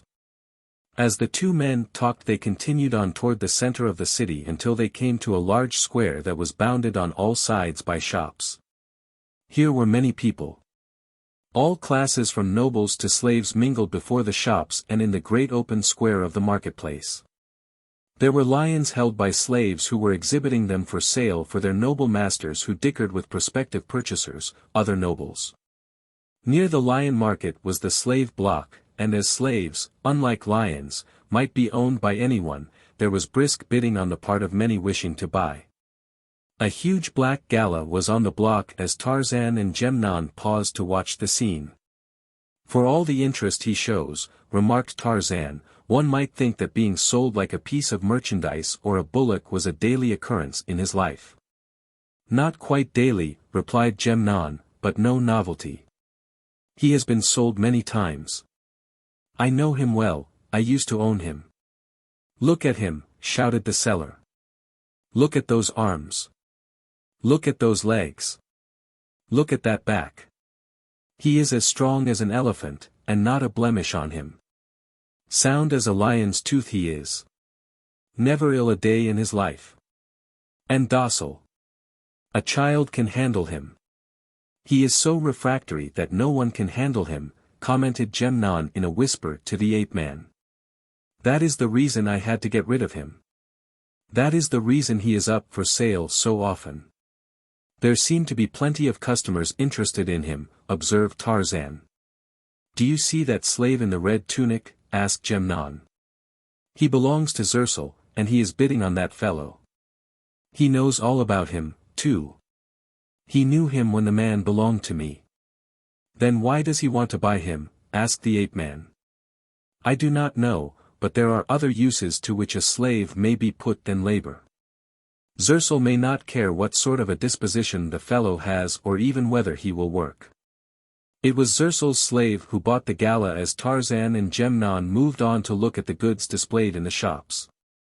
There were many articles of leather, wood, ivory, or gold, there were dagger swords, spears, shields, habergeons, helmets, and sandals. One shop displayed nothing but articles of apparel for women, another, perfumes and incense. There were jewelry shops, vegetable shops, and meat shops. The last displayed dried meats and fish and the carcasses of goats and sheep. The fronts of these shops were heavily barred to prevent passing lions from raiding them, Nemone explained. Wherever Tarzan went he attracted attention, and a small crowd always followed him, for he had been recognized the moment that he had entered the marketplace. Let's get out of here, suggested the Lord of the Jungle. I do not like crowds. Suppose we go back to the palace and look at the queen's lions, said Nemone. I would rather look at lions than people, Tarzan assured him. The war lions of Cathne were kept in stables within the royal grounds at a considerable distance from the palace. The building was of stone neatly laid and painted white. In it each lion had his separate cage, and outside were yards surrounded by high stone walls near the tops of which pointed sticks, set close together and inclined downward on the inside of the walls, kept the lions from escaping. In these yards the lions exercised themselves. There was another, larger arena where they were trained by a corps of keepers under the supervision of nobles. Here the racing lions were taught to obey the commands of the hunter, to trail, to charge, to retrieve. As Tarzan entered the stable a familiar scent spoor impinged upon his nostrils. Belthar is here, he remarked to Nemone. It is possible, replied the noble, but I don't understand how you know it. As they were walking along in front of the cages inspecting the lions that were inside, Nemone, who was in advance, suddenly halted. How do you do it? He demanded. Last night you knew that Xarator was with Nemone, though you could not see him and no one could have informed you, and now you knew that Belthar was here, and sure enough, he is." Tarzan approached and stood beside Nemone, and the instant that Belthar's eyes fell upon him the beast leaped against the bars of his cage in an effort to seize the ape-man, at the same time voicing an angry roar that shook the building. Instantly keepers came running to the spot, certain that something had gone amiss, but Nemone assured them that it was only Belthar exhibiting his bad temper. "He does not like me," said Tarzan. "If he ever got you, he would make short work of you," said a head keeper. "It is evident that he would like to," replied the ape-man. "He is a bad one and a man-killer," said Nemone after the keepers had departed, "but Nemone will not have him destroyed. Occasionally he is loosed in the palace arena with someone who has incurred Nemone's disfavor. Thus she derives pleasure from the sufferings of the culprit. Formerly he was her best hunting lion, but the last time he was used he killed 4 men and nearly escaped. He has already eaten 3 keepers who ventured into the arena with him, and he will eat more before good fortune rids us of him. Nemone is supposed to entertain a superstition that in some peculiar way her life and the life of Belthar are linked in some mysterious, supernatural bond and that when one dies the other must die. Naturally, under the circumstances, it is neither politic or safe to suggest that she destroy the old devil. It is odd that he has conceived such a violent dislike for you." "I have met lions before which did not like me," said Tarzan. "May you never meet Belthar in the open, my friend." 12. The Man in the Lion Pit. As Tarzan and Nemone turned away from Belthar's cage, a slave approached the ape-man and addressed him. "Nemone, the queen, commands your presence immediately," he said. "You are to come to the ivory room. The noble Nemone will wait in the anteroom." "These are the commands of Nemone, the queen." "What now, I wonder," exclaimed Tarzan as they walked through the royal grounds toward the palace. "No one ever knows why he is summoned to an audience with Nemone until he gets there," commented Nemone. "One may be going to receive an honor or hear his death sentence. Nemone is capricious.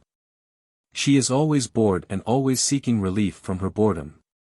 Oftentimes she finds strange avenues of escape that make one wonder if her mind, but no. Such thoughts may not even be whispered among friends." When Tarzan presented himself he was immediately admitted to the ivory room, where he found Nemone and Erit much as he had found them the preceding night. Nemone greeted him with a smile that was almost pathetically eager, but Erit only scowled darkly, making no effort to conceal his growing hatred. "We are having a diversion this morning," Nemone explained, "and we summoned you and Nemone to enjoy it with us. A party raiding in Thenar a day or 2 ago captured an Athenian noble. We are going to have some sport with him this morning." Tarzan nodded. He did not understand what she meant, and he was not particularly interested. Nemone turned to Erit. "Go and tell them we are ready," she directed, "and ascertain if all is in readiness for us." Erit flushed and backed toward the door, still scowling. "It shall be as the queen commands," replied Erit in a surly tone. When the door had closed behind him, Nemone motioned Tarzan to a seat upon the couch. "I am afraid that Erit does not like you," she said, smiling. "He is furious that you do not kneel to me, and that I do not compel you to do so. I really do not know, myself, why I do not. There might be 2 reasons, either of which would be sufficient," replied the ape-man. "And what are they?" "I have been curious to know how you explained it." "Consideration of the customs of a stranger and courtesy to a guest," suggested Tarzan. Nemone considered for a moment. "Yes," she admitted, "either is a fairly good reason, but neither is really in keeping with the customs of the court of Nemone. And then they are practically the same thing, so they constitute only one reason. Is there not another?" "Yes," replied Tarzan. "There is an even better one, the one which probably influences you to overlook my dereliction." "And what is it?" "The fact that you cannot make me kneel." A hard look flashed in the queen's eyes. It was not the answer she had been hoping for. Tarzan's eyes did not leave hers, she saw amusement in them. "Oh, why do I endure it?" she cried, and with the query her anger melted. You should not try to make it so hard for me to be nice to you, she said almost appealingly. I wish to be nice to you, Nemone, he replied, but not at the price of my self-respect. But that is not the only reason why I shall never kneel to you. What is the other reason? She demanded. That I wish you to like me. You would not like me if I cringed to you. Perhaps you are right, she admitted musingly. Everyone cringes, until the sight of it disgusts me, yet I am angry when they do not cringe. Why is that? You will be offended if I tell you, warned the ape-man. In the past 2 days I have become accustomed to being offended, she replied with a grimace of resignation, so you might as well tell me. You are angry if they do not cringe, because you are not quite sure of yourself. You wish this outward evidence of their subservience that you may be constantly reassured that you are Queen of Cathne. Who says that I am not Queen of Cathne? She demanded, instantly on the defensive. Who says that will find that I am and that I have the power of life and death? You do not impress me, said Tarzan. I have not said that you are not Queen of Cathne, only that your manner may often suggest your own doubts. A queen should be so sure of herself that she can always afford to be gracious and merciful. For a while Nemone sat in silence, evidently pondering the thought that Tarzan had suggested. They would not understand, she said at last. If I were gracious and merciful they would think me weak, then they would take advantage of me, and eventually they would destroy me. Oh, Tarzan, I wish that you would promise to remain in Cathne. If you will, there is nothing that you may not have from Nemone. I would build you a palace second only to my own. I would be very good to you. You could be very happy here. The ape-man shook his head. Tarzan can be happy in the jungle only. Nemone leaned close to him, she seized him fiercely by the shoulders. I will make you happy here, she whispered. Eret and Nduz and Tomos may think differently, Tarzan reminded her. I hate them, cried Nemone. If they interfere this time, I shall kill them all. The door opened and Eret entered unceremoniously. He knelt, but the act was nearer a gesture than an accomplished fact. Nemone flashed an angry look at him. Before you enter our presence, she said coldly, see to it that you are properly announced and that we have expressed a desire to receive you. But your majesty, objected Eret, have I not been in the habit of? You have gotten into bad habits, she interrupted, see that you mend them. Is the diversion arranged? All is in readiness, your majesty, replied the crestfallen Eret. Come, then, directed Nemone, motioning Tarzan to follow her. In the anteroom they found Gemnon waiting, and the queen bid him accompany them. Preceded and followed by armed guards, they passed along several corridors and through a number of rooms, then up a stairway to the second floor of the palace. Here they were conducted to a balcony overlooking a small enclosed court. The windows opening onto this court from the first story of the building were heavily barred, and from just below the top of the parapet, behind which the queen and her party sat, sharpened stakes protruded, giving the court the appearance of a miniature arena for wild animals. As Tarzan looked down into the courtyard, wondering a little what the nature of the diversion was to be, a door at one end swung open and a young lion stepped out into the sunlight, blinking his eyes and looking about. When he saw those on the balcony looking down at him, he growled. He is going to make a good lion, remarked Nemone. From a cub, he has been vicious. What is he doing in here, asked Tarzan, or what is he going to do? He is going to entertain us, replied Nemone. Presently an enemy of Cathne will be turned into the pit with him, the Athenian who was captured in Thenar. And if he kills the lion you will give him his liberty, demanded Tarzan. Nemone laughed. I promise that I will, but he will not kill the lion. He might, said Tarzan, men have killed lions before. With their bare hands, asked Nemone. You mean the man will not be armed, demanded Tarzan incredulously. Why, of course not. Exclaimed Nemone. He is not being put in there to kill or wound a fine young lion but to be killed. And he has no chance, then. That is not sport, it is murder. Perhaps you would like to go down and defend him, sneered Xarator. The queen would give the fellow his liberty if he had a champion who would kill the lion, for that is the custom. It is a custom that is without a precedent since I have been queen, said Nemone. It is true that it is a law of the arena, but I have yet to see a champion volunteer to take the risk. The lion paced across the courtyard and stood directly beneath the balcony, glaring up at them. He was a splendid beast, young but full-grown. He is going to be a mean customer, remarked Nemone. He already is, rejoined the queen. I was going to make a racing lion of him, but after he killed a couple of trainers I decided that he would make a better hunting lion for grand hunts. There is the Athenian. She pointed down into the courtyard. He is a fine-looking young fellow. Tarzan glanced at the stalwart figure in ivory standing upon the opposite side of the small arena bravely awaiting its fate. Then the lion turned its head slowly in the direction of the prey it had not yet seen. At the same instant Tarzan seized the hilt of Xarator's dagger-like sword, tore the weapon from its sheath, and, stepping to the top of the parapet, leaped for the lion below. So quickly and so silently had he moved that none was aware of his intent until it had been accomplished. Nemone voiced an ejaculation of astonishment, Xarator, of relief, while Nemone cried out in genuine terror and alarm. Leaning over the parapet, the queen saw the lion struggling to tear the body that had crushed it to the stone flagging, or escape from beneath it. The horrid growls of the beast reverberated in the narrow confines of the pit, and mingled with them were the growls of the beast-man on its back. One bronzed arm was about the maned neck of the carnivore, 2 powerful legs were locked around its middle, and the sharp point of Xarator's sword was awaiting the opportune instant to plunge into the savage heart.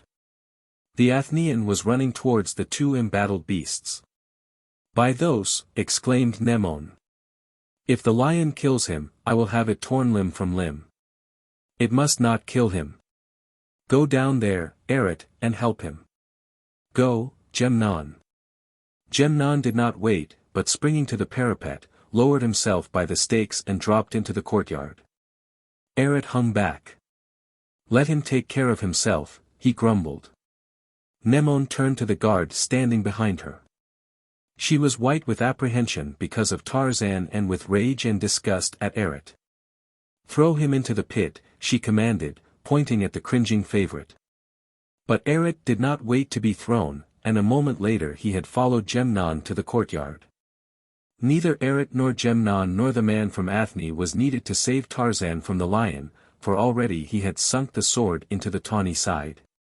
Twice again the point drove into the wild heart before the roaring beast collapsed upon the white stones, and its great voice was stilled forever.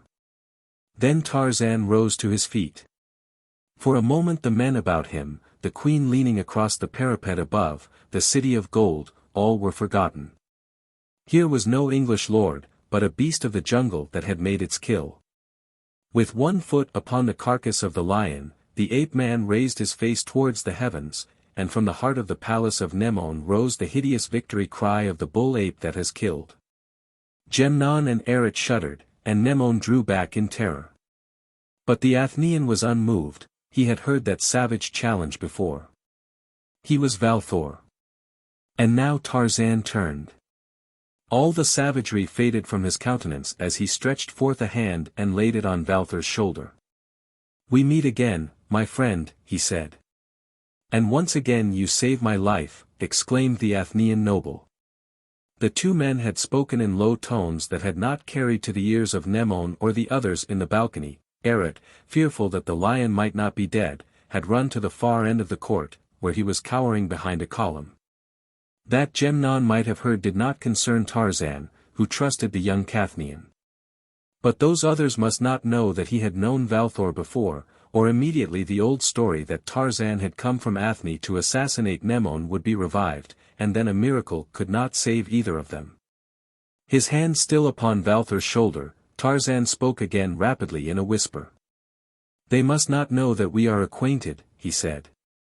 They are looking for an excuse to kill me, some of them, but as far as you are concerned they do not have to look for any. Nemone was now calling orders rapidly to those about her. Go down and let Tarzan out of the arena. Tarzan and Nemone, send them to me. Eric may go to his quarters until I give further orders, I do not wish to see him again. Take the Athenian back to his cell, later I will decide how he shall be destroyed. Tarzan heard the queen's commands with surprise and resentment, and, wheeling, he looked up at her. This man is free by your own word, he reminded her. If he be returned to a cell, I shall go with him, for I have told him that he would be free.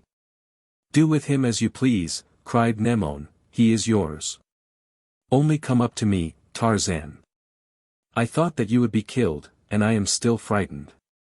Eric and Nemone heard these words with vastly different emotions. Each recognized that they signalized a change in the affairs of the court of Cathne. Nemone anticipated the effects of a better influence injected into the councils of Nemone, and was pleased. Eric saw the flimsy structure of his temporary grandeur and reflected authority crumbling to ruin. Both were astonished by this sudden revealment of a new Nemone, whom none had ever before seen bow to the authority of other than Thoos.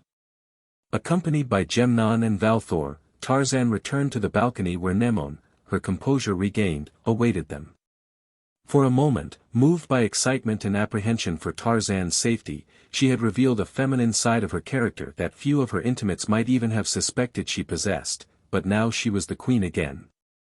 She surveyed Valthor haughtily and yet with interest. What is your name, Athenian? She demanded. Valthor, he replied and added, of the house of Xanthus. We know the house, remarked Nemone. Its head is a king's counselor. A most noble house and close to the royal line in both blood and authority. My father is the head of the house of Xanthus, said Valthor. You would have made a noble hostage, sighed Nemone, but we have given our promise that you shall be freed. I would have been honored by such a position, replied Valthor, the faintest trace of a smile upon his lips, but I shall have to be content to wait a more propitious event. We shall look forward with keen anticipation to that moment, rejoined Nemone graciously. In the meantime we will arrange an escort to return you to Athne, and hope for better fortune the next time that you fall into our hands. Be ready then early tomorrow to return to your own country. I thank your majesty, replied Valthor. I shall be ready, and when I go I shall carry with me, to cherish through life, the memory of the gracious and beautiful Queen of Cathne. Our noble Nemone shall be your host until tomorrow, announced Nemone. Take him with you now to your quarters, Nemone, and let it be known that he is Nemone's guest whom none may harm. Tarzan would have accompanied Nemone and Valthor, but Nemone detained him. You will return to my apartments with me, she directed. I wish to talk with you. As they walked through the palace, the queen did not precede her companion as the etiquette of the court demanded but moved close at his side, looking up into his face as she talked. I was frightened, Tarzan, she confided. It is not often that Nemone is frightened by the peril of another, but when I saw you leap into the arena with the lion, my heart stood still. Why did you do it, Tarzan? I was disgusted with what I saw, replied the ape-man shortly. Disgusted? What do you mean? The cowardliness of the authority that would permit an unarmed and utterly defenseless man to be forced into an arena with a lion, explained Tarzan candidly. Nemone flushed. You know that authority is I, she said coldly. Of course I know it, replied the ape-man, but that only renders it the more odious. What do you mean? She snapped. Are you trying to drive me beyond my patience? If you knew me better you would know that is not safe, not even for you, before whom I have already humbled myself. I am not seeking to try your patience, replied the ape-man quietly, for I am neither interested nor concerned in your powers of self-control. I am merely shocked that one so beautiful may at the same time be so heartless. The flush faded from the queen's face, the anger from her eyes.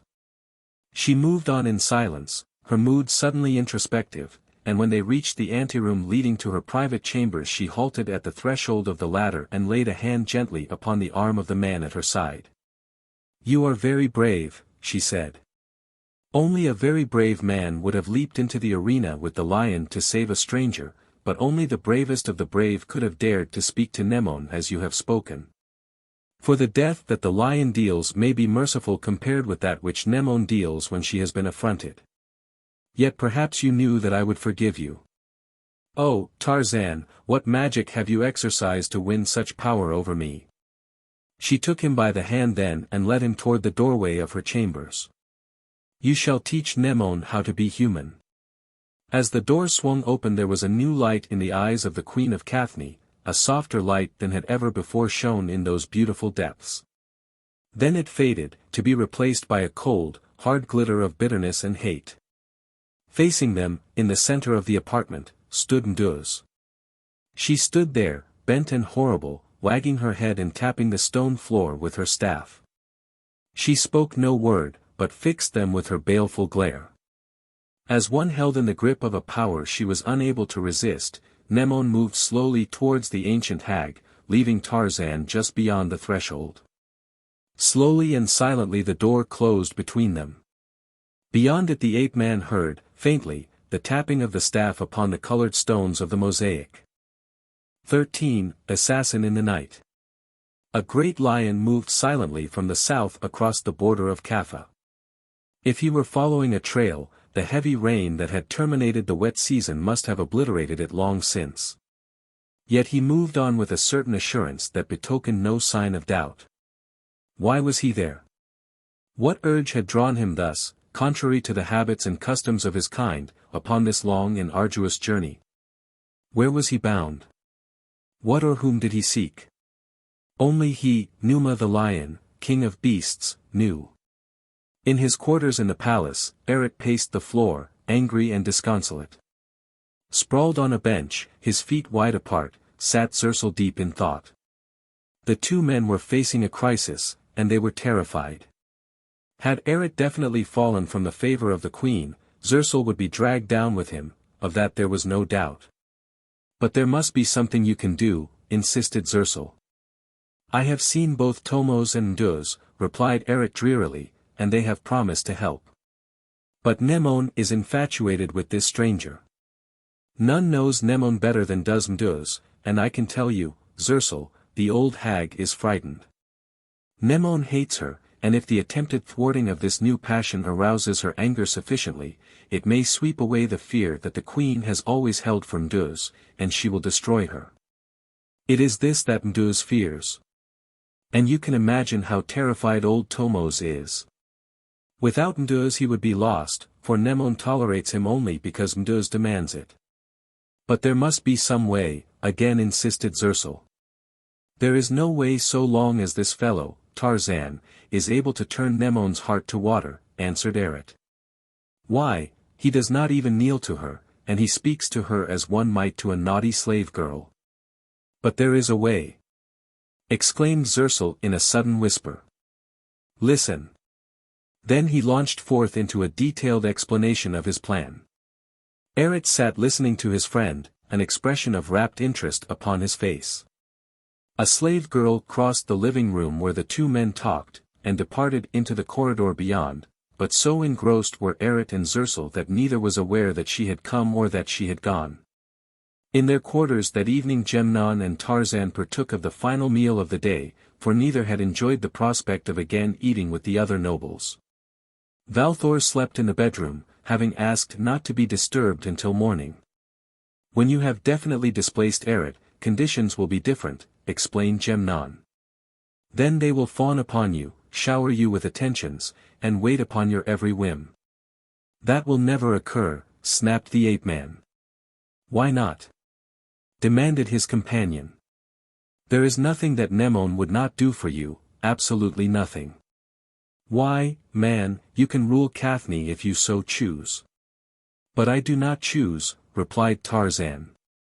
Nemone may be mad but I am not. And even were I could never be mad enough to accept a position that had once been filled by Eret. The idea disgusts me, let us talk of something pleasant.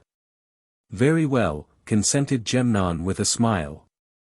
Perhaps I think you are foolish, but I admit that I cannot help but admire your courage and decency. And now for something more pleasant. Something very much more pleasant. I am going to take you visiting tonight. I am going to take you to see the most beautiful girl in Cathne. I thought that there could be no woman in Cathne more beautiful than the queen, objected Tarzan. There would not be if Nemone knew of her, replied Nemone, but fortunately she does not know. She has never seen this girl, and may those forbid that she ever does. You are much interested, remarked the ape-man, smiling. I am in love with her, explained Nemone simply. And Nemone has never seen her. I should think that a difficult condition to maintain, for Cathne is not large, and if the girl be of the same class as you, many other nobles must know of her beauty. One would expect such news to come quickly to the ears of Nemone. She is surrounded by very loyal friends, this girl of whom I speak, replied Nemone. She is Doria, the daughter of Thoos. Her father is a very powerful noble and head of the faction which wishes to place Alextar on the throne. Only Nemone's knowledge of his great power preserves his life, but owing to the strained relations that exist between Nemone and his house neither he nor members of his family are often at court. Thus it has been easier to prevent knowledge of the great beauty of Doria coming to Nemone. As the two men were leaving the palace a short time later, they came unexpectedly upon Xarator, who was most effusive in his greetings. Congratulations, Tarzan, he exclaimed, halting the companions. That was a most noble feat you performed in the lion pit today. All the palace is talking about it, and let me be among the first to tell you how glad I am that you have won the confidence of our gracious and beautiful queen by your bravery, strength, and magnanimity. Tarzan nodded in acknowledgement of the man's avowal and started to move on, but Xarator held him with a gesture. We must see more of one another, he continued. I am arranging a grand hunt, and I must have you as my guest of honor. There will be but a few of us, a most select party, and I can assure you of good sport. When all the arrangements are completed, I will let you know the day of the hunt. And now goodbye and good luck to you. I care nothing about him or his grand hunt, said Tarzan as he and Nemone continued on toward the home of Doria. Perhaps it would be well to accept, advised Nemone. That fellow and his friends will bear watching, and if you are with them occasionally you can watch them that much better. Tarzan shrugged. If I am still here, I shall go with him if you think best. If you are still here, exclaimed Nemone. You certainly are not expecting to get away from Cathne, are you? Why, certainly, replied Tarzan. I may go any day or night. There is nothing to hold me here, and I have given no promise that I would not escape when I wished. Nemone smiled a wry smile that Tarzan did not see in the semi-darkness of the ill-lit avenue through which they were passing. That will make it extremely interesting for me, he remarked. Why? Demanded the ape-man. Nemone turned you over into my keeping. If you escape while I am responsible for you, she will have me destroyed. A frown knit the brows of the Lord of the Jungle. I did not know that, he said, but you need not worry. I shall not go until you have been relieved of responsibility. A sudden smile lighted his countenance. I think I shall ask Nemone to give me over into the keeping of Xarator or Xarator. Nemone chuckled. What a story that would make, he cried. An occasional torch only partially dispelled the gloom beneath the overhanging trees that bordered the avenue that led toward the palace of Thoos. At the intersection of a narrow alleyway, beneath the branches of a wide-spreading oak a dark figure lurked in the shadows as Tarzan and Nemone approached. The keen eyes of the ape-man saw and recognized it as the figure of a man before they came close enough to be in danger, and Tarzan was ready even though he had no suspicion that the man's presence there was in any way concerned with him. For it is the business of the jungle-bred to be always ready, whether danger threatens or not. Just as the two came opposite the figure, Tarzan heard his name whispered in a hoarse voice. He stopped. Beware of Xarator, whispered the voice. Tonight. Then the figure wheeled and lumbered into the denser shadows of the narrow alleyway, but in the glimpse that Tarzan got of it there was a familiar roll to the great body, just as there had been a suggestion of familiarity in the voice. Now who do you suppose that is? Demanded Nemone. Come on. We'll capture him and find out, and he started as though to pursue the stranger down the alley. Tarzan laid a restraining hand upon his shoulder. "No," he said. "It was someone who has tried to befriend me. If he wishes to conceal his identity, it is not for me to reveal it." "You are right," assented Nemone. "And I think I would have learned no more by pursuing him than I already know." I recognized him by his voice and his gait, and then, as he turned to leave, a movement in the air brought his scent spoor to my nostrils. I think I would recognize that a mile away, for it is very strong, it always is in powerful men and beasts. "Why was he afraid of you?" asked Nemone. "He was not afraid of me, he was afraid of you because you are a noble." "He need not have been, if he is a friend of yours. I would not have betrayed him." "I know that, but he could not." "You are a noble, and so you might be a friend of Xarator. I do not mind telling you who it was, because I know you would not use the knowledge to harm him. But you will be surprised, I surely was. It was Phobeg." "No. Why should he befriend the man who defeated and humiliated him, and almost killed him?" "Because he did not kill him. Phobeg is a simple-minded fellow, but he is the type that would not be devoid of gratitude. He is the sort that would bestow dog-like devotion upon one who was more powerful than he, for he worships physical prowess." At the palace of Thoos the two men were ushered into a magnificent apartment by a slave, after the guard at the entrance had recognized Nemone and permitted them to pass. In the soft light of a dozen cressets they awaited the coming of the daughter of the house to whom the slave carried Nemnone's ring to evidence the identity of her caller.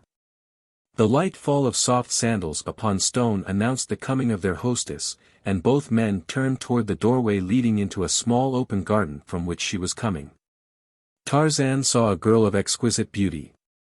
But if she were more beautiful than Nemone he could not say, there are so many things that enter into the making of a beautiful countenance.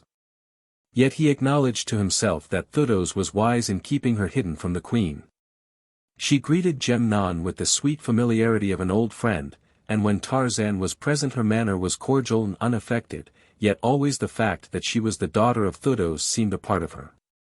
The three spent the evening in pleasant conversation, and Nemone and Tarzan were about to leave, when a middle-aged man entered the room. It was Thoos, the father of Doria. He greeted Nemone cordially and seemed pleased to meet Tarzan, whom he immediately commenced to question relative to the world outside the valleys of Onthar and Thenar.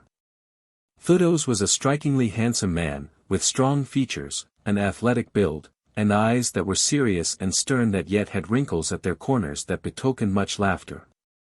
His was a face that one might trust, for integrity, loyalty, and courage had left their imprints plainly upon it, at least for eyes as observant as those of the Lord of the Jungle. When the two guests rose to leave again, Thoos seemed satisfied with his appraisal of the stranger. "I am glad that Nemone brought you," he said.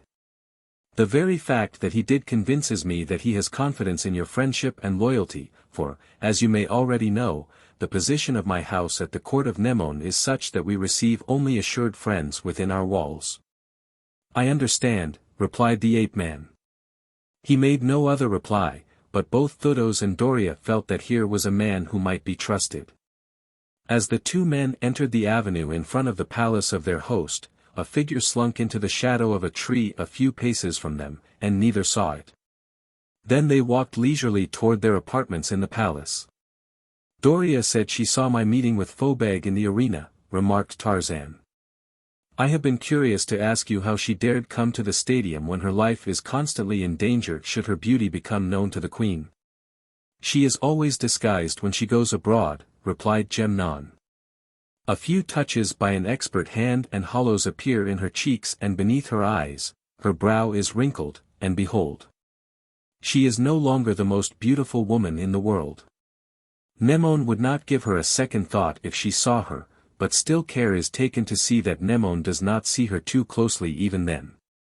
It is informers we fear the most. Thoos never sells a slave who has seen Doria, and once a new slave enters the palace walls he never leaves them again until long years of service have proved him, and his loyalty is unquestioned. It is a monotonous life for Doria, the penalty she pays for beauty, but all that we can do is hope and pray that relief will come someday in the death of Nemone or the elevation of Alexstar to the throne. Valthor was asleep on Tarzan's couch when the ape-man entered his bedroom. He had had little rest since his capture, and, in addition, he was suffering from a slight wound, so Tarzan moved softly that he might not disturb him and made no light in the room, the darkness of which was partially dispelled by moonlight. Spreading some skins on the floor against the wall opposite the window, the ape-man lay down and was soon asleep, while in the apartment above him two men crouched in the dark beside the window that was directly above that in Tarzan's bedroom. For a long time they crouched there in silence. One was a large, powerful man, the other smaller and lighter. Fully an hour passed before either moved other than to change a cramped position for one more comfortable, then the smaller man arose. One end of a long rope was knotted about his body beneath his armpits, in his right he carried a slim dagger sword. Cautiously and silently he went to the window and looked out, his careful gaze searching the grounds below. Then he sat on the sill and swung his legs through the window. The larger man, holding the rope firmly with both hands, braced himself. The smaller turned over on his belly and slid out of the window. Hand over hand, the other lowered him. His head disappeared below the sill. Very carefully, so as to make no noise, the larger man lowered the smaller until the feet of the latter rested on the sill of Tarzan's bedroom window. Here the man reached in and took hold of the casing. Then he jerked twice upon the rope to acquaint his fellow with the fact that he had reached his destination safely, and the other let the rope slip through his fingers loosely as the movements of the man below dragged it slowly out. The smaller man stepped gingerly to the floor inside the room. Without hesitation he moved toward the bed, his weapon raised and ready in his hand. He made no haste. His one purpose for the present appeared to be the achievement of absolute silence. It was evident that he feared to waken the sleeper. Even when he reached the bed he stood there for a long time searching with his eyes for the right spot to strike that the blow might bring instant death. The assassin knew that Gemnon slept in another bedroom across the living room. What he did not know was that Valthor, the Athenian, lay stretched on the bed beneath his keen weapon. As the assassin hesitated, Tarzan of the Apes opened his eyes. Though the intruder had made no sound, his mere presence in the room had aroused the ape-man. Perhaps the effluvium from his body, reaching the sensitive nostrils of the sleeping beast-man, carried the same message to the alert brain that sound would have carried. At the instant that Tarzan opened his eyes he saw the stranger in the room, saw the dagger raised above the form of the sleeping Valthor, read the whole story in a single glance. And in the same moment arose and leaped upon the unsuspecting murderer, who was dragged back from his victim at the very instant that his weapon was descending. As the two men crashed to the floor, Valthor awoke and sprang from his cot, but by the time he had discovered what was transpiring, the would-be assassin lay dead upon the floor, and Tarzan of the Apes stood with one foot upon the body of his kill. For an instant the ape-man hesitated, his face upturned as the weird scream of the victorious bull-ape trembled on his lips, but then he shook his head, and only a low growl rumbled upward from the deep chest. Valthor had heard these growls before and was neither surprised nor shocked. The man in the room above had heard only beasts growl, and the sound made him hesitate and wonder. He had heard, too, the crash of the two bodies as Tarzan had hurled the other to the floor, and while he had not interpreted that correctly it had suggested resistance and put him on his guard. Cautiously he stepped closer to the window and looked out, listening. In the room below, Tarzan of the Apes seized the corpse of the man who had come to kill him and hurled it through the window into the grounds beneath. The man above saw and, turning, slunk from the room and vanished among the dark shadows of the palace corridors. 14. The Grand Hunt. With the breaking of dawn Tarzan and Valthor arose, for the latter was to set out upon his journey to Athne early. The previous evening a slave had been directed to serve breakfast at daybreak, and the two men now heard him arranging the table in the adjoining room. "We have met again, and again we part," commented Valthor as he fastened his sandal straps to the ivory guards that encircled his ankles. "I wish that you were going with me to Athne, my friend. I would go with you were it not for the fact that Gemnon's life would be forfeited should I leave Cathne while he is responsible for me, replied the ape-man, but you may rest assured that some day I shall pay you a visit in Athne. I never expected to see you alive again after we were separated by the flood, continued Valthor, and when I realized you were in the lion pit I could not believe my own eyes. 4 times at least have you saved my life, Tarzan.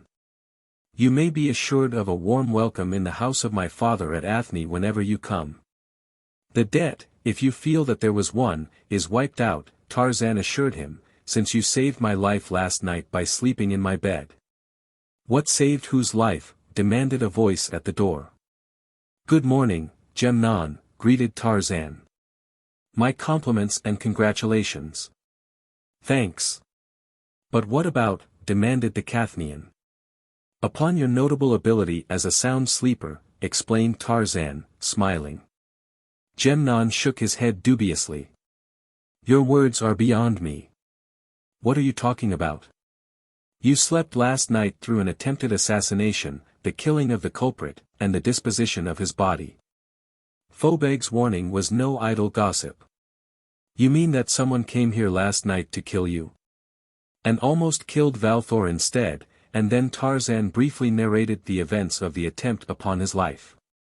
Had you ever seen the man before? Asked Gemnon. Did you recognize him? I paid little attention to him, admitted Tarzan. I threw him out of the window. But I do not recall having seen him before. Was he a noble? No, he was a common warrior. Perhaps you will recognize him when you see him. I shall have to have a look at him and report the matter at once, said Gemnon. Nemone is going to be furious when she hears this. She may have instigated it herself, suggested Tarzan. She is half mad.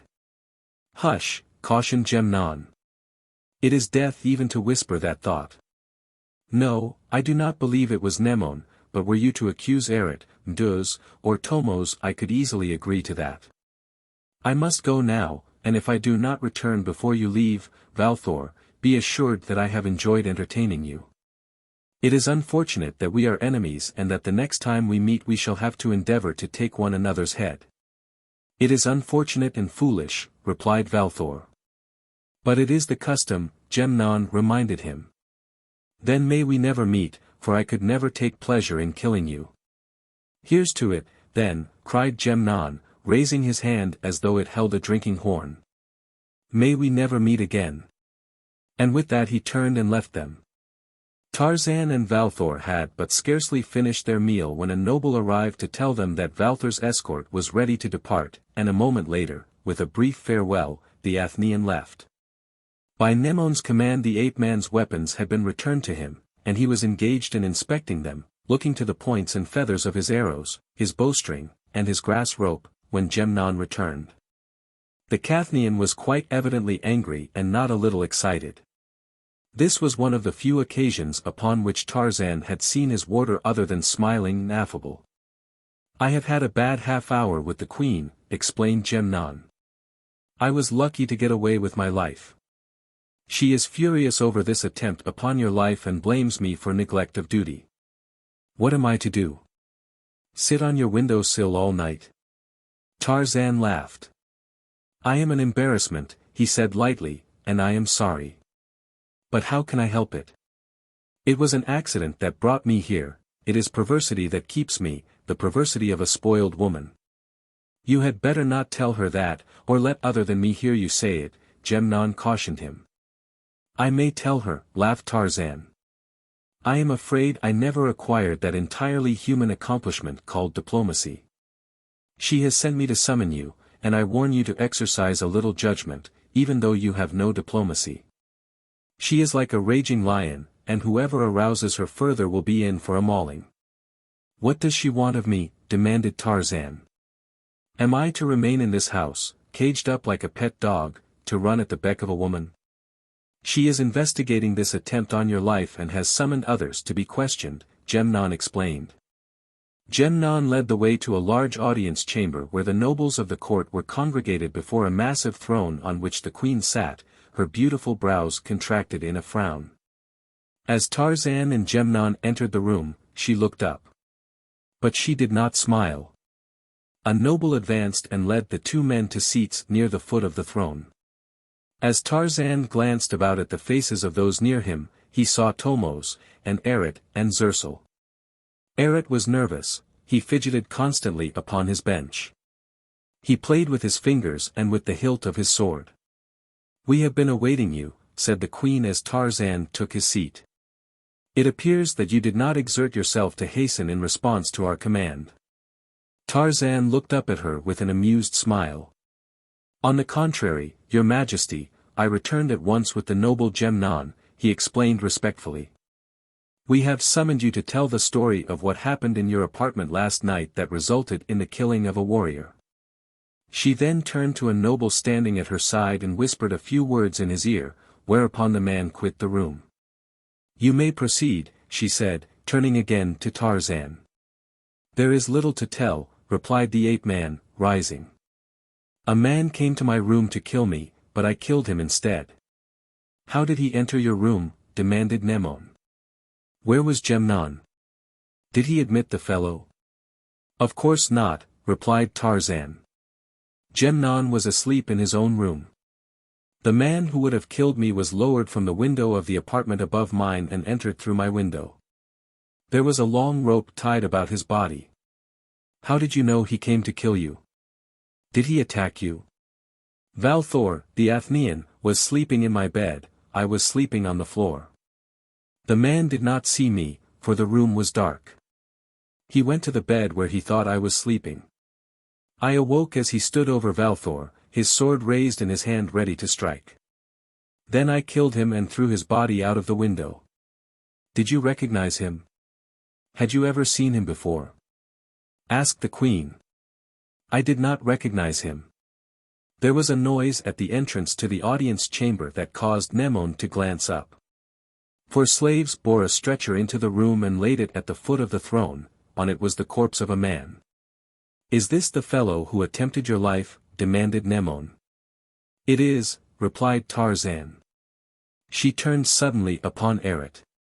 "Did you ever see this man before?" she demanded. Eret arose. He was white and trembled a little. "But, your majesty, he is only a common warrior," he countered. "I may have seen him often, yet have forgotten him, that would not be strange, I see so many of them." "And you," the queen addressed a young noble standing near, "have you ever seen this man before?" "Often," replied the noble. "He was a member of the palace guard and in my company." "How long has he been attached to the palace?" demanded Nemone. "Not a month, your majesty." "And before that? Do you know anything about his prior service?" "He was attached to the retinue of a noble, your majesty," replied the young officer hesitantly. "What noble?" demanded Nemone. "Eret," replied the witness in a low voice. The queen looked long and searchingly at Eret. "You have a short memory," she said presently, an undisguised sneer in her voice. Eret was pale and shaken. He looked long at the face of the dead man before he spoke again. "I do recall him now, your majesty, but he does not look the same. Death has changed him, that is why I did not recognize him immediately." "You are lying," snapped Nemone. "There are some things about this affair that I do not understand. What part you have had in it, I do not know, but I am sure that you had some part, and I am going to find out what. In the meantime you are banished from the palace. There may be others," she looked meaningfully at Thomos, "but I shall find them all out and, when I do, it will be the lion pit for the lot." Rising, she descended from the throne, and all knelt save Tarzan. As she passed him on her way from the chamber, she paused and looked long and searchingly into his eyes. "Be careful," she whispered, "your life is in danger. I dare not see you for a while, for there is one so desperate that not even I could protect you should you visit my apartments again. Tell Nemone to quit the palace and take you to his father's house. You will be safer there, but even then far from safe. In a few days I shall have removed the obstacles that stand between us. Until then, Tarzan, goodbye." The ape-man bowed, and the Queen of Cathne passed on out of the audience chamber. The nobles rose. They drew away from Xarator and clustered about Tarzan. In disgust the ape-man drew away. "Come, Nemone," he said. "There is nothing to keep us here longer." Xarator blocked their way as they were leaving the chamber. "Everything is ready for the grand hunt," he exclaimed, rubbing his palms together genially. "I thought this tiresome audience would prevent our starting today, but it is still early. The lions and the quarry are awaiting us at the edge of the forest. Get your weapon, and join me in the avenue." Nemone hesitated. "Who are hunting with you?" he asked. "Just you and Tarzan and Pins," explained Xarator, "a small and select company that ensures a good hunt." "We will come," said the ape-man. As the two returned to their quarters to get their weapons, Nemone appeared worried. "I am not sure that it is wise to go," he said. "And why not?" inquired Tarzan. "This may be another trap for you." The ape-man shrugged. "It is quite possible, but I cannot remain cooped up in hiding. I should like to see what a grand hunt is. I have heard the term often since I came to Cathne." "Who is Pins?" "I do not recall him. He was an officer of the guard when Xarator became the queen's favorite, but through Xarator he was dismissed. He is not a bad fellow but weak and easily influenced. However, he must hate Xarator, and so I think you have nothing to fear from him." "I have nothing to fear from anyone," Tarzan assured him. "Perhaps you think not, but be on guard." "I am always on guard. Had I not been I should have been dead long ago." "Your self-complacency may be your undoing," growled Nemone testily. Tarzan laughed. "I appreciate both danger and my own limitations, but I cannot let fear rob me of my liberty and pleasures of life. Fear is to be more dreaded than death. You are afraid, Xarator is afraid, Nemone is afraid, and are all unhappy.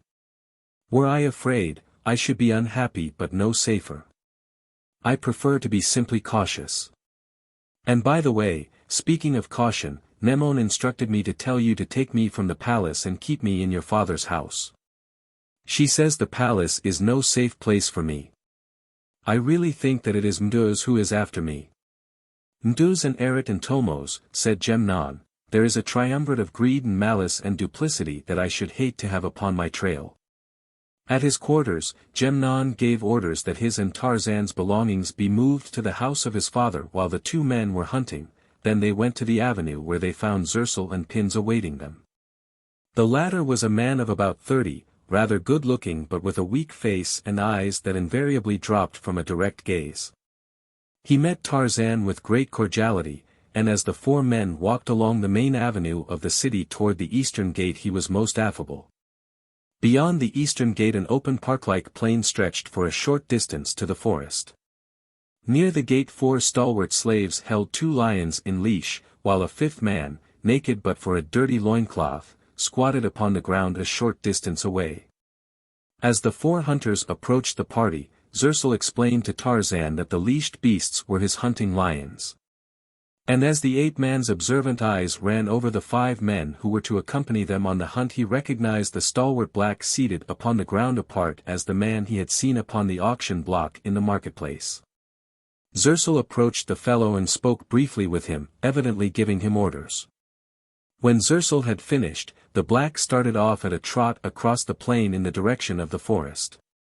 Everyone watched his progress. "Why is he running ahead?" asked Tarzan. "He will frighten away the quarry."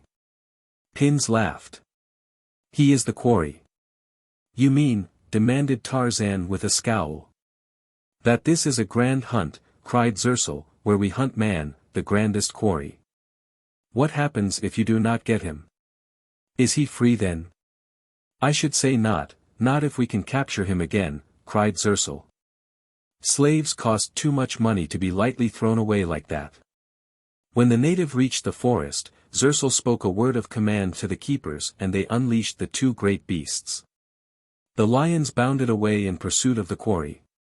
Halfway to the forest the lions settled down to a slower gait, and the hunters commenced gradually to overhaul them. Xarator and Pins appeared excited, far more excited than the circumstances of the hunt warranted. Nemone was silent and thoughtful, Tarzan was disgusted and bored. But before they reached the forest his interest was aroused, for a plan had occurred to him whereby he might derive some pleasure from the day's sport. The wood, which the hunters presently entered a short distance behind the lions, was of extraordinary beauty. The trees were very old and gave evidence of having received the intelligent care of man, as did the floor of the forest. There was little or no deadwood in the trees, and only occasional clumps of underbrush upon the ground between them. As far as Tarzan could see among the boles of the trees, the aspect was that of a well-kept park rather than of a natural wood. And in answer to a comment he made upon this fact Nemone explained that for ages his people had given regular attention to the conservation of this forest from the City of Gold to the Pass of the Warriors. Once within the forest, Tarzan dropped gradually to the rear of the party, and then, when none was looking, swung the branches of a tree.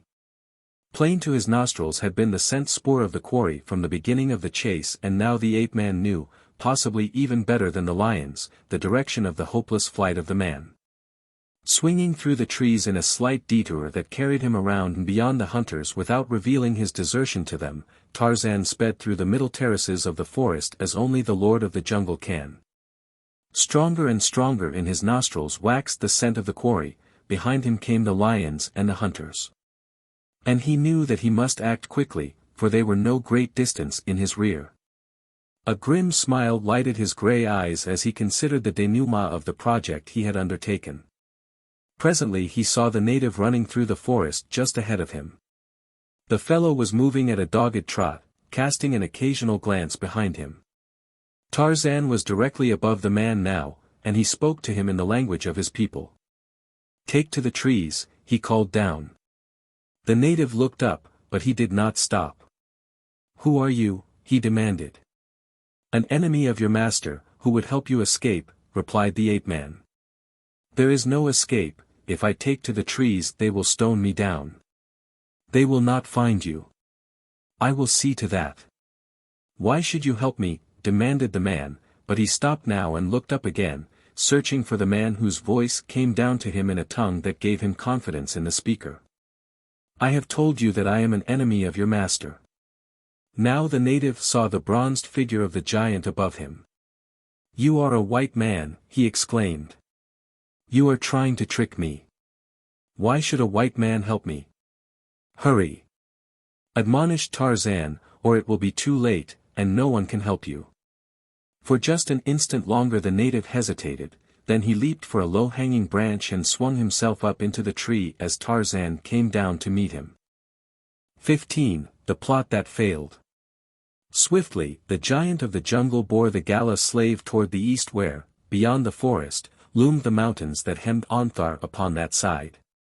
For a mile he carried him through the trees and then swung lightly to the ground. "If the lions ever pick up your trail now," he said, "it will not be until long after you have reached the mountains and safety. But do not delay, go now."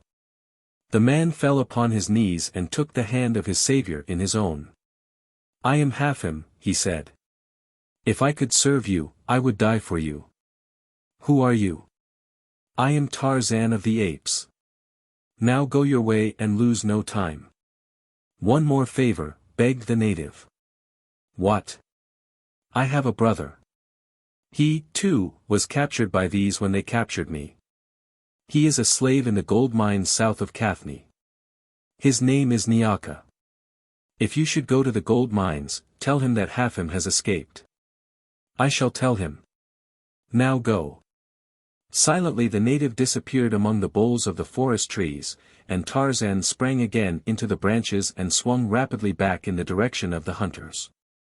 When he reached them, dropping to the ground and approaching them from behind, they were clustered near the spot at which Hathne had taken to the trees. "Where have you been?" asked Xarator. "We thought that you had become lost."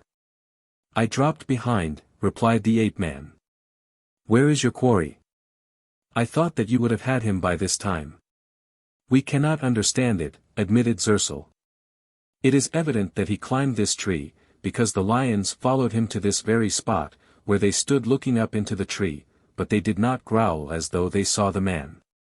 Then we leashed them again and sent one of the keepers into the tree, but he saw no sign of the quarry.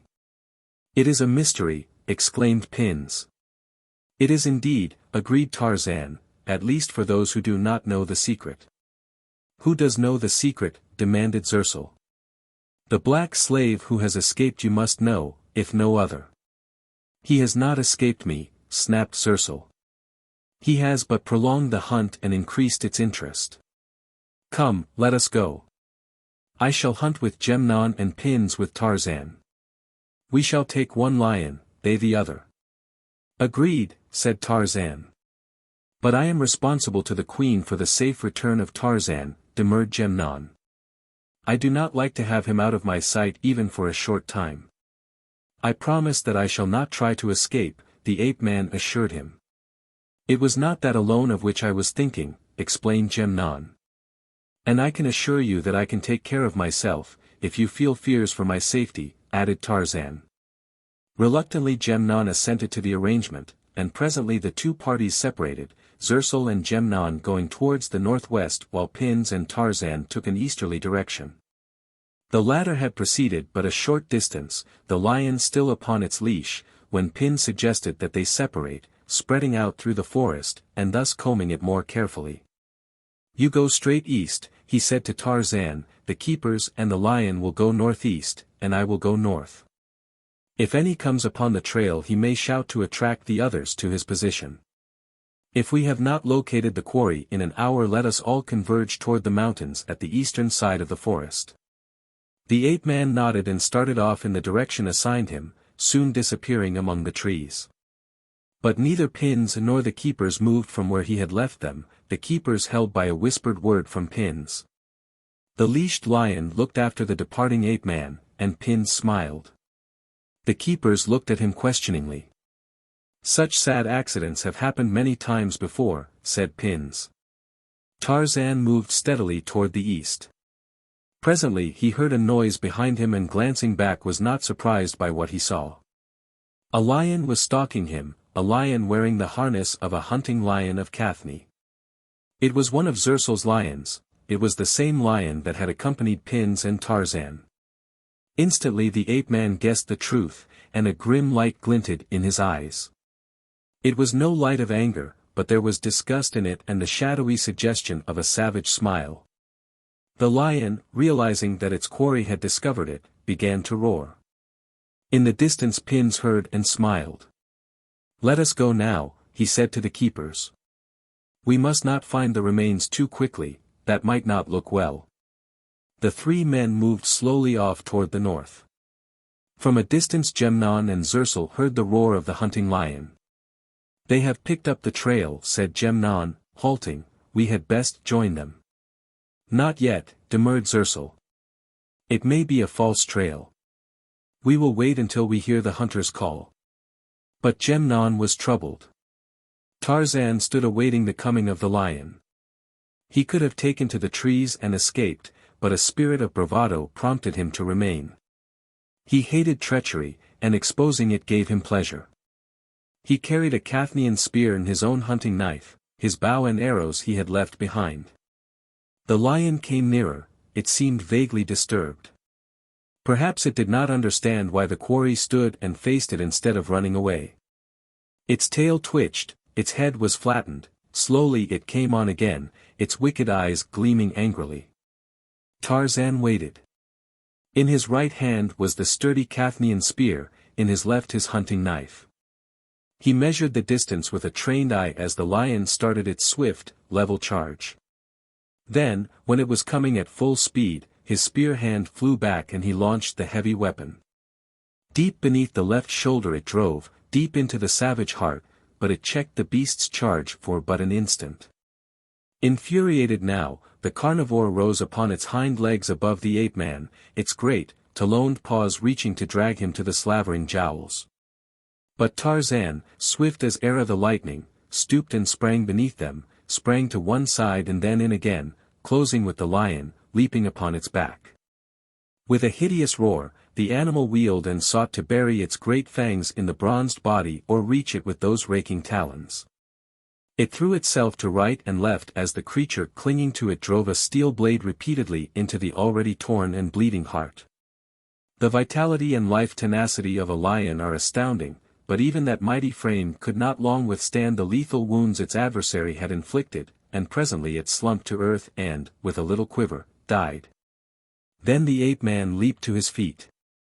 With one foot upon the carcass of his kill, Tarzan of the Apes raised his face to the leafy canopy of the Cathnean forest, and from his great chest rolled the hideous victory cry of the bull ape which has killed.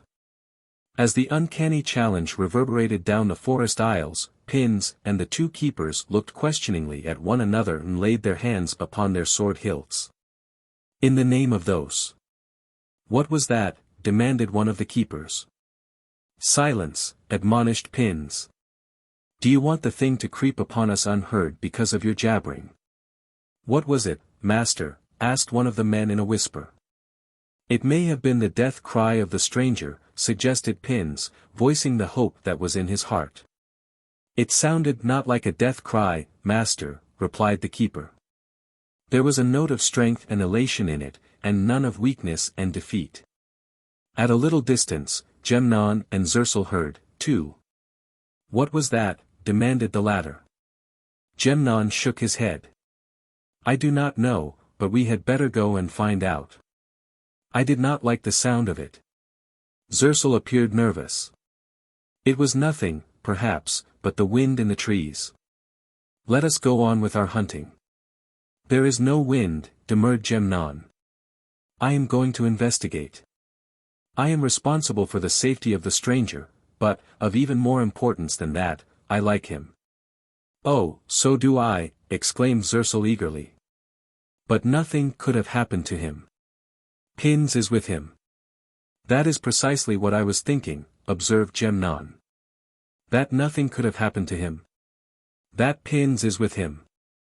Xarator shot a quick, suspicious look at the other, motioned to the keepers to follow with the leashed lion, and fell in behind Nemone, who had already started back toward the point at which they had separated from their companions. In the meantime Pins, unable to curb his curiosity, overcame his fears and started after Tarzan. They had not gone far when Pins, who was in the lead, halted suddenly and pointed straight ahead. "What is that?" he demanded. The keepers pressed forward. "Mane of Thoos," cried one. "It is the lion." They advanced slowly, watching the lion, looking to right and left. "It is dead," exclaimed Pins. The three men examined the body of the dead beast, turning it over. "It has been stabbed to death," announced one of the keepers. "The gala slave had no weapon," said Pins thoughtfully. "The stranger carried a knife," a keeper reminded him. "Whoever killed the lion must have fought it hand to hand," reflected Pins aloud. "Then he must be lying nearby dead or wounded, master. He could have killed Phobeg with his bare hands that day that he threw him into the audience at the stadium," a keeper reminded the noble. "He carried him around as though Phobeg were a babe. He is very strong." "What has that to do with the matter?" demanded Pins irritably. "I do not know, master. I was only thinking." "I did not tell you to think," snapped Pins, "I told you to hunt for the man that killed the lion. He must be dying or dead nearby." While they hunted, Xarator and Nemone were drawing nearer. The latter was much concerned about the welfare of his charge. He trusted neither Xarator nor Pins, and now he commenced to suspect that he and Tarzan had been deliberately separated for sinister purposes. He was walking a little behind Xarator at the time. The keepers, with the lion, were just ahead of them. He felt a hand upon his shoulder and wheeled about. There stood Tarzan, a smile upon his lips. "Where did you drop from?" demanded Nemone. "We separated to search for the gala, Pins and I," explained the ape-man as Xarator turned at the sound of Nemone's voice and discovered him. "Did you hear that terrible scream a while ago?" demanded Xarator. "We thought it possible that one of you was hurt, and we were hurrying to investigate." "Did someone scream?" inquired Tarzan innocently. "Perhaps it was Pins, for I am not hurt." Shortly after Tarzan had rejoined them, Zersal and Gemnon came upon Pins and his two lion keepers searching the underbrush and the surrounding forest. As his eyes fell upon Tarzan, Pins's eyes went wide in astonishment, and he paled a little. "What has happened?" demanded Zersal. "What are you looking for? Where is your lion?" "He is dead," explained Pins. "Someone or something stabbed him to death." He did not look at Tarzan, he feared to do so. "We have been looking for the man who did it, thinking that he must have been badly mauled and, doubtless, killed." "Have you found him?" asked Tarzan. "No. Shall I help you search for him?" "Suppose you and I, Pins, go away alone and look for him." For a moment Pins seemed choking as he sought for a reply. "No," he exclaimed presently. "It would be useless, we have searched carefully. There is not even a sign of blood to indicate that he was wounded." "And you found no trace of the quarry?" asked Zersal. "None," replied Pins. "He has escaped, and we might as well return to the city. I have had enough hunting for today." Zersal only grunted and strode on moodily toward the city. When the party separated before the house of Gemnon's father, Tarzan stood close to Zersal and whispered in a low voice, "My compliments to Eret, and may he have better luck next time." 16. In the Temple of Thoos. As Tarzan sat with Gemnon and the latter's father and mother at dinner that evening, a slave entered the room to announce that a messenger had come from the house of Thoos, the father of Doria, with an important communication for Gemnon. "Fetch him here," directed the young noble, and a moment later a tall slave was ushered into the apartment. "Ah, Gemba," exclaimed Gemnon in a kindly tone. "You have a message for me?" "Yes, master," replied the slave, "but it is important, and secret." "You may speak before these others, Gemba," replied Gemnon. "What is it?" "Doria, the daughter of Thoos, my master, has sent me to tell you that by a ruse the noble Eret gained entrance to her father's house and spoke with her today. What he said to her was of no importance, only the fact that he saw her is important." "The jackal!" exclaimed Gemnon's father. Gemnon paled. "That is all?" he inquired. "That is all, master," replied Gemba. Gemnon took a gold coin from his pocket pouch and handed it to the slave. "Return to your mistress, and tell her that I shall come and speak with her father tomorrow." After the slave had withdrawn, Gemnon looked hopelessly at his father. "What can I do?" he asked. "What can Thoos do? What can anyone do? We are helpless." "Perhaps I can do something," suggested Tarzan. "For the moment I seem to hold the confidence of your queen. When I see her I shall question her, and if it is necessary I shall intercede in your behalf." A new hope sprang to Gemnon's eyes. "If you will," he cried. "She will listen to you. I believe that you alone might save Doria. But remember that the queen must not see her." Early the next morning a messenger from the palace brought a command to Tarzan to visit the queen at noon, with instructions to Gemnon to accompany Tarzan with a strong guard as she feared treachery on the part of Tarzan's enemies. "They must be powerful enemies that dare attempt to thwart the wishes of Nemone," commented Gemnon's father. "There is only one in all Cathne who dares do that," replied Gemnon, "and that is Mduz. Come," he continued, "we have the morning to ourselves. What shall we do in the meantime?" "I should like to visit the mines of Cathne," replied Tarzan. "Shall we have time?" "Yes, we shall," replied Gemnon. "The mine of the rising sun is not far, and as there is little to see after you get there, the trip will not take long." On the road from Cathne to the mine, Gemnon pointed out the place where the war and hunting lions of Cathne were bred. But they did not stop to visit the place, and presently they were winding up the short mountain road to the gold mine of the rising sun. As Gemnon had warned him, there was little of interest for Tarzan to see. The workings were open, the mother lode lying practically upon the surface of the ground. So rich was it that only a few slaves working with crude picks and bars were needed to supply the coffers of Cathne with vast quantities of the precious metal.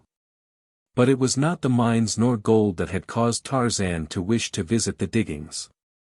He had promised Hafim that he would carry a message to his brother Nyaka, and it was for this purpose that he had suggested the visit. As he moved about among the slaves, ostensibly inspecting the load, he finally succeeded in separating himself sufficiently from Gemnon and the warriors who guarded the workers to permit him to speak unnoticed to one of the slaves. "Which is Nyaka?" he asked in Gala, lowering his voice to a whisper. The man looked up in surprise, but at a warning gesture from Tarzan bent his head again and answered in a whisper, "Nyaka is the big man at my right. He is headman. You see that he does not work." Tarzan moved then in the direction of Nyaka, and, when he was close, stopped beside him and leaned as though inspecting the load that was uncovered at his feet. "Listen," he whispered. "I bring you a message, but let no one know that I am talking to you. It is from your brother Hafim. He has escaped." "How?" whispered Nyaka. Briefly, Tarzan explained. "It was you, then, who saved him." The ape-man nodded. "I am only a poor slave," said Nyaka, "and you are a powerful noble, no doubt, so I can never repay you. But should you ever need any service that Nyaka can render, you have but to command, with my life I would serve you. In that hut I live with my woman, because I am headman I am trusted and thus live alone. If you ever want me you will find me there." "I ask no return for what I did," replied Tarzan. "But I shall remember where you live. One never knows what the future holds." He moved away then and joined Gemnon, and presently the two turned back toward the city, while in the palace of the queen, Tomos entered the apartment of Nemone and knelt. "What now?" she demanded. "Is the affair so urgent that I must be interrupted at my toilet?" "It is, Majesty," replied the counselor, "and I beg that you send your slaves away. What I have to say is for your ears alone." Nemone dismissed the girls. Then she turned to the counselor, who had arisen. "Well, what is it?" "Your Majesty has long had reason to suspect the loyalty of Thoos," Tomos reminded her, "and in the interest of your Majesty's welfare and the safety of the throne, I am constantly watchful of the activities of this powerful enemy. Spurred on by love and loyalty, the noble Eret has been my most faithful agent and ally, and it is really to him that we owe the information that I bring you." Nemone tapped her sandaled foot impatiently upon the mosaic floor. "Have done with the self-serving preamble, and tell me what you have to tell me," she snapped. "Briefly, then, it is this: Gemnon conspires also with Thoos, hoping, doubtless, that his reward will be the beautiful daughter of his chief." "That hollow-cheeked strumpet," exclaimed Nemone. "Who said she was beautiful?" "Eret tells me that Gemnon and Thoos believe her the most beautiful woman in the world," replied Tomos. "There are others who think so, too," he added. "What others?" "I but hesitated to name the other for fear of wounding your Majesty," said Tomos oilily, "but if you insist, it is the stranger called Tarzan." Nemone sat up very straight. "What fabric of lies is this you and Thoos are weaving?" she demanded. "It is no lie, Majesty. Tarzan and Gemnon were seen coming from the house of Thoos late at night. Eret had followed them there. He saw them go in, and they were there a long while. Hiding in the shadows across the avenue, he saw them come out. He says that they were quarreling over Doria, and he believes that it was Gemnon who sought the life of Tarzan because of jealousy." Nemone sat straight and stiff upon her couch. Her face was pale and tense with fury. "Someone shall die for this," she said in a low voice. "Go." Tomos backed from the room. He was elated until he had time to reflect more fully upon her words. Then he reflected that Nemone had not stated explicitly who should die. It was almost noon when Tarzan and Gemnon returned to the city, and time for the latter to conduct Tarzan to his audience with Nemone. With a guard of warriors they went to the palace, where the ape-man was immediately admitted alone into the presence of the queen. "Where have you been?" she demanded. Tarzan looked at her in surprise, then he smiled. "I visited the mine of the rising sun." "Where were you last night?" At the house of Nemone, he replied. You were with Doria, accused Nemone. No, said the ape-man, that was the night before. He had been surprised by the accusation and the knowledge that it connoted, but he did not let her see that he was surprised. He was not thinking of himself but of Doria and Nemone, seeking a plan whereby he might protect them. It was evident that some enemy had turned informer and that Nemone already knew of the visit to the house of Thoos. Therefore, he felt that it would but have aroused the queen's suspicions to have denied it. To admit it freely, to show that he sought to conceal nothing, would allay them. As a matter of fact, Tarzan's frank and ready reply left Nemone rather flat. Why did you go to the house of Thoos? She asked, but this time her tone was not accusing. You see, Nemone does not dare to leave me alone for fear that I shall escape or that something may befall me, and so he is forced to take me wherever he goes.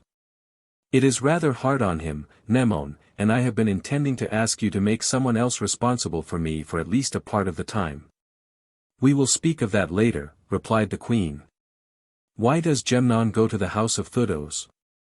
Nemone's eyes narrowed suspiciously. The ape-man smiled. What a foolish question for a woman to ask, he exclaimed. Nemone is in love with Doria. I thought all Cathne knew that. He certainly takes enough pains to tell all his acquaintances. You are sure that it is not you who are in love with her? Demanded Nemone. Tarzan looked at her with disgust he made no effort to conceal. Do not be a fool, Nemone, he said. I do not like fool women. The jaw of the Queen of Cathne dropped.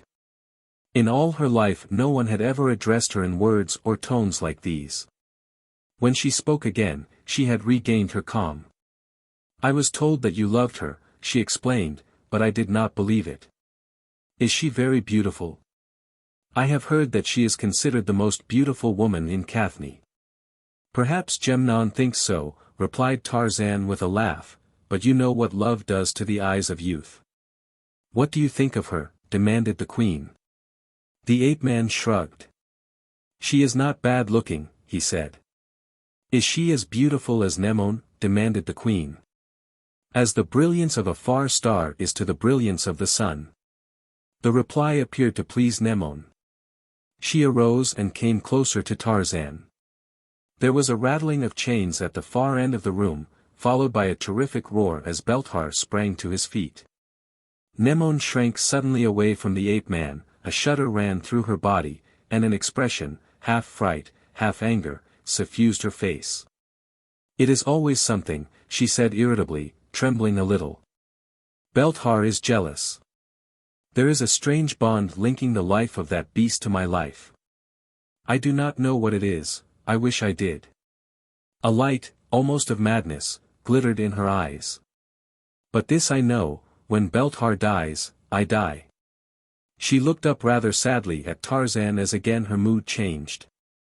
Come, my friend, she said.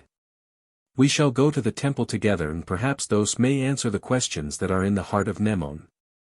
She struck a bronze disc that depended from the ceiling, and as the brazen notes reverberated in the room, a door opened and a noble bowed low upon the threshold. The guard, commanded the queen. We are visiting those in his temple. The progress to the temple was in the nature of a pageant, marching warriors with pennons streaming from spear tips, nobles resplendent in gorgeous trappings, the queen in a golden chariot drawn by lions. Tomos walked upon one side of the glittering car, Tarzan upon the other where Eric had previously walked. The ape-man was as uneasy as a forest lion as he strode between the lines of gaping citizenry. Crowds annoyed and irritated him. Formalities irked him. His thoughts were far away in the distant jungle that he loved. He knew that Nemone was nearby watching him, but whether he was nearby or not, Tarzan would not attempt to escape this friend who was responsible for him. His mind occupied with such thoughts, he spoke to the queen. At the palace, he reminded her, I spoke to you concerning the matter of relieving Nemone of the irksome job of watching me. Nemone has acquitted himself well, she replied. I see no reason for changing. Relieve him then, occasionally, suggested Tarzan. Let Eric take his place. Nemone looked at him in astonishment. "But Eret hates you," she exclaimed. "All the more reason that he would watch me carefully," argued Tarzan. "He would probably kill you." "He would not dare if he knew that he must pay for my death or escape with his own life," suggested Tarzan. "You like Gemnon, do you not?" inquired Nemone innocently. "Very much," the ape-man assured her. "Then he is the man to watch you, for you would not imperil his life by escaping while he is responsible." Tarzan smiled inwardly and said no more. It was evident that Nemone was no fool. He would have to devise some other plan of escape that would not jeopardize the safety of his friend. At the entrance to the temple, Phobeg was on guard as a girl entered to worship. Recognizing the warrior, she greeted him and paused for a moment's conversation, the royal party having not yet entered the temple square. "I have not seen you, to talk with you, for a long time, Phobeg," she said. "I am glad that you are back again on the temple guard." "Thanks to the stranger called Tarzan I am alive and here," replied Phobeg. "I should think that you would hate him," exclaimed the girl. "Not I," cried Phobeg. "I know a better man when I see one. I admire him. And did he not grant me my life when the crowd screamed for my death?" "That is true," admitted the girl. "And now he needs a friend." "What do you mean, Maluma?" demanded the warrior. "I was in the adjoining room when Tomos visited the queen this morning," explained the girl, "and I overheard him tell her that Thoos and Gemnon and Tarzan were conspiring against her and that Tarzan loved Doria, the daughter of Thoos." "How did Tomos know these things?" asked Phobeg. "Did he offer proof?" "He said that Eret had watched and had seen Gemnon and Tarzan visit the house of Thoos," explained Maluma. "He also told her that Eret had seen Doria and had reported that she was very beautiful." Phobeg whistled. "That will be the end of the daughter of Thoos," he said. "It will be the end of the stranger, too," prophesied Maluma, "and I am sorry, for I like him. He is not like the jackal Eret, whom everyone hates." "Here comes the queen," exclaimed Phobeg as the procession entered the temple square. Before the temple, Nemone alighted from her chariot and walked up the broad stairway to the ornate entrance. Behind her were the priests. Following them came the nobles of the court, the warriors of the guard remaining in the temple square before the entrance. The temple was a large three-storied building with a great central dome, about the interior of which ran galleries at the second and third stories. The interior of the dome was of gold as were the pillars that supported the galleries, while the walls of the building were embellished with colorful mosaics. Directly opposite the main entrance, on a level with a raised dais, a great cage was built into a niche, and on either side of the cage was an altar supporting a lion carved from solid gold. Before the dais was a stone railing inside of which was a throne and a row of stone benches facing the cage in the niche. Nemone advanced and seated herself upon the throne while the nobles took their places upon the benches. No one paid any attention to Tarzan, so he remained outside the railing, a mildly interested spectator. The high priest began a meaningless sing-song chant, in which the others joined occasionally as though making responses. Nemone leaned forward eagerly, her eyes were fastened upon the old lion. Suddenly the chanting ceased and the queen arose. "O Thoos," she cried, her hands outstretched toward the mangy old carnivore. "Nemone brings you greetings. Receive them from Nemone and bless her. Give her life and health and happiness, most of all Nemone prays for happiness. Preserve her friends and destroy her enemies. And, O Thoos, give her the one thing that she most desires, love, the love of the one man in all the world that Nemone has ever loved."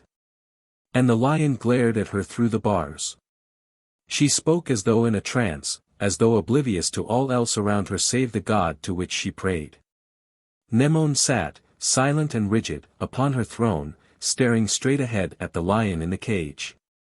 The priests and many of the nobles were reciting prayers in monotones. It was evident to Tarzan that they were praying to the lion, for every eye was upon the repulsive beast. Some of the questions that had puzzled him when he had first come to Cathne were answered. He understood now the strange oaths of Phobeg and his statement that he had stepped upon the tail of those. Tarzan turned away in disgust and anger and walked from the temple out into the fresh air and the sunlight, and as he did so a warrior at the entrance hailed him by name in a whisper. There was a cautionary warning in the voice that prompted the ape-man to give no apparent sign of having heard as he turned his eyes casually in the direction from which the words had come. Nor did he betray any interest when he discovered that it was Phobeg who addressed him. Turning slowly, so that his back was toward the warrior, Tarzan looked back into the temple as though expecting the return of the royal party. Then he backed to the side of the entrance as one might who waits and stood so close to Phobeg that the latter might have touched him by moving his spear hand a couple of inches. But neither gave any sign of being aware of the identity or presence of the other. In a low whisper, through lips that scarcely moved, Phobeg spoke. "I must speak to you. Come to the rear of the temple 2 hours after the sun has set. Do not answer, but if you hear and will come, turn your head to the right." As Tarzan gave the assenting signal, the royal party commenced to file from the temple, and he fell in behind Nemone. The queen was quiet and moody, as she always was after the temple had aroused her to religious frenzy. The reaction left her weak and indifferent. At the palace, she dismissed her following, including Tarzan, and withdrew to the seclusion of her apartments. 17. The Secret of the Temple. After the royal party left the temple, Maluma came out and paused again to gossip with Phobeg. For some time they talked before she bid him goodbye and started back toward the palace. They spoke of many things. Of the man in the secret prison behind a heavy golden door beneath the temple floor, of Eret and Tomos, of Nemone and Tarzan, of Gemnon and Doria, and of themselves. Being human, they talked mostly of themselves. It was late when Maluma returned to the palace. It was already the evening meal hour. In the home of his father, Gemnon paced the floor of the patio as he awaited the summons to the evening meal. Seeking to divert Gemnon's mind from his troubles, Tarzan spoke of the ceremony at the temple, but principally of the temple itself, praising its beauty, commenting upon its magnificence. "The temple does hide a real wrong," Gemnon said. "Somewhere within it is hidden Alextar, the brother of Nemone, and while he rots there the corrupt Tomos and the cruel Mduz rule Cathne through the mad Nemone. There are many who would have a change and place Alextar on the throne, but they fear the wrath of the terrible triumvirate. So we go on, and nothing is done. Victim after victim succumbs to the jealousy and fear that constantly animate the throne. We have little hope today, we shall have no hope if the queen carries out the plan she is believed to be contemplating and destroys Alextar. There are reasons why it would be to her advantage to do so, the most important being the right of Alextar to proclaim himself king should he ever succeed in reaching the palace. If Nemone should die, Alextar would become king, and the populace would insist that he take his rightful place. For this reason Tomos and Mduz are anxious to destroy him. It is to Nemone's credit that she has withstood their arguments for all these years, steadfastly refusing to destroy Alextar. But if ever he seriously threatens her powers, he is lost. Rumors that have reached her ears that a plot has been perfected to place him on the throne may already have sealed his doom. During the meal that evening, Tarzan considered plans for visiting Phobeg at the temple. He wished to go alone but knew that he would place Gemnon in an embarrassing position should he suggest such a plan, while to permit the noble to accompany him might not only seal Phobeg's lips but jeopardize his safety as well. Therefore, he decided to go secretly. Following the stratagem he had adopted, he remained in conversation with Gemnon and his parents until almost 2 hours after the sun had set. Then he excused himself, saying that he was tired, and went to the room that had been assigned him. But he did not tarry there. Instead, he merely crossed the room from the door to the window and stepped out into the patio upon which it faced. Here, as throughout the gardens and avenues of the section of the city occupied by the nobility, grew large, old trees, and a moment later the Lord of the Jungle was winging through his native element toward the golden Temple of Thoos. He stopped at last in a tree near the rear of the temple where he saw the huge and familiar figure of Phobeg waiting in the shadows below. Soundlessly, the ape-man dropped to the ground in front of the astonished warrior. By the great fangs of Thoos, ejaculated Phobeg, but you gave me a start. You expected me, was Tarzan's only comment. But not from the skies, retorted Phobeg. However, you are here and it is well. I have much more to tell you than when I asked you to come. I have learned more since. I am listening, said Tarzan. A girl in the service of the queen overheard a conversation between Nemone and Tomos, commenced Phobeg. Tomos accused you and Nemone and Thoos of conspiring against her. Erit spied upon you and knew of your long visit at the home of Thoos a few nights since. He also managed to enter the house on some pretext the following night and saw Doria, the daughter of Thoos. Tomos told Nemone that Doria was very beautiful and that you were in love with her. Nemone is not yet convinced that you love Doria, but to be on the safe side she has ordered Tomos to have the girl abducted and brought to the temple where she will be imprisoned until Nemone decides upon her fate. She may destroy her, or she may be content to have her beauty disfigured. But what you must know is this: if you give Nemone the slightest reason to believe that you are conspiring against her or that you are fond of Doria, she will have you killed. All that I can do is warn you. You warned me once before, did you not? Asked Tarzan, the night that Nemone and I went to the house of Thoos. Yes, that was I, replied Phobeg. Why have you done these things? Asked the ape-man. Because I owe my life to you, replied the warrior, and because I know a man when I see one. If a man can pick Phobeg up and toss him around as though he were a baby, Phobeg is willing to be his slave. I can only thank you for what you have told me, Phobeg, said Tarzan. Now tell me more. If Doria is brought to the temple, where will she be imprisoned? That is hard to say. Alexstar is kept in rooms beneath the floor of the temple, but there are rooms upon the second and third floors where a prisoner might be safely confined, especially a woman. Could you get word to me if she is arrested? I could try, replied Phobeg. Good. Is there anything further? No. Then I shall return to Nemone and warn him. Perhaps we shall find a way to pacify Nemone or outwit her. Either would be difficult, commented Phobeg, but goodbye and good luck. Tarzan swung into the tree above the warrior's head and disappeared among the shadows of the night, while Phobeg shook his head in wonderment and returned to his quarters in the temple. The ape-man made his way to his room by the same avenue he had left it and went immediately to the common living room where the family ordinarily congregated for the evenings. Here he found Nemnone's father and mother, but Nemone was not there. You could not sleep? Inquired the mother. No, replied the ape-man. Where is Nemone? He was summoned to the palace a short time after you went to your room, explained Nemnone's father. Announcing that he would wait up until the sun returned, Tarzan remained in the living room in conversation with the parents. He wondered a little that Nemone should have been summoned to the palace at such an hour, and the things that Phobeg had told him made him a little apprehensive, but he kept his own counsel rather than frighten his host and hostess.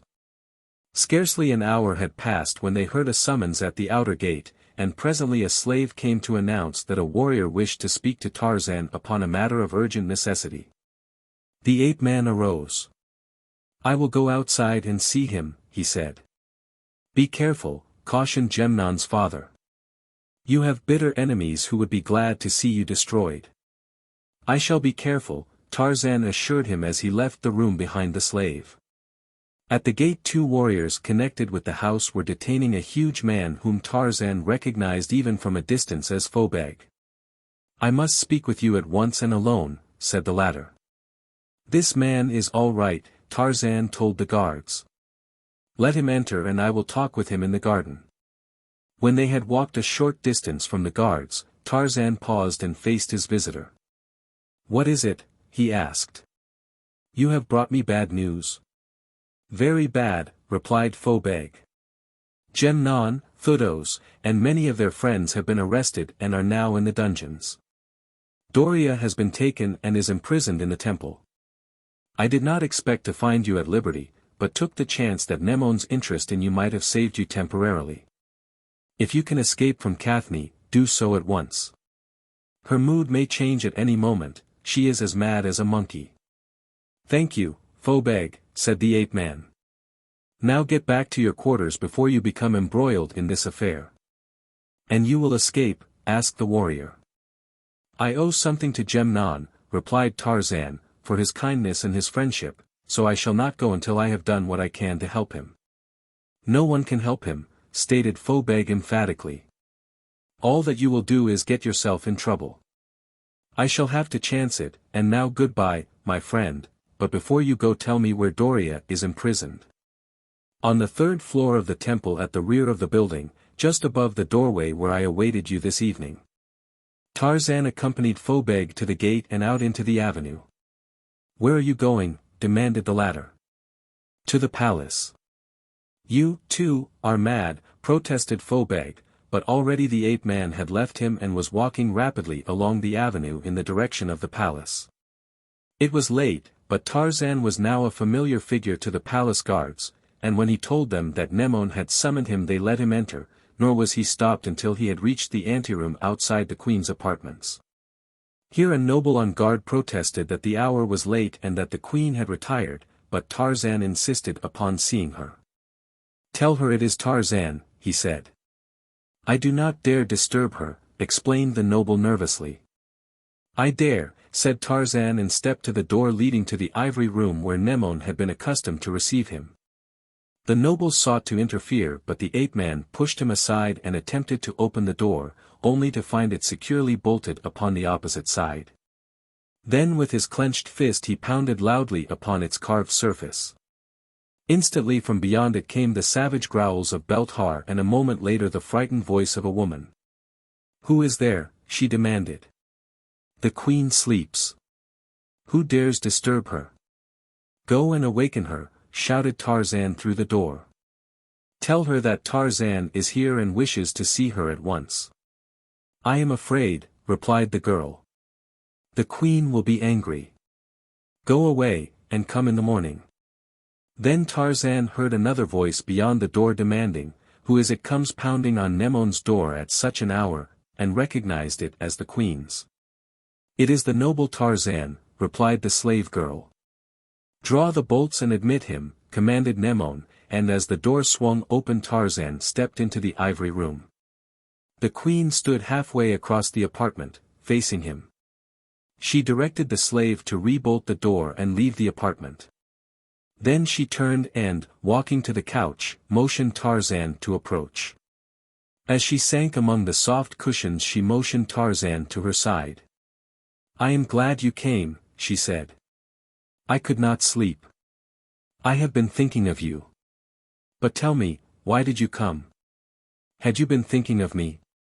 I have been thinking of you, Nemone, replied the ape-man.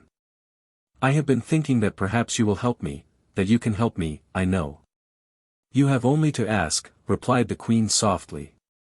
There is no favor that you may not have from Nemone for the asking. A single cresset shed a soft, flickering light that scarcely dispelled the darkness of the room, at the far end of which the yellow-green eyes of Belthar blazed like twin lamps. Then that same fatal door at the far end of the apartment opened and the tapping of a metal-shod staff upon the stone floor brought them both erect to gaze into the snarling face of Mdoz. You fool, cried the old hag in a shrill falsetto. Send the man away, unless you would see him killed here before your eyes. Send him away at once. Nemone sprang to her feet and faced the old woman who was now trembling with rage. You have gone too far, Mdoz, she said in a cold and level voice. Remember that I am queen. She glided quickly toward the old woman, and as she passed a low stand she stooped and seized something that lay there. Suddenly the slave woman shrieked and shrank away, but before she could turn and flee Nemone was upon her and seized her by the hair. Always you have ruined my life, cried Nemone, you and Tomos. You have robbed me of happiness, and for that, this, and she drove the gleaming blade of a knife into the withered breast of the screaming woman. Presently Mdoz ceased shrieking and sank to the floor. Someone was pounding upon the door to the anteroom and the terrified voices of nobles and guardsmen could be heard demanding entrance. In his corner Belthar tugged at his chains and roared. Nemone stood looking down upon Thoos with blazing eyes and snarling lips. Then she turned slowly towards the door upon which the pounding of her retainer's fists resounded. "Have done," she called imperiously. "I, Nemone the Queen, am safe." The voices beyond the door died away as the guardsmen returned to their posts, then Nemone faced Tarzan. She looked suddenly worn and very tired. "That favor," she said, "ask it another time." Nemone is unstrung. "I must ask it now," replied Tarzan, "tomorrow may be too late." "Very well," she said. "I am listening." "What is it?" "There is a noble in your court who has been very kind to me since I have been in Cathne," commenced Tarzan. "Now he is in trouble, and I have come to ask you to save him." Nemone's brow clouded. "Who is he?" she demanded. "Gemnon," replied the ape-man. "He has been arrested with Thoos and the daughter of Thoos and several of their friends. It is only a plot to destroy me." "You dare come to me to intercede for traitors," cried the queen, blazing with sudden fury. "But I know the reason, you love Doria." "I do not love her. I have seen her but once." "Gemnon loves her. Let them be happy, Nemone." "I am not happy," she replied. "Why should they be happy?" She turned away and buried her face in her arms as she sank to the couch. He saw her shoulders shaken by sobs, and pity filled his heart. He drew nearer to console her, but he had no chance to speak before she wheeled upon him, her eyes flashing through tears. "The girl, Doria, dies," she cried. "Xarator shall have her tomorrow." 18. Flaming Xarator. Her wrists and ankles bound, Doria, the daughter of Thoos, lay on a pile of skins in a room upon the third floor of the Temple of Thoos. Diffused moonlight entered the single window, relieving the darkness of the interior of her prison. She had seen her father seized and dragged away. She was in the power of one so ruthless that she knew she could expect no mercy and that either death or cruel disfigurement awaited her, yet she did not weep. Above her grief rose the pride of the noble blood of the House of Thoos, the courage of a line of warriors that stretched back into the forgotten ages, and she was brave. She thought of Gemnon, and then the tears almost came, not for herself but for him, because of the grief that would be his when he learned of her fate. She did not know that he, too, had fallen into the clutches of the enemies of her father.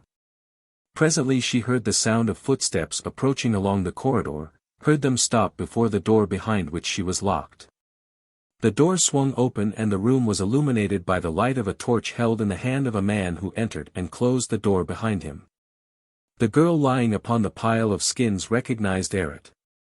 She saw him place the blazing torch in a wall socket designed for the purpose and turn toward her. "Ah, the lovely Doria," he exclaimed. "What ill fate has brought you here?" "Doubtless the noble Xarator could answer that question better than I," she replied. "Yes, I believe that he could, in fact, I know it. It was I who caused you to be brought here, it was I who caused your father to be imprisoned. It was I who sent Gemnon to the same cell with the noble Thoos." "Gemnon imprisoned," cried the girl. "Yes, with many other conspirators against the throne. Behind his back they used to sneer at Xarator because he was not a lion man. They will not sneer for long." "And what is to be done with me?" asked the girl. "Nemone has decreed Xarator for you," replied Xarator. "You are even now lying upon the skins in which you are to be sewn. It is for that purpose that I am here. My good friend Tomos the counselor sent me to sew you into the bag." At that moment, a low growl sounded from the direction of the window. Xarator looked up, and his face went ashy white. He leaped back and fled toward the door upon the opposite side of the room, his craven heart pounding in terror. It was early in the morning as the procession formed that was to accompany the doomed Doria to Xarator, for Xarator lies 16 miles from the city of Cathne in the mountains at the far end of the valley of Onthar. And the procession could move no faster than the lions drawing the chariot of the queen would walk, which was not fast. Bred for generations for this purpose, the Lions of Cathne had far greater endurance than forest-bred lions, yet it would be well into the night before it could be hoped to make the long journey to Xarator and return. Hundreds of slaves bore torches with which to light the homeward journey after night had fallen.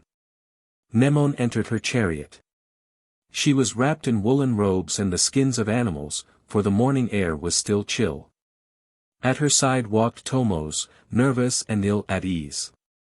He knew that Mduz was dead and wondered if he would be next. The queen's manner was curt and abrupt, filling him with dread, for now there was no Mduz to protect him from the easily aroused wrath of Nemone.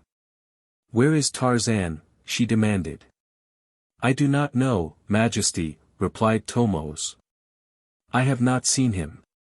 "Produce him," commanded Nemone sullenly. "It grows late, and Nemone is not accustomed to wait upon any." "But, Majesty," began Thomos again. "Here he comes now," exclaimed Nemone as Tarzan strode up the avenue toward her. Thomos breathed a sigh of relief and wiped the perspiration from his forehead. He did not like Tarzan, but in all his life he had never before been so glad to see anyone alive and well. "You are late," said Nemone as Tarzan stopped beside her chariot. The Lord of the Jungle made no reply. "We are not accustomed to being delayed," she continued a little sharply. "Perhaps if you placed me in the custody of Xarator, as I suggested, he would deliver me on time in future." Nemone ignored this and turned to Thomos. "We are ready," she said.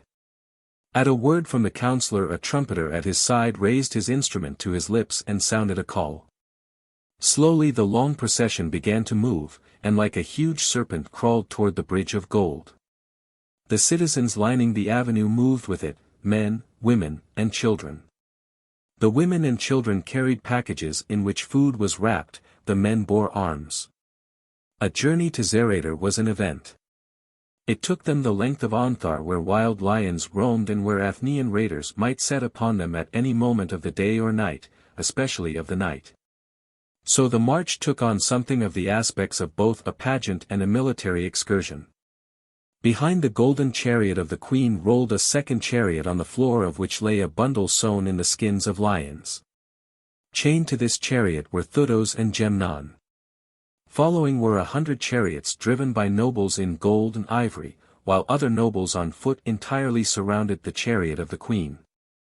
There were columns of marching warriors in the lead, and in the rear were the war lions of Cathne, the royal fighting lions of the queen. Keepers held them on leashes of gold, and proud nobles of ancient families marched beside them, the lion men of Cathne.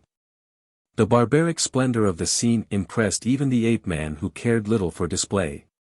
Though he gave no outward sign of interest as he strode at the wheel of Nemone's chariot drawn by its 8 great lions held in leash by 24 powerful slaves in tunics of red and gold. The sun, climbing into the heavens, was bringing heat. Slaves carrying an umbrella over the queen adjusted it to fend the hot rays from her. Others waved lions' tails attached to the ends of long poles to and fro about her to drive the insects away. A gentle breeze carried the dust of the long column lazily toward the west. Nemone sighed and turned to Tarzan. "Why were you late?" she asked. "Would it be strange that I overslept?" he asked. "It was late when I left the palace, and there was no keeper to awaken me since you took Nemone away. Had you wished to see me again as badly as I wished to see you, you would not have been late." "I was as anxious to be here as you," he replied. "You have never seen Xarator?" she asked. "No. It is a holy mountain, created by those for the enemies of the kings and queens of Cathne. In all the world there is nothing like it." "I am going to enjoy seeing it," replied the ape-man grimly. They were approaching a fork in the road. "That road leading to the right runs through the pass of the warriors into the valley of Thenar," she explained. "Some day I shall send you on a raid to Thenar, and you shall bring me Athne's greatest warriors as hostages." Tarzan thought of Valthor and wondered if he had reached Athne in safety. He glanced back at Thoos and Nemone. He had not spoken to them, but it was because of them that he was here. He might easily have escaped had he not determined to remain until he was certain that he could not aid these friends. Their case appeared hopeless, yet the ape-man had not given up hope. At noon the procession stopped for lunch. The populace scattered about seeking the shade of the trees that dotted the plain and that had not already been selected by the queen and the nobles. The lions were led into shade, where they lay down to rest. Warriors, always on the lookout for danger, stood guard about the temporary encampment. There was always danger on the field of the lions. The halt was brief. In half an hour the cavalcade was on the march again. There was less talking now. Silence and the great heat hung over the dusty column. The hills that bounded the valley upon the north were close, and soon they entered them, following a canyon upward to a winding mountain road that led into the hills above. Presently the smell of sulfur fumes came plainly to the nostrils of the ape-man, and a little later the column turned the shoulder of a great mass of volcanic rock and came upon the edge of a huge crater. Far below, molten rock bubbled, sending up spurts of flame, geysers of steam, and columns of yellow smoke. The scene was impressive and awe-inspiring.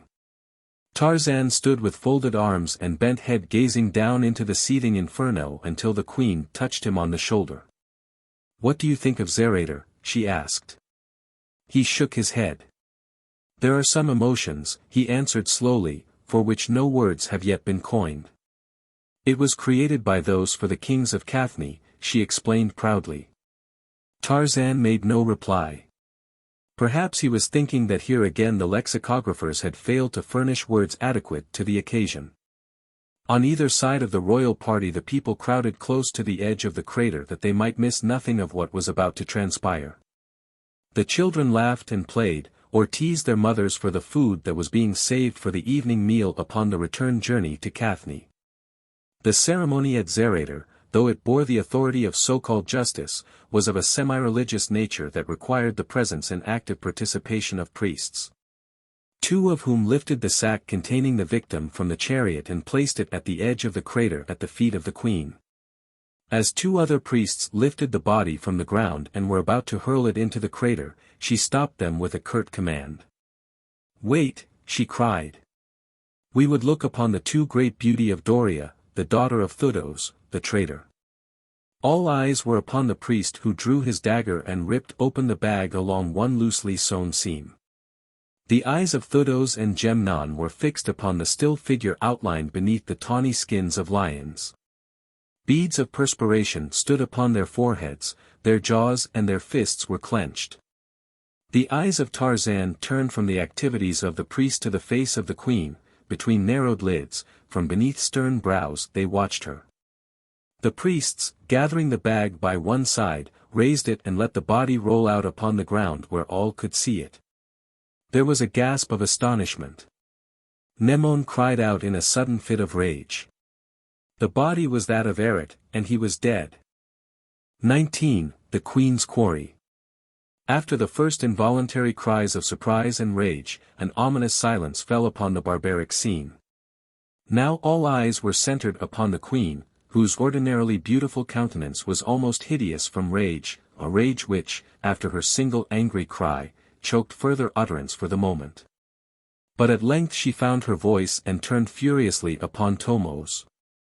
"What means this?" she demanded, her voice now controlled and as cold as the steel in the sheath at her side.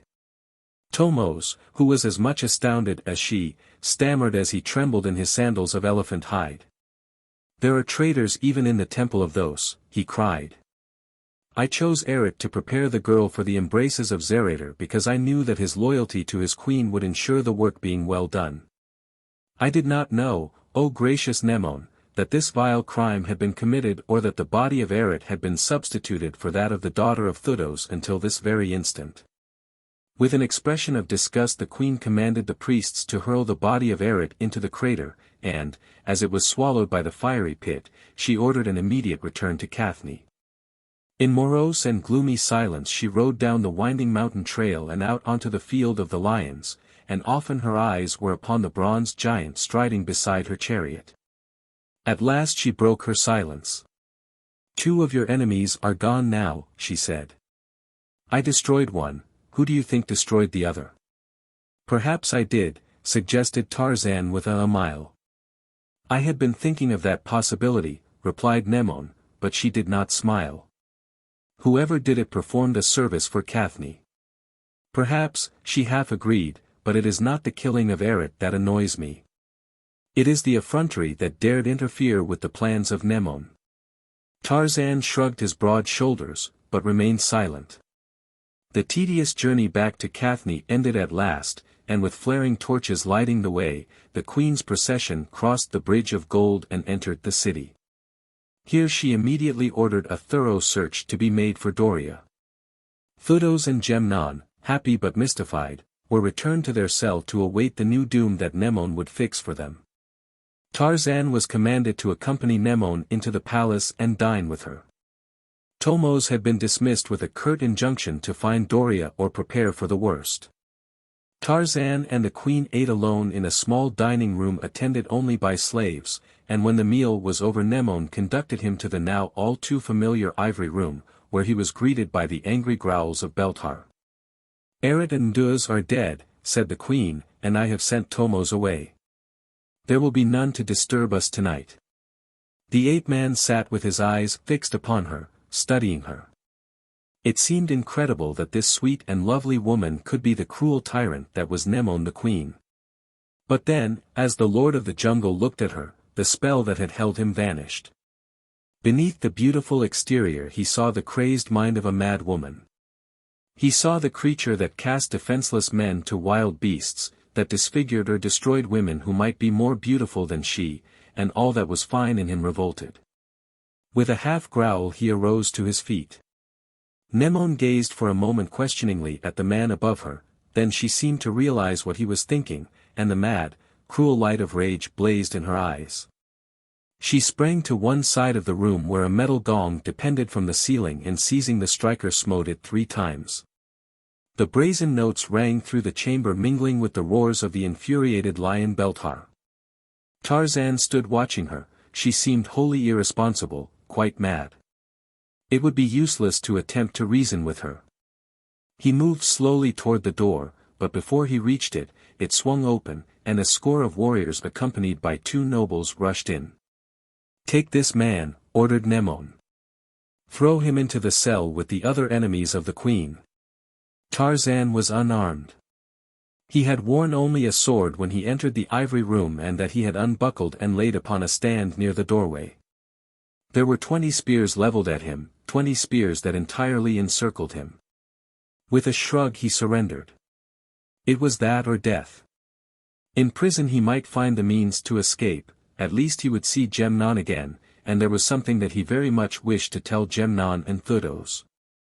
As the soldiers conducted him from the room and the door closed behind them, Nemone threw herself among the cushions of her couch, her body racked by choking sobs.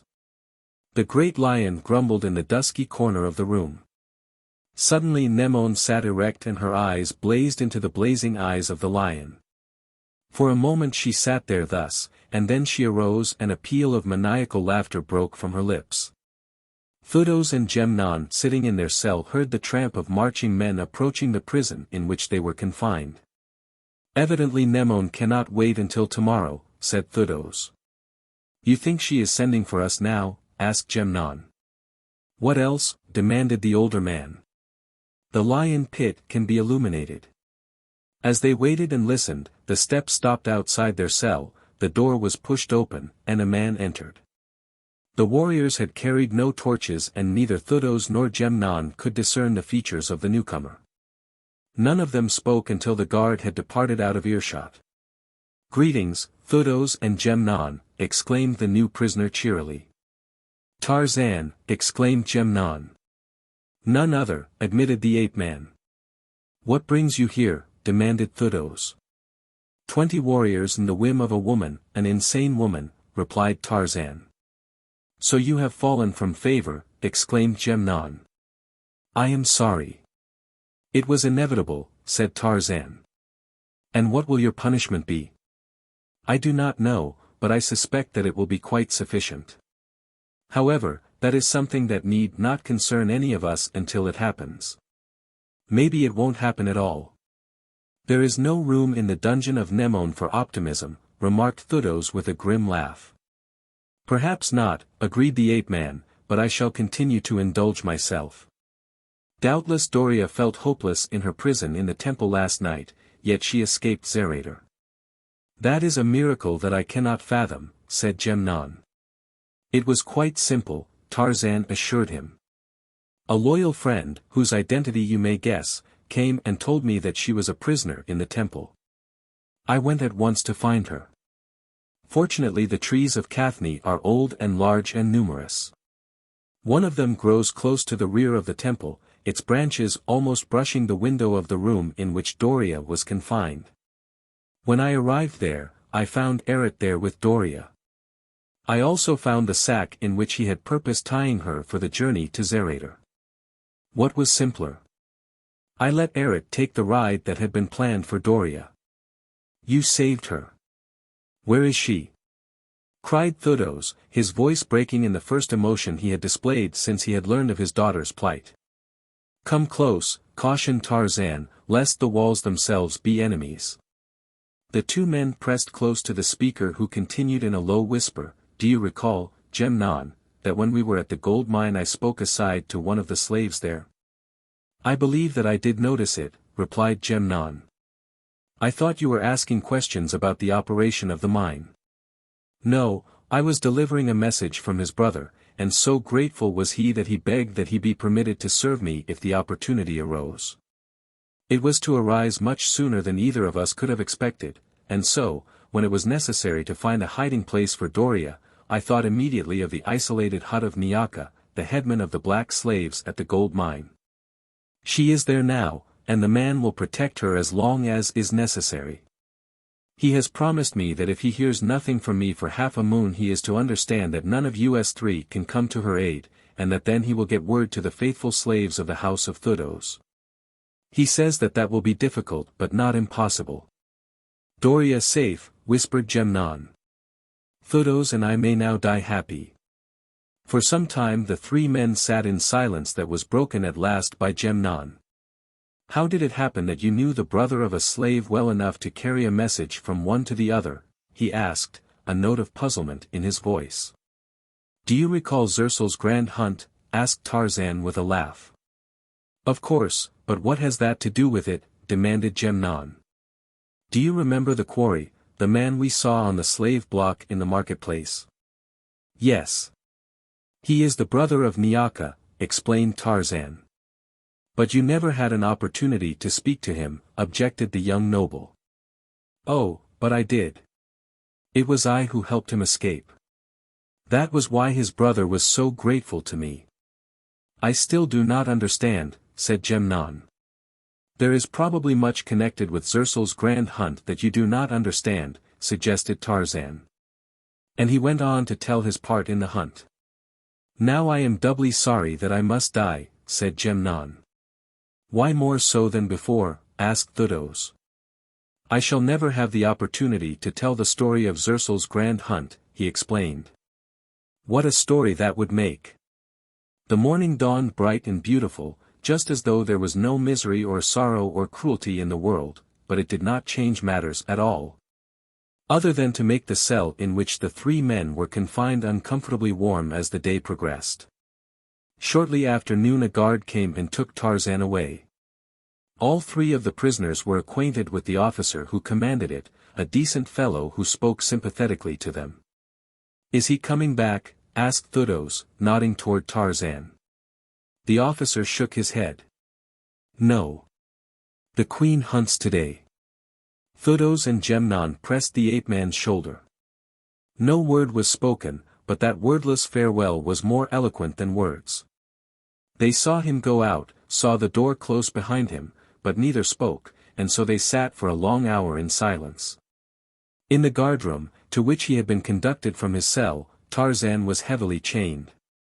A golden collar was placed about his neck, and a chain reaching from each side of it was held in the hands of a warrior. Why all the precautions? Demanded the ape-man. It is merely a custom, explained the officer. It is always thus that the queen's quarry is led to the field of the lions. Once again Tarzan of the Apes walked near the chariot of the Queen of Cathne, but this time he walked behind it, a chained prisoner between two stalwart warriors and surrounded by a score of others. Once again he crossed the bridge of gold out onto the field of the lions in the valley of Onthar. The procession did not go far, scarcely more than a mile from the city. With scowling brows Nemone sat brooding in her chariot as it stopped at last at the point she had selected for the start of the hunt. She ordered the guard to fetch the prisoner to her. She was looking straight ahead as the ape-man halted by the wheel of her chariot. "Send all away except the two warriors who hold him," commanded Nemone. "You may send them, too, if you wish," said Tarzan. "I give you my word not to harm you or try to escape while they are away." Nemone, still looking straight ahead, was silent for a moment. Then, "You may all go. I would speak with the prisoner alone." When the guard had departed a number of paces, the queen turned her eyes toward Tarzan and found his smiling into her own. "You are going to be very happy, Nemone," he said in an easy, friendly voice. "What do you mean?" she asked. "How am I going to be happy?" "You are going to see me die, that is if the lion catches me," he laughed. "You think that will give me pleasure?" "Well, I thought so myself, but now I am wondering if it will. Nothing in life is ever what I hope for." "Possibly you don't hope for the right things," he suggested. "Did you ever try hoping for something that would bring pleasure and happiness to someone beside yourself?" "Why should I?" she asked. "I hope for my own happiness. Let others do the same. I strive for my own happiness." "And never have any," interrupted the ape-man good-naturedly. "Probably I should have less if I strove only for the happiness of others," she insisted. "There are people like that," he assented. "Perhaps you are one of them, so you might as well go on striving for happiness in your own way. Of course you won't get it, but you will at least have the pleasures of anticipation, and that is something. I think I know myself and my own affairs well enough to determine for myself how to conduct my life," she said with a note of asperity in her voice. Tarzan shrugged. "It was not in my thoughts to interfere," he said. "If you are determined to kill me and are quite sure that you will derive pleasure from it, why, I should be the last in the world to suggest that you abandon the idea." "You do not amuse me," said Nemone haughtily. "I do not care for irony that is aimed at myself." She turned fiercely on him. "Men have died for less," she cried, and the Lord of the Jungle laughed in her face. "How many times?" he asked. "A moment ago," said Nemone, "I was beginning to regret the thing that is about to happen. Had you been different, I might have relented and returned you to favor, but you do everything to antagonize me. You affront me, you insult me, you laugh at me." Her voice was rising, a barometric indication, Tarzan had learned, of her mental state. "You will go on killing people and being unhappy until it is your turn to be killed," Tarzan said. She shuddered. "Killed," she repeated. "Yes, they are all killed, the kings and queens of Cathne. But it is not my turn yet. While Belthar lives, Nemone lives." She was silent for a moment. "You may live, too, Tarzan, if you kneel here, before my people, and beg for mercy." "Bring on your lion," said Tarzan. His mercy might be kinder than Nemone's. "You refuse?" she demanded angrily. "You would kill me eventually," he replied. "There is a chance the lion may not be able to." "Not a chance," she said. "Have you seen the lion?" "No." Nemone turned and called a noble. "Have the hunting lion brought to scent the quarry." Behind them there was a scattering of troops and nobles as they made an avenue for the hunting lion and his keepers, and along the avenue Tarzan saw a great lion straining at the golden leashes to which 8 men clung. Growling and roaring, the beast sprang from side to side in an effort to seize a keeper or lay hold upon one of the warriors or nobles that lined the way. So that it was all that 4 stalwart men on either side of him could do to prevent his accomplishing his design. He was still afar when Tarzan saw the tuft of white hair in the center of his mane between his ears. It was Belthar. Nemone was eyeing the man at her side as a cat might eye a mouse, but though the lion was close now she saw no change in the expression on Tarzan's face. "Do you not recognize him?" she demanded. "Of course I do," he replied. "And you are not afraid?" "Of what?" he asked, looking at her wonderingly. She stamped her foot in anger, thinking that he was trying to rob her of the satisfaction of witnessing his terror, for how could she know that Tarzan of the Apes could not understand the meaning of fear? "Prepare for the grand hunt," she commanded, turning to a noble standing with the guard.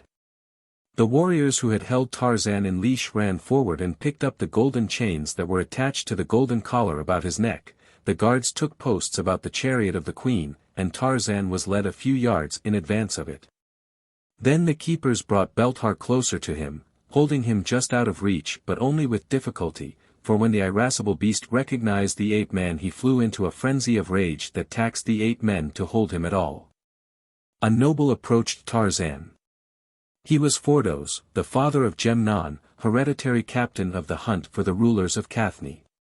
He came quite close to Tarzan and spoke to him in a low whisper. "I am sorry that I must have a part in this," he said, "but my office requires it." And then aloud, "In the name of the queen, silence. These are the rules of the grand hunt of Nemone, queen of Cathne. The quarry shall move north down the center of the lane of warriors. When he has proceeded 100 paces the keepers shall unleash the hunting lion, Belthar. Let no man distract the lion from the chase or aid the quarry, under penalty of death." "What if I elude him and escape?" demanded the ape-man. "Shall I have my freedom then?" Phobeg shook his head sadly. "You will not escape him," he said. Then he turned toward the queen and knelt. "All is in readiness, your majesty. Shall the hunt commence?" "Let the lion scent the quarry once more, then the hunt may start," she directed. The keepers let Belthar move a little closer to the ape-man. Nemone leaned forward eagerly, staring at the savage beast that was the pride of her stable. The light of insanity gleamed in her eyes now. "It is enough," she cried. In a hollow near the river that runs past Cathne a lion lay asleep in dense brush, a mighty beast with a yellow coat and a great black mane. Strange sounds coming to him from the plain disturbed him and he rumbled complainingly in his throat, but as yet he seemed only half awake. His eyes were closed, but his half-wakefulness was only seeming. Numa was awake, but he wanted to sleep and was angry with the men-things that were disturbing him. They were not too close as yet, but he knew that if they came closer he would have to get up and investigate, and that he did not want to do. He felt very lazy. Out on the field Tarzan was striding along the spear-bound lane.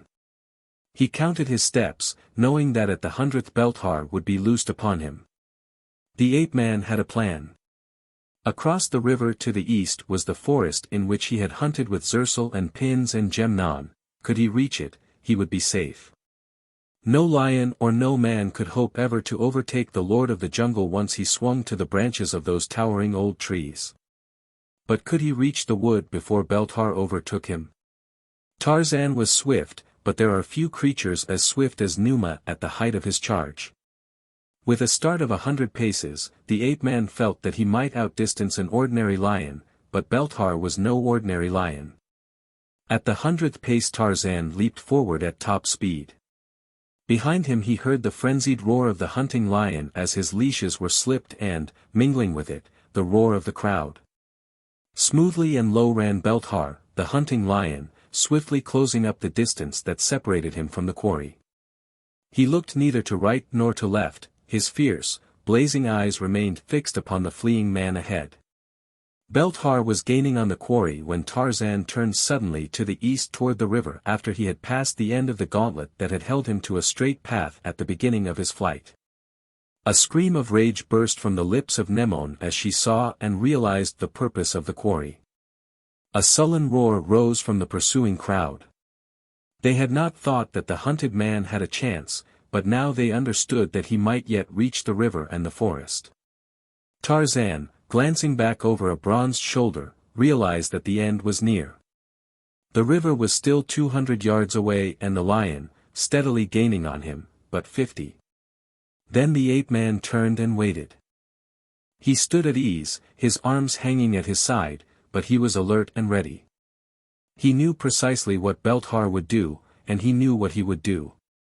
No amount of training would have changed the lion's instinctive method of attack. He would rush at Tarzan, rear upon his hind feet when close, seize him with his taloned paws and drive his great fangs through his head or neck or shoulder. Then he would drag him down. But Tarzan had met the charge of lions before. It would not be quite as easy for Belthar as Belthar and the screaming audience believed, yet the ape-man guessed that, without a knife, he could do no more than delay the inevitable. He would die fighting, however, and now, as Belthar charged growling upon him, he crouched slightly and answered the roaring challenge of the carnivore with a roar as savage as the lion's. Suddenly he detected a new note in the voice of the crowd, a note of surprise and consternation. Belthar was almost upon him as a tawny body streaked past the ape-man, brushing his leg as it came from behind him, and, as Belthar rose upon his hind feet, fell upon him, a fury of talons and gleaming fangs. A great lion with a golden coat and a black mane, a mighty engine of rage and destruction. Roaring and growling, the two great beasts rolled upon the ground as they tore at one another with teeth and claws while the astounded ape-man looked on and the chariot of the queen approached, and the breathless crowd pressed forward. The strange lion was larger than Belthar and more powerful, a giant of a lion in the full prime of his strength and ferocity. Presently Belthar gave him an opening, and his great jaws closed upon the throat of the hunting lion of Nemone, jaws that drove mighty fangs through the thick mane of his adversary, through hide and flesh deep into the jugular of Belthar. Then he braced his feet and shook Belthar as a cat might shake a mouse. Dropping Belthar to the ground, the victor faced the astonished Cathnians with snarling face. Then he slowly backed to where the ape-man stood and stopped beside him, and Tarzan laid his hand upon the black mane of Jad-bal-ja, the golden lion.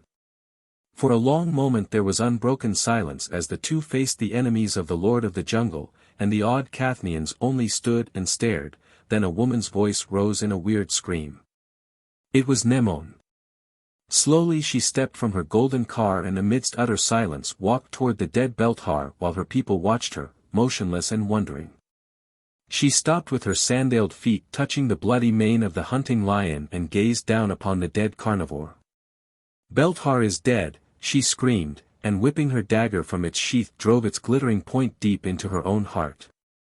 As the moon rose, Tarzan placed a final rock upon a mound of earth beside the river that runs to Cathne through the valley of Onthar. The warriors and the nobles and the people had followed Phobeg to the city to empty the dungeons of Nemone and proclaim Alextar king, leaving their dead queen lying at the edge of the field of the lions with the dead Belthar. The human service they had neglected, the beast-man had performed, and now beneath the soft radiance of an African moon he stood with bowed head beside the grave of a woman who had found happiness at last.